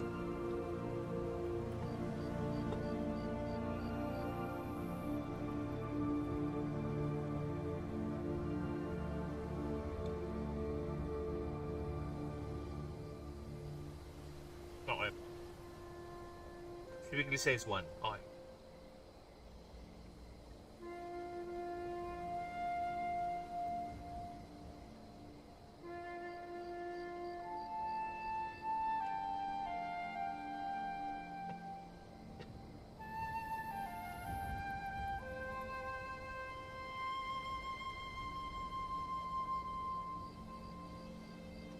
Shit. Something just popped into my head. Wait. Oh, there you go. Alright. I thought I haven't put in Pinazin. It was another main god that was killed off during the Great Schism. At least the closing conflicts of it.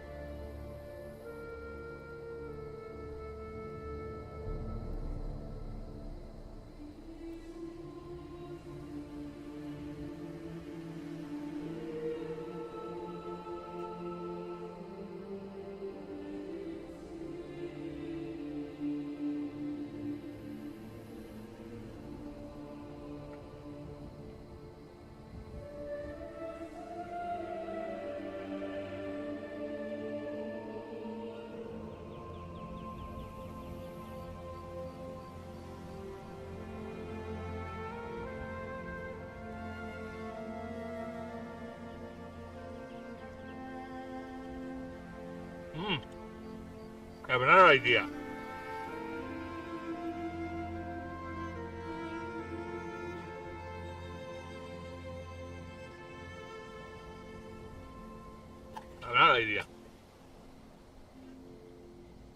Thank you, love. I have another idea. When interacting with a dead god shrine,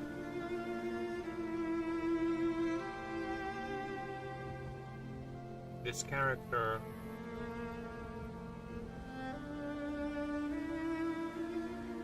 plus 20 moral. Done.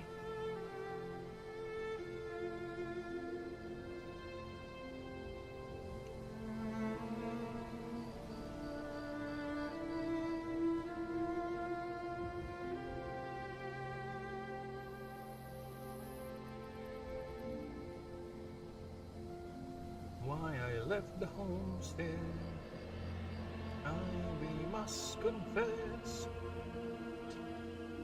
A weary exile, singing my song of loneliness. Oh, this is heaviest, is the heaviest, the heaviest, stingiest, the love the liveliest, the loveliest way back, way back.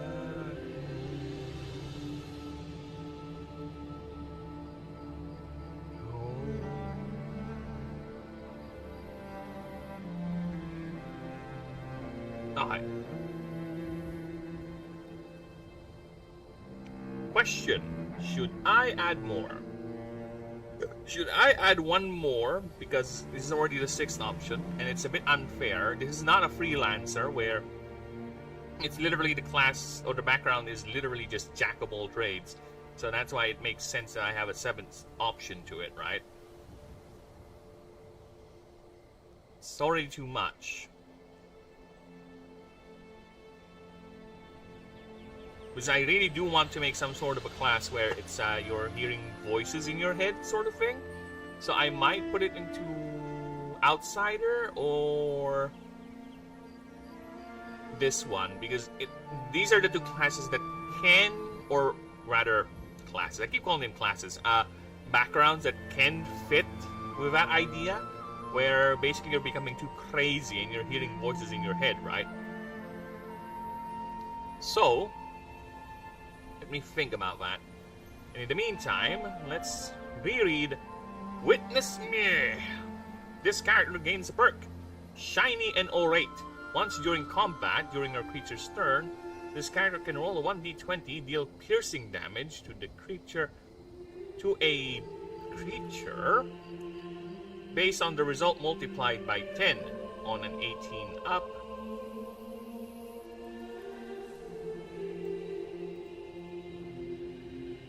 By 10 up, you can add more damage by paying from your favor pool. On a 20,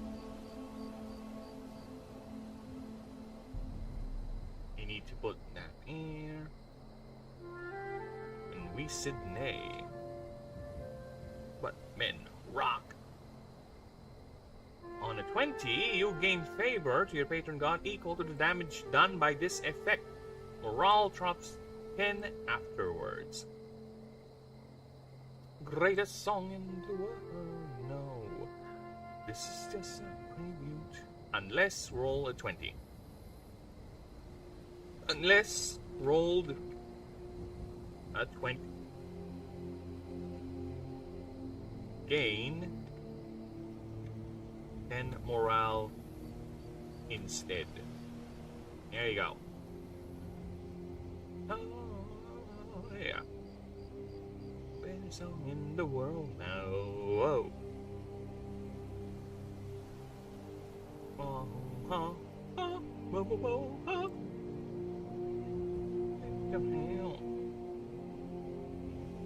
Okay, so what's next?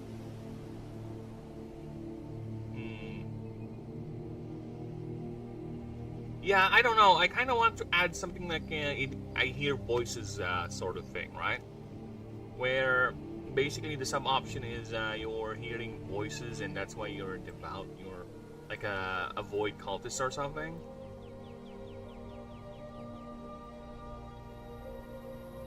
So I don't know. Call it unfair, but I'm gonna do it. 7 options. Here we go.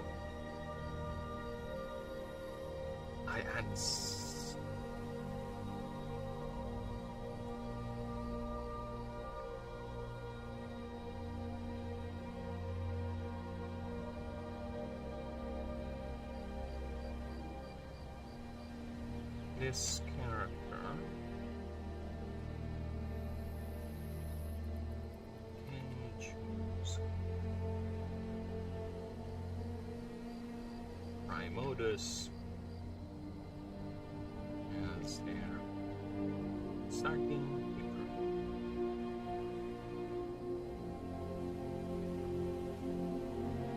Okay, this character also gets this perk. I'm defiant. I can hear a roll. I can hear. Gets this perk. Yes. Alright.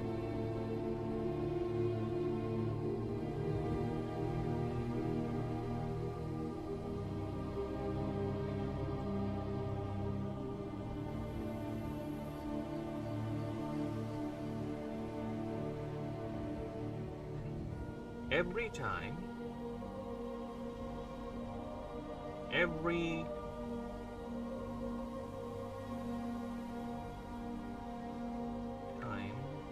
this character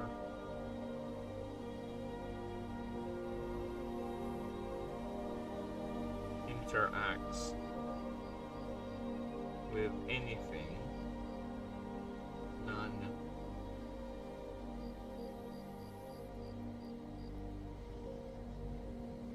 with anything in the game. Dialogue.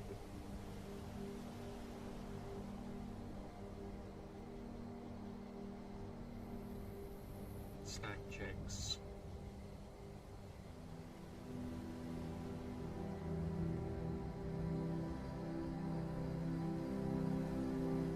Or combat.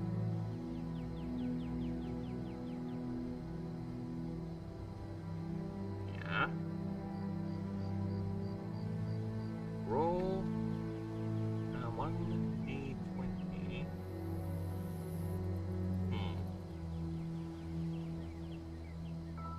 I want to just void themed. Okay.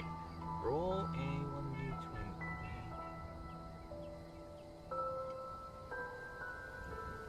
1 plus X.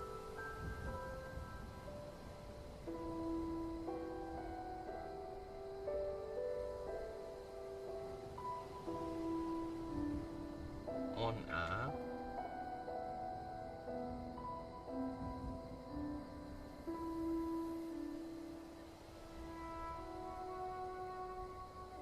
inside of me. Girl, you guys don't realize what you do to me. When you hold me, and your arms so tight, you make me know everything's alright. Never feeling I'm high on believing that you're in love with me. As sweet as candy, this is on my mind. On another Papa wine. Found for you, girl. I don't need no cure. And to stay your future, every can be sure. All along, give it up, girl. Yeah, you turn me on. What type of feeling? High on believing that you're in love with me.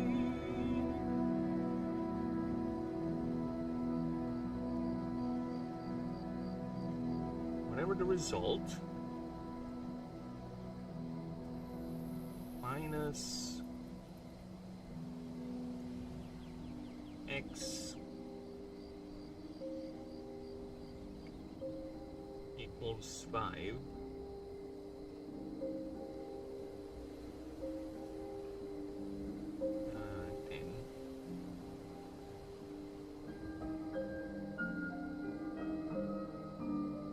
Me, on a feeling.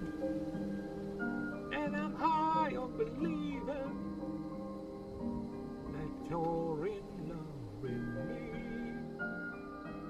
Got a feeling when I'm high on believing you're in love with me.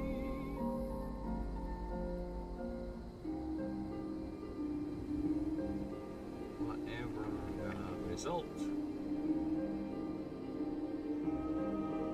it and that becomes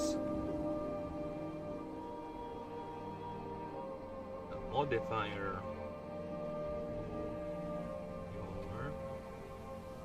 to this,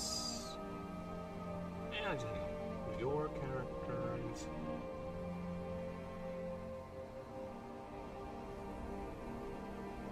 Strength.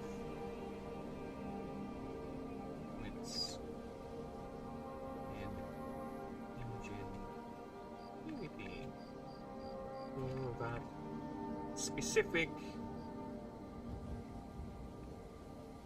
specific interaction only. Alright. No, we're not yet done. We still need to explain what X is. Shall I post this on the channel, Phoenix? My friend made a deal with me that he would dye his hair pink if I got to 150k subs on all across platforms and channel. It's up to you, man. That's a cute little gimmick, yeah. But here's the thing. Yeah, I don't see any downsides to it, to be honest. Just dye your pink head, whatever. The hair pink. Not really. You're not gonna go ahead and jump a cliff or something. So yeah, why not? I don't see anything wrong to it. Anything wrong with that? Right? Yeah, sure. Go ahead and do a community post on it or something. Or make a stream, right? Or have it at the end of every video you post. That's how I would do it. Right? Why not? A little fun. Have it at the beginning, actually. At the beginning of every video, every post, right? Make that a title on the screen, on the stream. Or if you're gonna do a stream, have the thing show up down below, or it's constant reminder every now and then it pops up. Right? I don't see any harm with that. Just a hair dye color. Unless he's allergic to pink. Is he allergic to pink? Dun dun dun. Alright. X is equal to the number of void type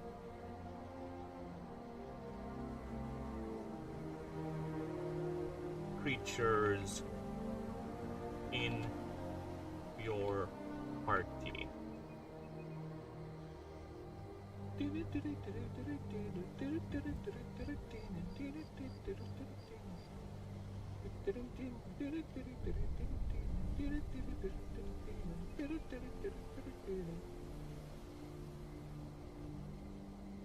Who can?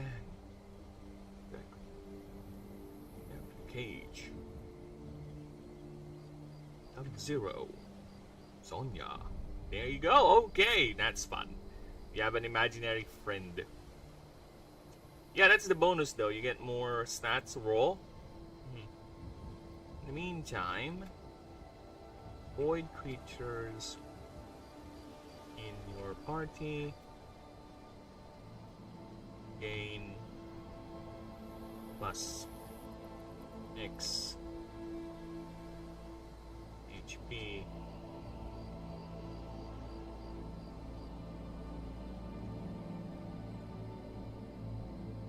There you go.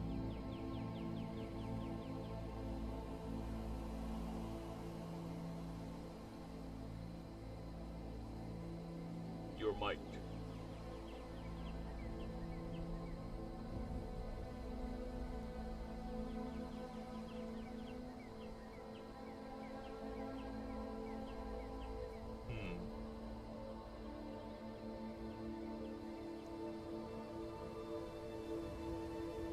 Let's just go flat.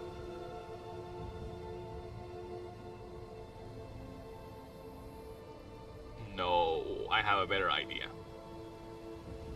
Gain +1 PWR.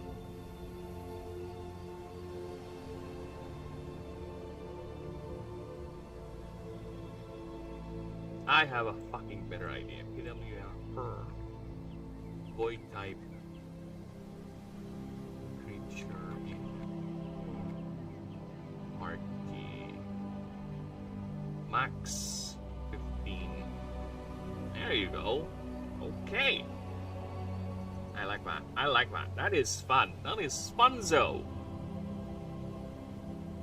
I hope the math is clear because it's quite confusing, which actually isn't theme because we are talking about void here.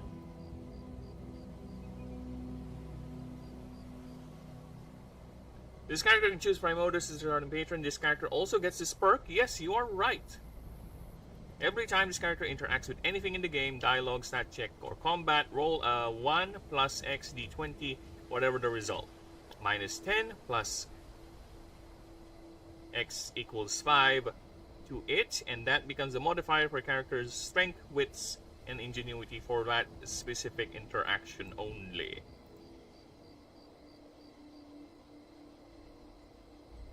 Yes, that is a good idea, brother. Yes, I know, right?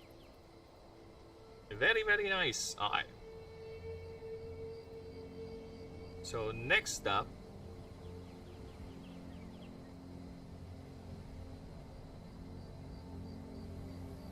okay, we're going on for 4 hours, I think. So let's go ahead and check the streams. How are the streams doing? We good stream? Yes, we are very, very good.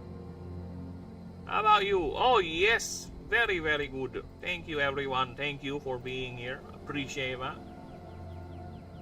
Now, okay, we are very, very good. Now, let us continue with the Strumble. So yes, next up is we have Horpo.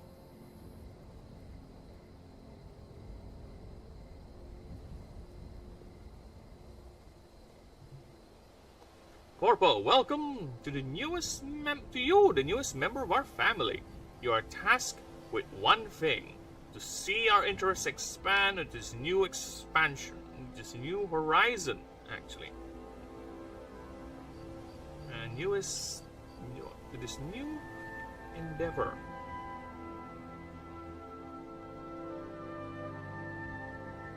This new market space. Market space. Corner the no. Endeavor. I think Endeavor is fine. Endeavor. Corner the market and make sure our silent monopoly remains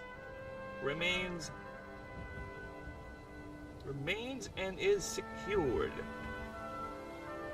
We value your tireless and uncompromising loyalty.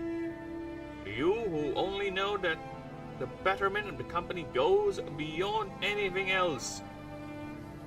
Especially in this hyper-competitive space where everyone wants a piece of...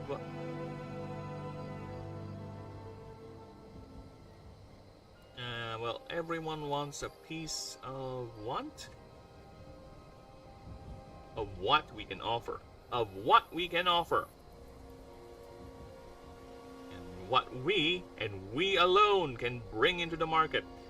You who passed our strict interview process, you whose application stood out among many aspirants, you have been equipped with what the HR and our upper management deemed as the most sufficient tool to accomplish this enriching task.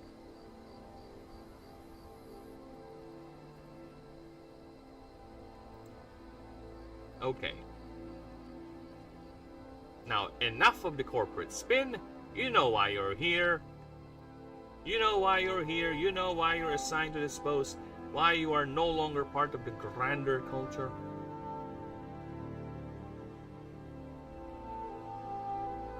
Or, at least,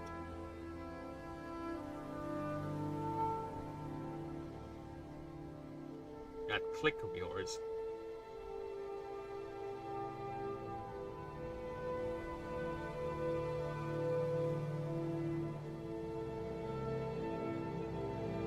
Or whatever.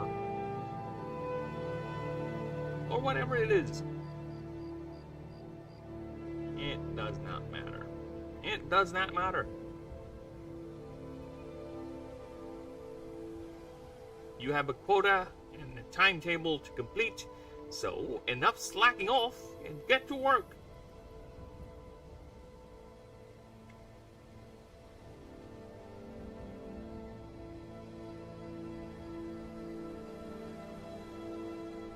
This background starts and 1,000 currencies.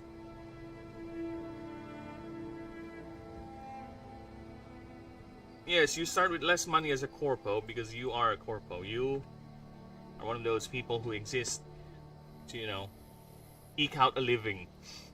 You're a salary man, okay? This character gets the perks. Every successful mission, you get 500 currencies. Also, pick a contract. This expires every 5 mission expeditions, regardless whether or not you complete them or not. So, here's the thing. Should I add a 4 contract or should I add something else? Right?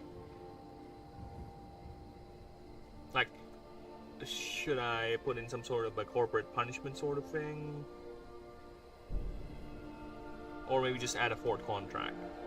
I think the easiest one is just to add a 4th contract. I don't know. But yeah, because I think that it's better to just add, if I want to, of course, add a 4th contract. Because adding anything else to it, it's gonna lock. Oh, I have an idea. Okay, I'll be right back. Give me a few moments. I need to pee, but I have an idea. Okay, I'll be right back.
back.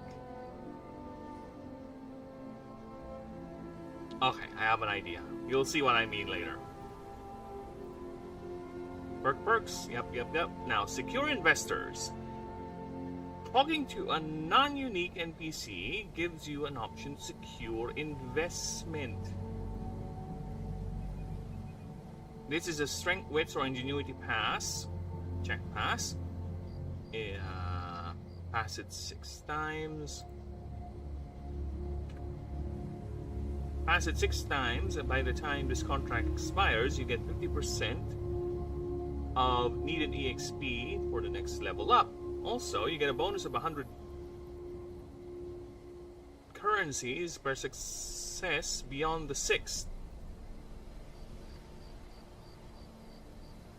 Failing this, your character does not benefit from the perk for this run or this one time, and minus 20% max morale next run.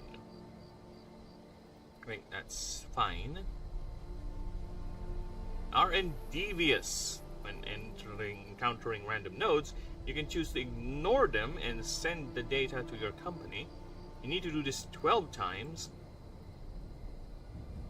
Need to italicize that.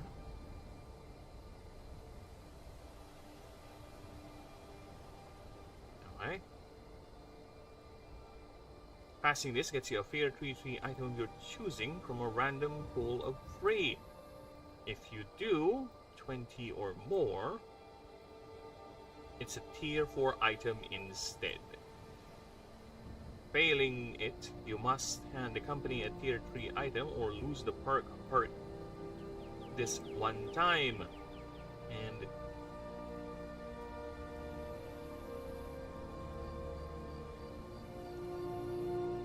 yep, alright, that's clear. Not so horrible warfare.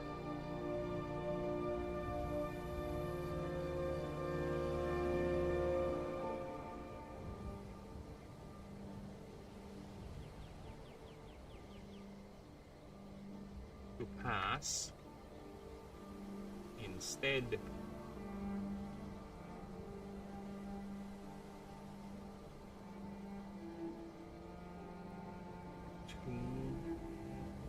avoid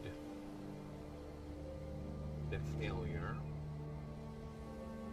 but gain none of the rewards.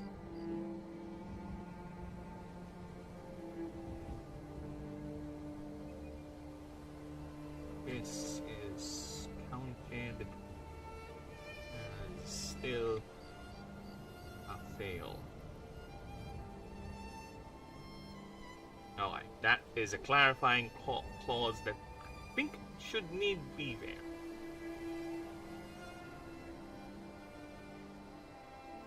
Avoid the penalty matter.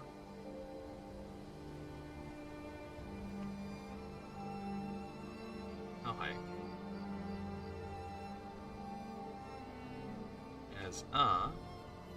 Next. Not so corporal warfare. Random nodes will contain NPCs belonging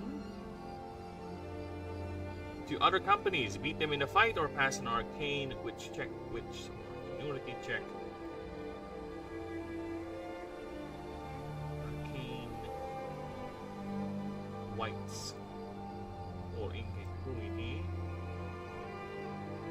check to sabotage them. Do this 10 times. Pass. By the time the contract expires, an item called R&R voucher, tier 4, currency 0 weight, can be called for 3,000.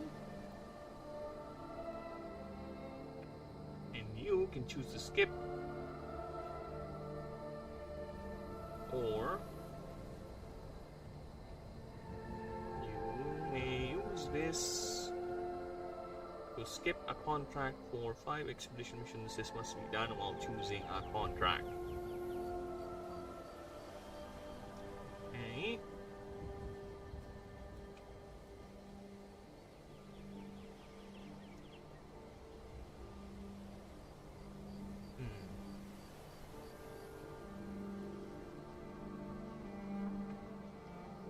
Failing should not be a note. Failing contracts straight 3 times means you are fired. You are penalized for 20,000 currencies.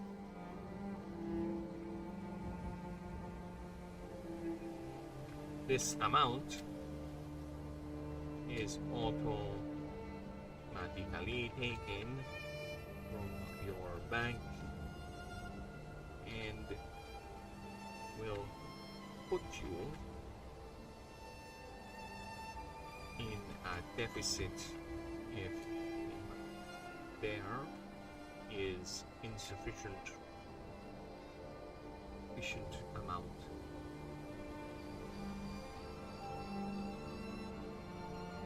In your bank. Survivor. Dodgers of the 24th and 1/2 century. Protecting the powerless and the weak. The Dodgers is fine. Tyranny. 24th and 1/2 century. However, if you complete 7 contracts in a row, at the chat, you may now get to resign any time, pay the separation fee of 15,000 credits, or you must complete the past 3 last contracts with double the requirements to leave the company peacefully. If you fail any one of these 3 last contracts,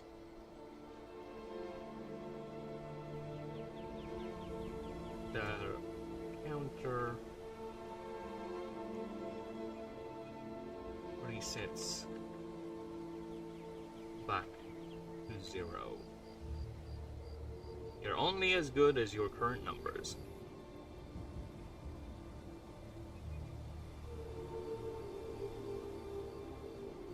There is resignation.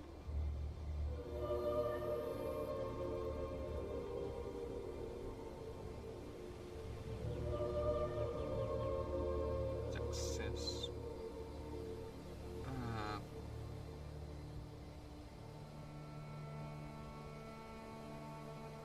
And you must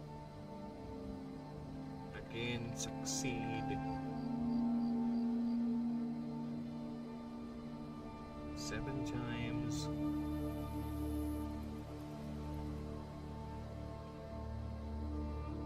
In a row to try again. However,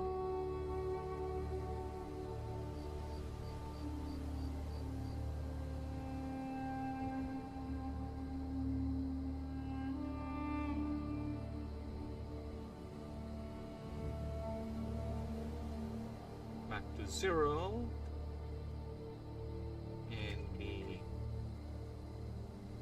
the option to pay 15k is no longer available.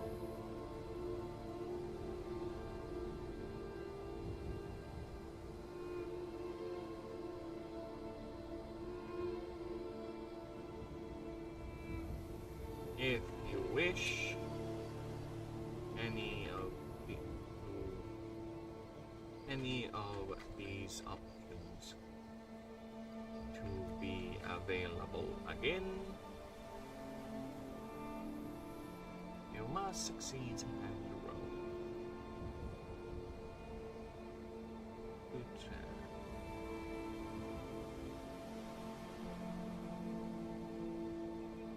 There you go.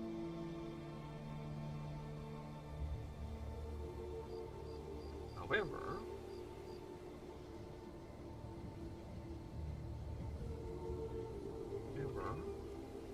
character on succeeding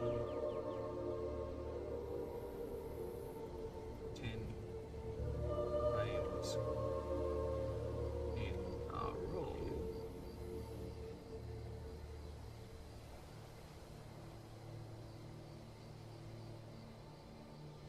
This is gonna be interesting. You'll see why in a bit. Can opt in to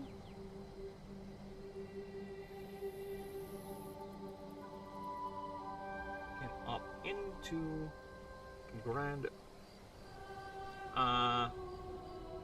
can opt into a promotion.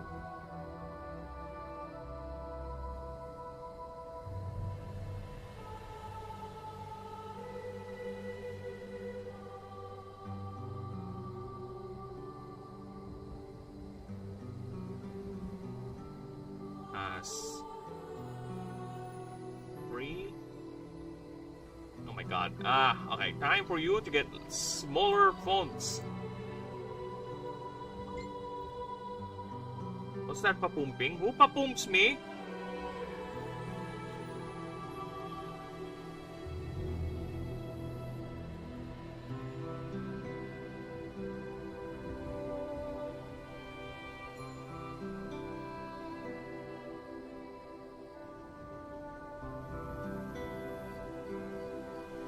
Sorry, my brother is trying to message me.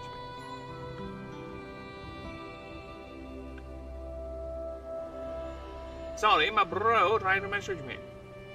Pass free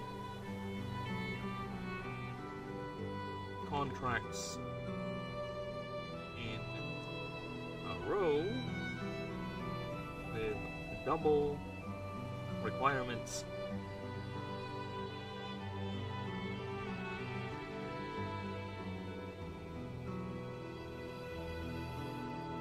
Doing so changes the perks perk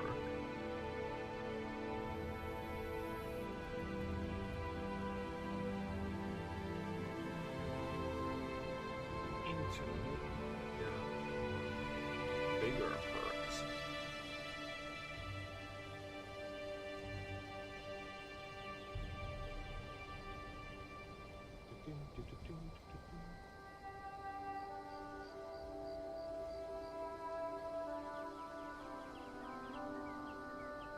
Oh, this is still the corporate structure, man.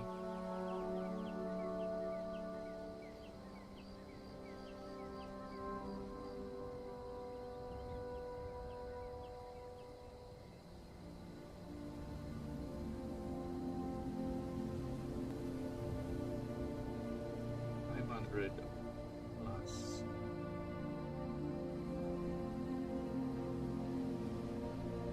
X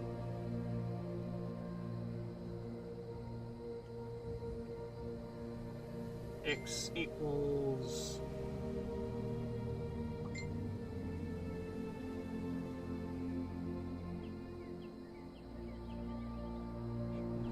X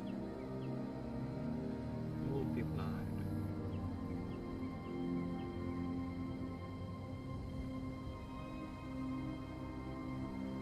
by 100. Dude!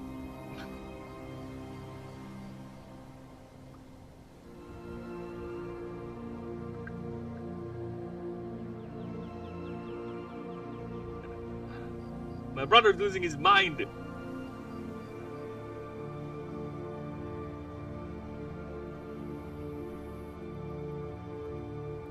And we're not yet done. Once bigger perks reaches 7,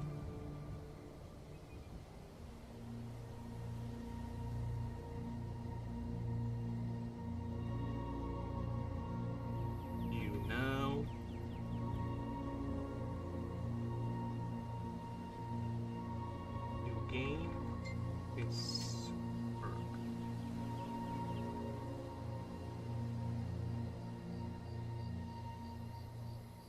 you can opt in for a promotion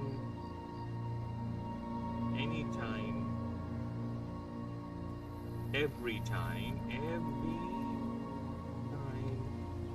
you compete.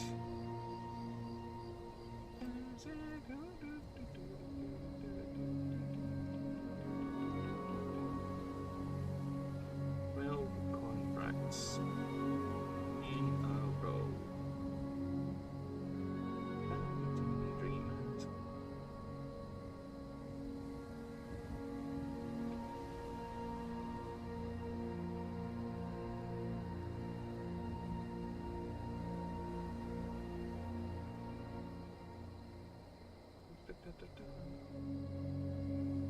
X is the amount of promotions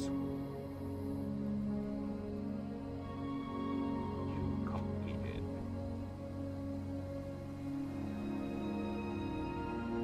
There you go. Aha!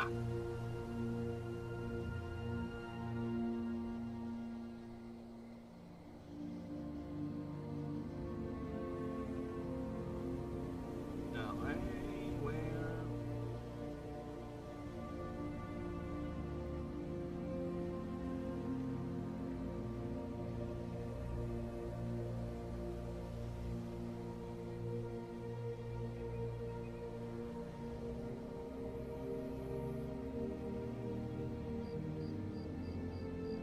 You may try again after 12 successful contracts in a row. Yeah, I know, right? Corporate bullshit. Let's go. Let's corporate bullshit this bitch. I love it. I love the corpo bullshit. Let's go.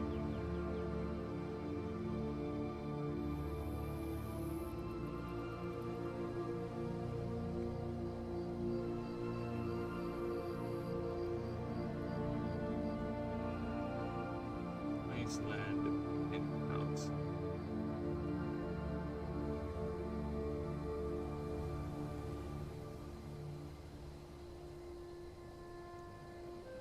Blasted executive. Over the trees, younger than the mountains, blowing like the breeze, hungry roads, take me home to the place I belong.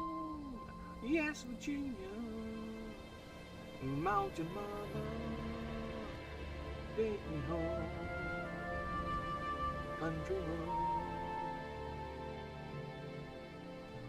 My memories gather around her, minus ladies, stranger to blue water, dark and dusty, painted on the sky, misty taste the moonshine, teardrops in my eye, country roads, take me home to the place I belong.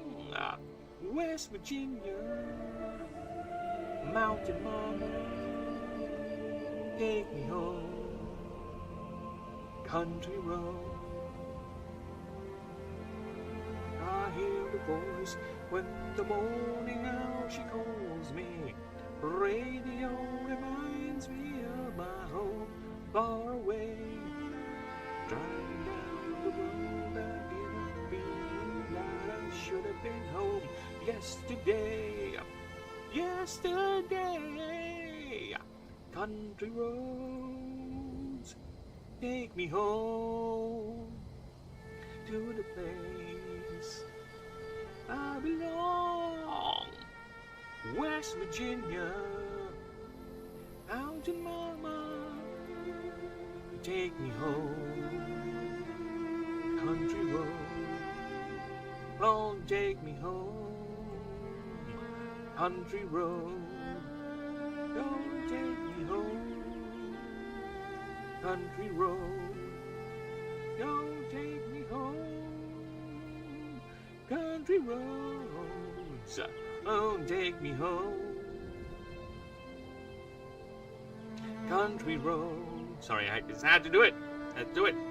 I like that song. Blasted Executive. Every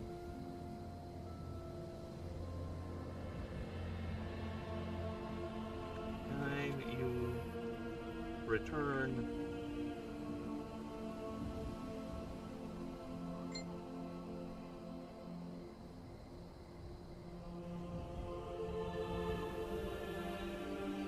you may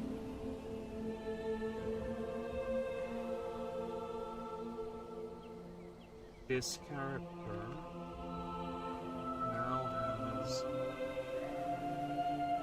a assistant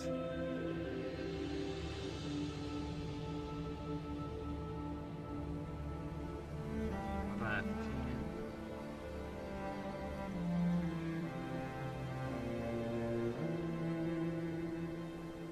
alright, this when doing a contract,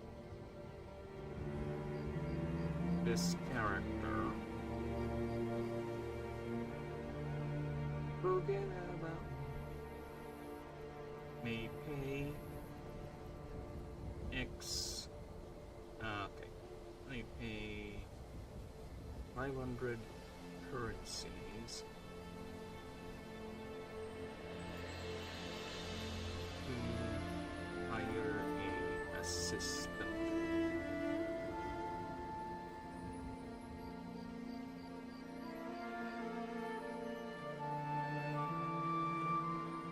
Every assistant reduces the required amount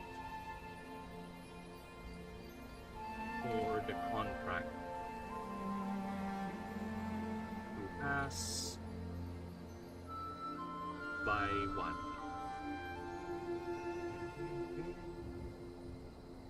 Yeah, there you go.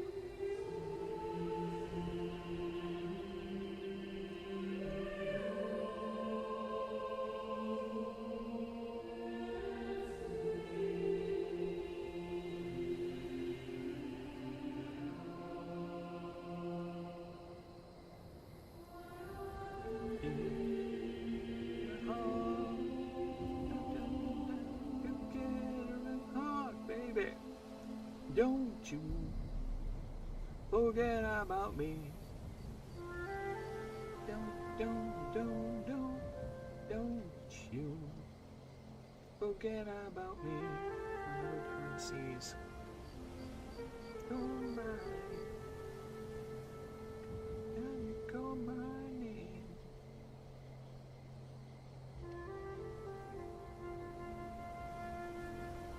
Thank you, call my name. This can be done multiple times. Anytime outside, within a hub area. There you go. Aha! How's that for a fucking rewrite? Huh? How's that? How's that for the new, yeah? Make it more fucking complicated as fuck? Yeah? Good luck to me when it comes to programming this shit, but I think it's doable. Yes. You wanna really get into the, corporate structure? Yeah. Become an executive. Well, not really, but again, blasted is the word. You're a middle manager in the waste. You can hire help now too, if you like. If you can. So enjoy that.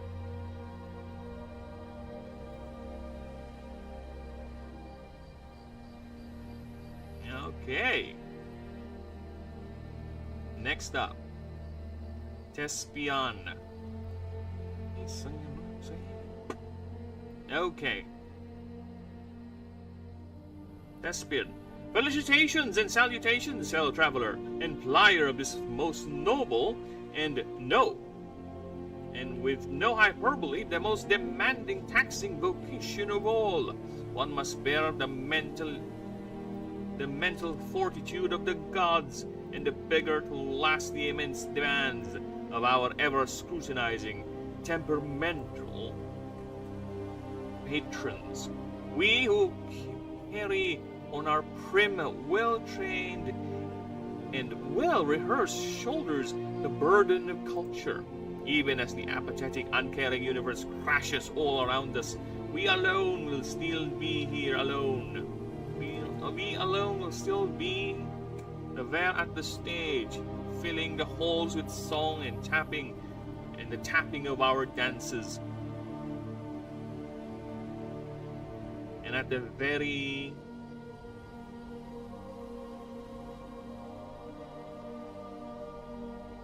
end, when the curtain finally inevitably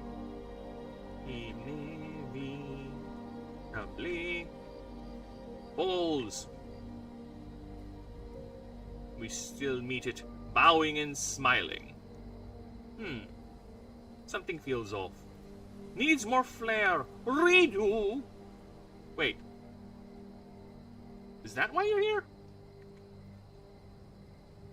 Has the life demanded too much? Has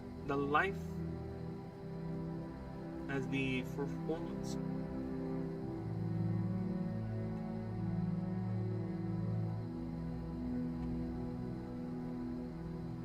demanded too much?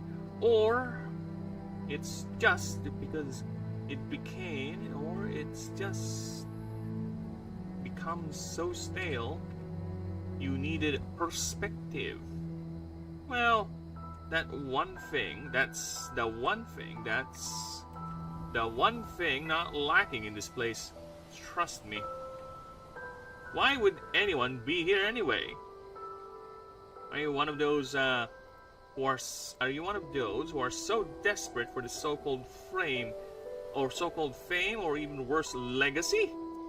Makes my skin crawl just thinking about it. Speaking of skin, how many lives you lived? How many faces of great people and gods you pretended to be?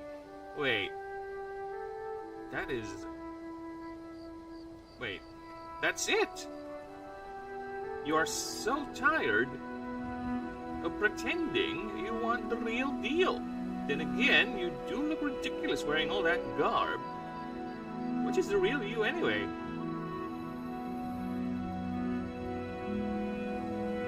Okay, this character starts at one key item. Of course, a trifecta is always there. And choose a vocation. +1 wits. +1 morale. And 10 XP.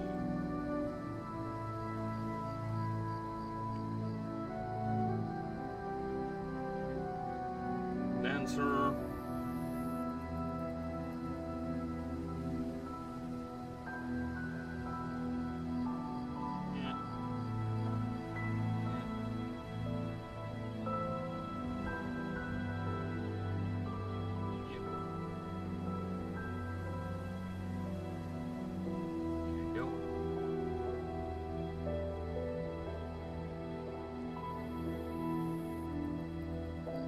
Whatever. Okay.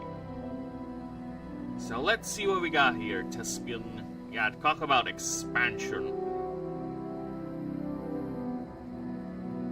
Aye. Mechanically ambitious indeed. Oh, fucking hell.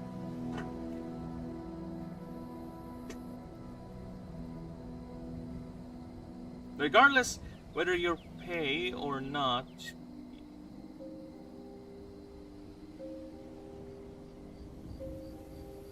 regardless whether you pay or not for resignation,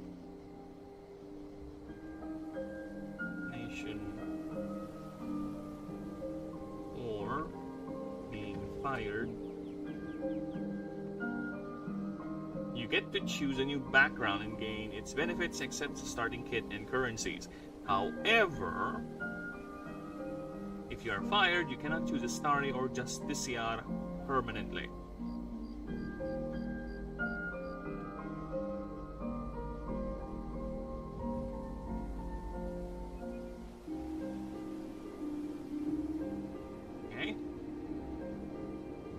Let's go and see what the Thespian has in store for us.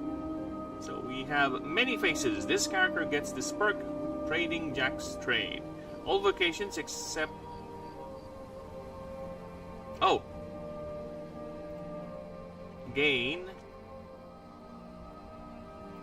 all the vocations except the stat boost and only half the value for its rewards. And only rewards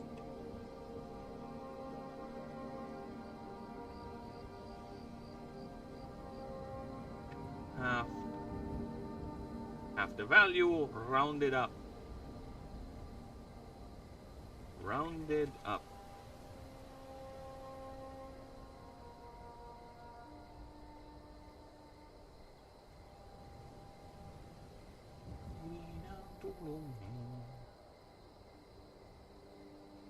Okay, hyper focused. This character gets this perk, expert focused, expert disadvantage. This character gets an additional +4 stat boost and double the rewards for the chosen vocation. However, using a check not related to your vocation gets a +/- modifier.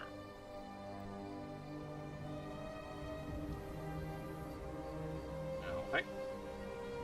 I don't need to change anything. Everything is okay with that. I was famous, you know. This character gains an item called Old Poster. Tier 5 key item, weight 1. Okay. You may roll a 1d20 on a 15 up. You gain a +10 modifier when dealing with this with a NPC.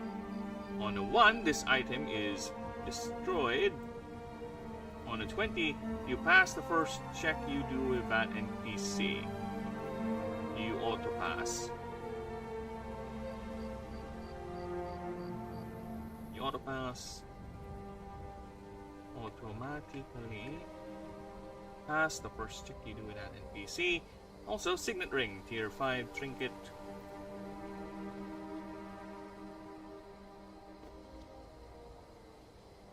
Trinket weight 0. This item can be so you can sell this item for 3,000 currencies. While this item is equipped, your character can choose to use this item to gain a perfect pass for dialogue check with a non-god NPC. If you do, this item is lost. And I don't think I need to do anything else. Well, to be fair, you were famous. No, it's fine. It's fine. I don't see. I was thinking of maybe giving you some more experience or something. Since that means, you know, you have some experience,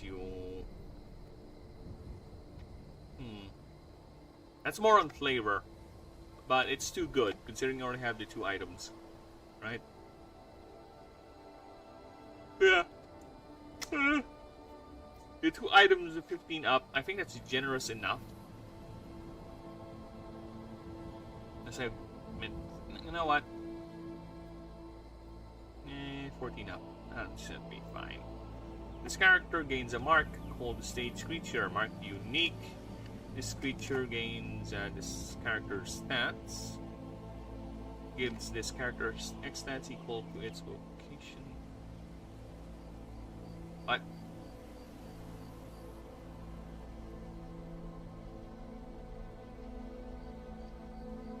Gives this character X stats equal stats to its vocation stat. Okay.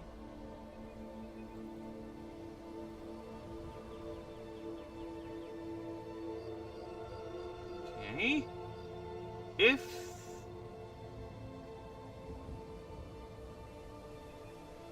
the primary stat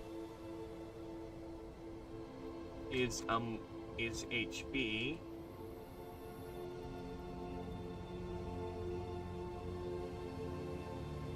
or it's moved,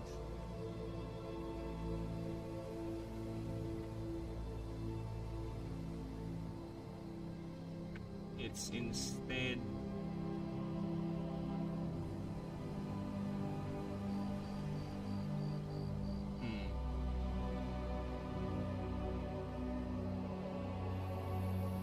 %10 of the HP is fucking massive. The move is also tricky. Unless I just change it to its level. That's the easiest way to go about it.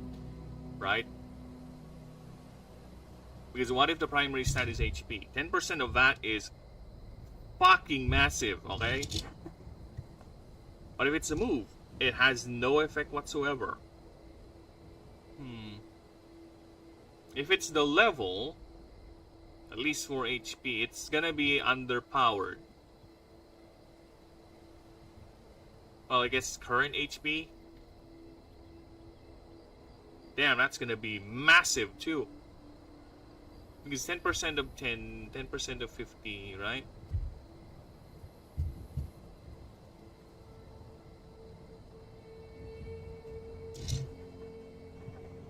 I guess, yeah. Instead, X becomes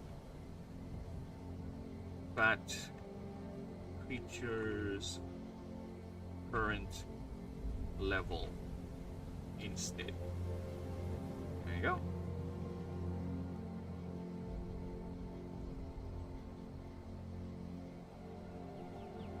Character study. This character gains the perk I am the role whenever you or anyone uses an activatable perk. Gain 1 to 20 on a 15 up. This perk becomes a copy of that perk for the rest of the run.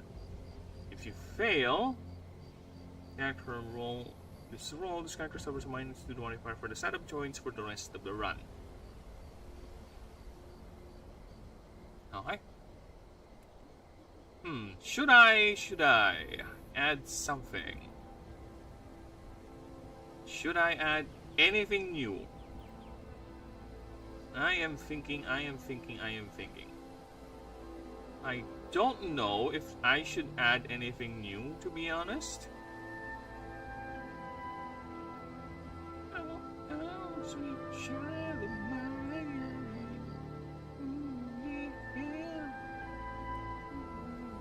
Sweet love of mine.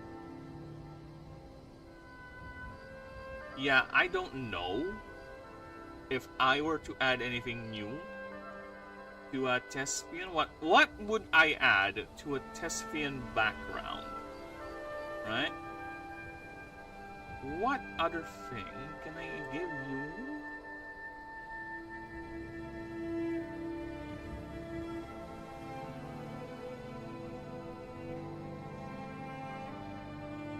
Oh my god, after this I have 4 more.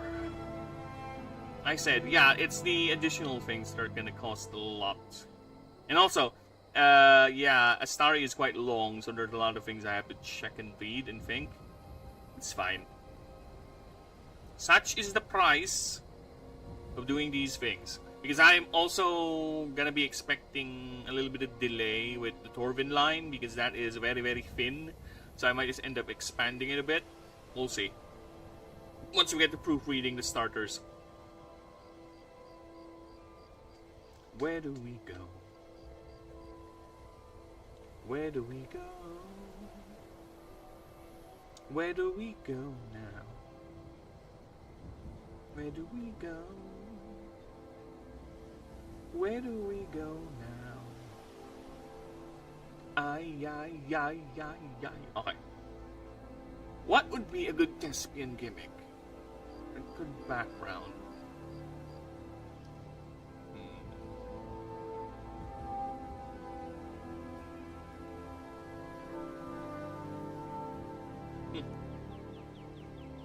That's interesting. Not my calling. You know what? That is interesting. Not my calling.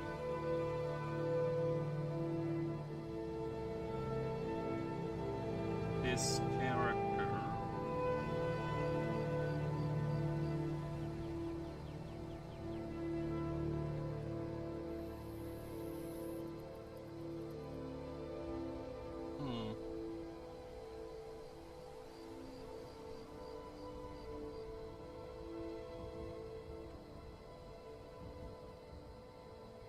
You call this entertainment?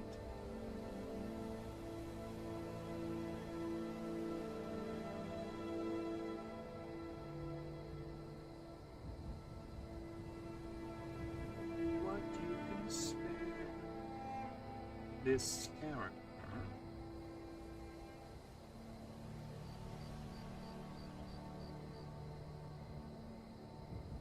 Should it will be?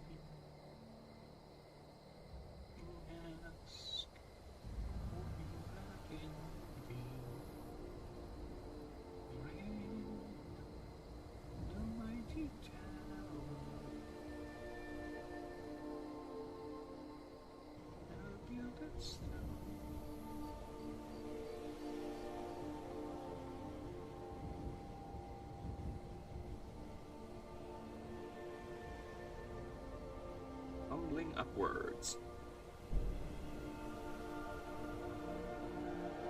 Upwards.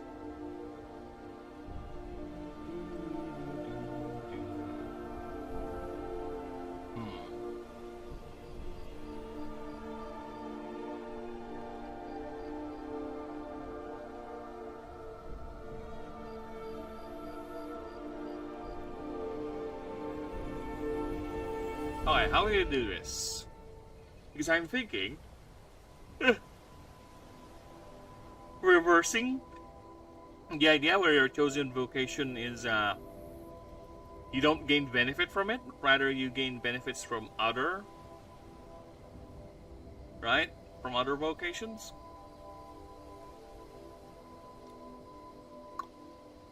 Well, basically, whatever vocation you choose is, instead of you gaining anything from it, if you pass it, you gain less or you gain a penalty in reverse.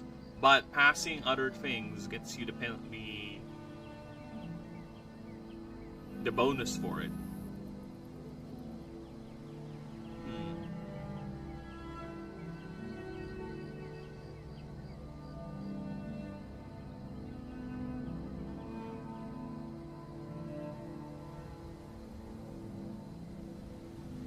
This character does not gain rewards from its chosen vocation.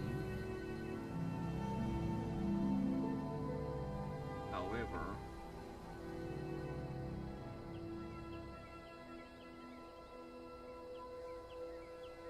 instead, it loses that, those amounts,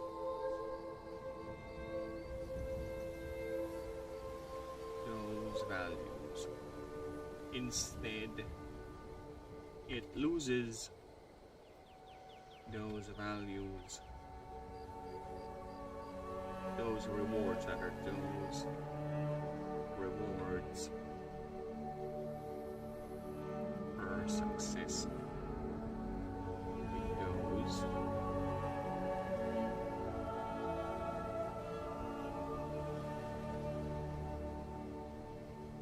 Rules.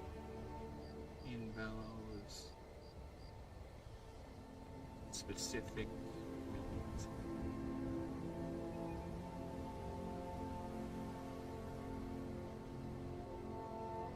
However, this character gains the same rewards when passing X outside its location.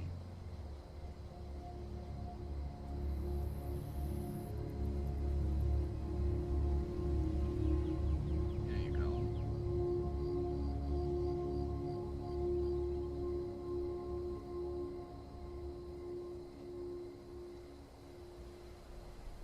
This character has minus 20 max morale. And there you go. So basically your character is like, this is not the life I want. So that's why he's they are not having fun whenever they're passing their vocation, whenever they're performing it. But when they're doing something else, they are much more intimidated, or rather, should change this then. It's not.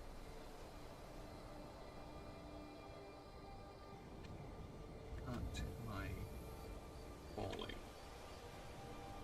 There you go.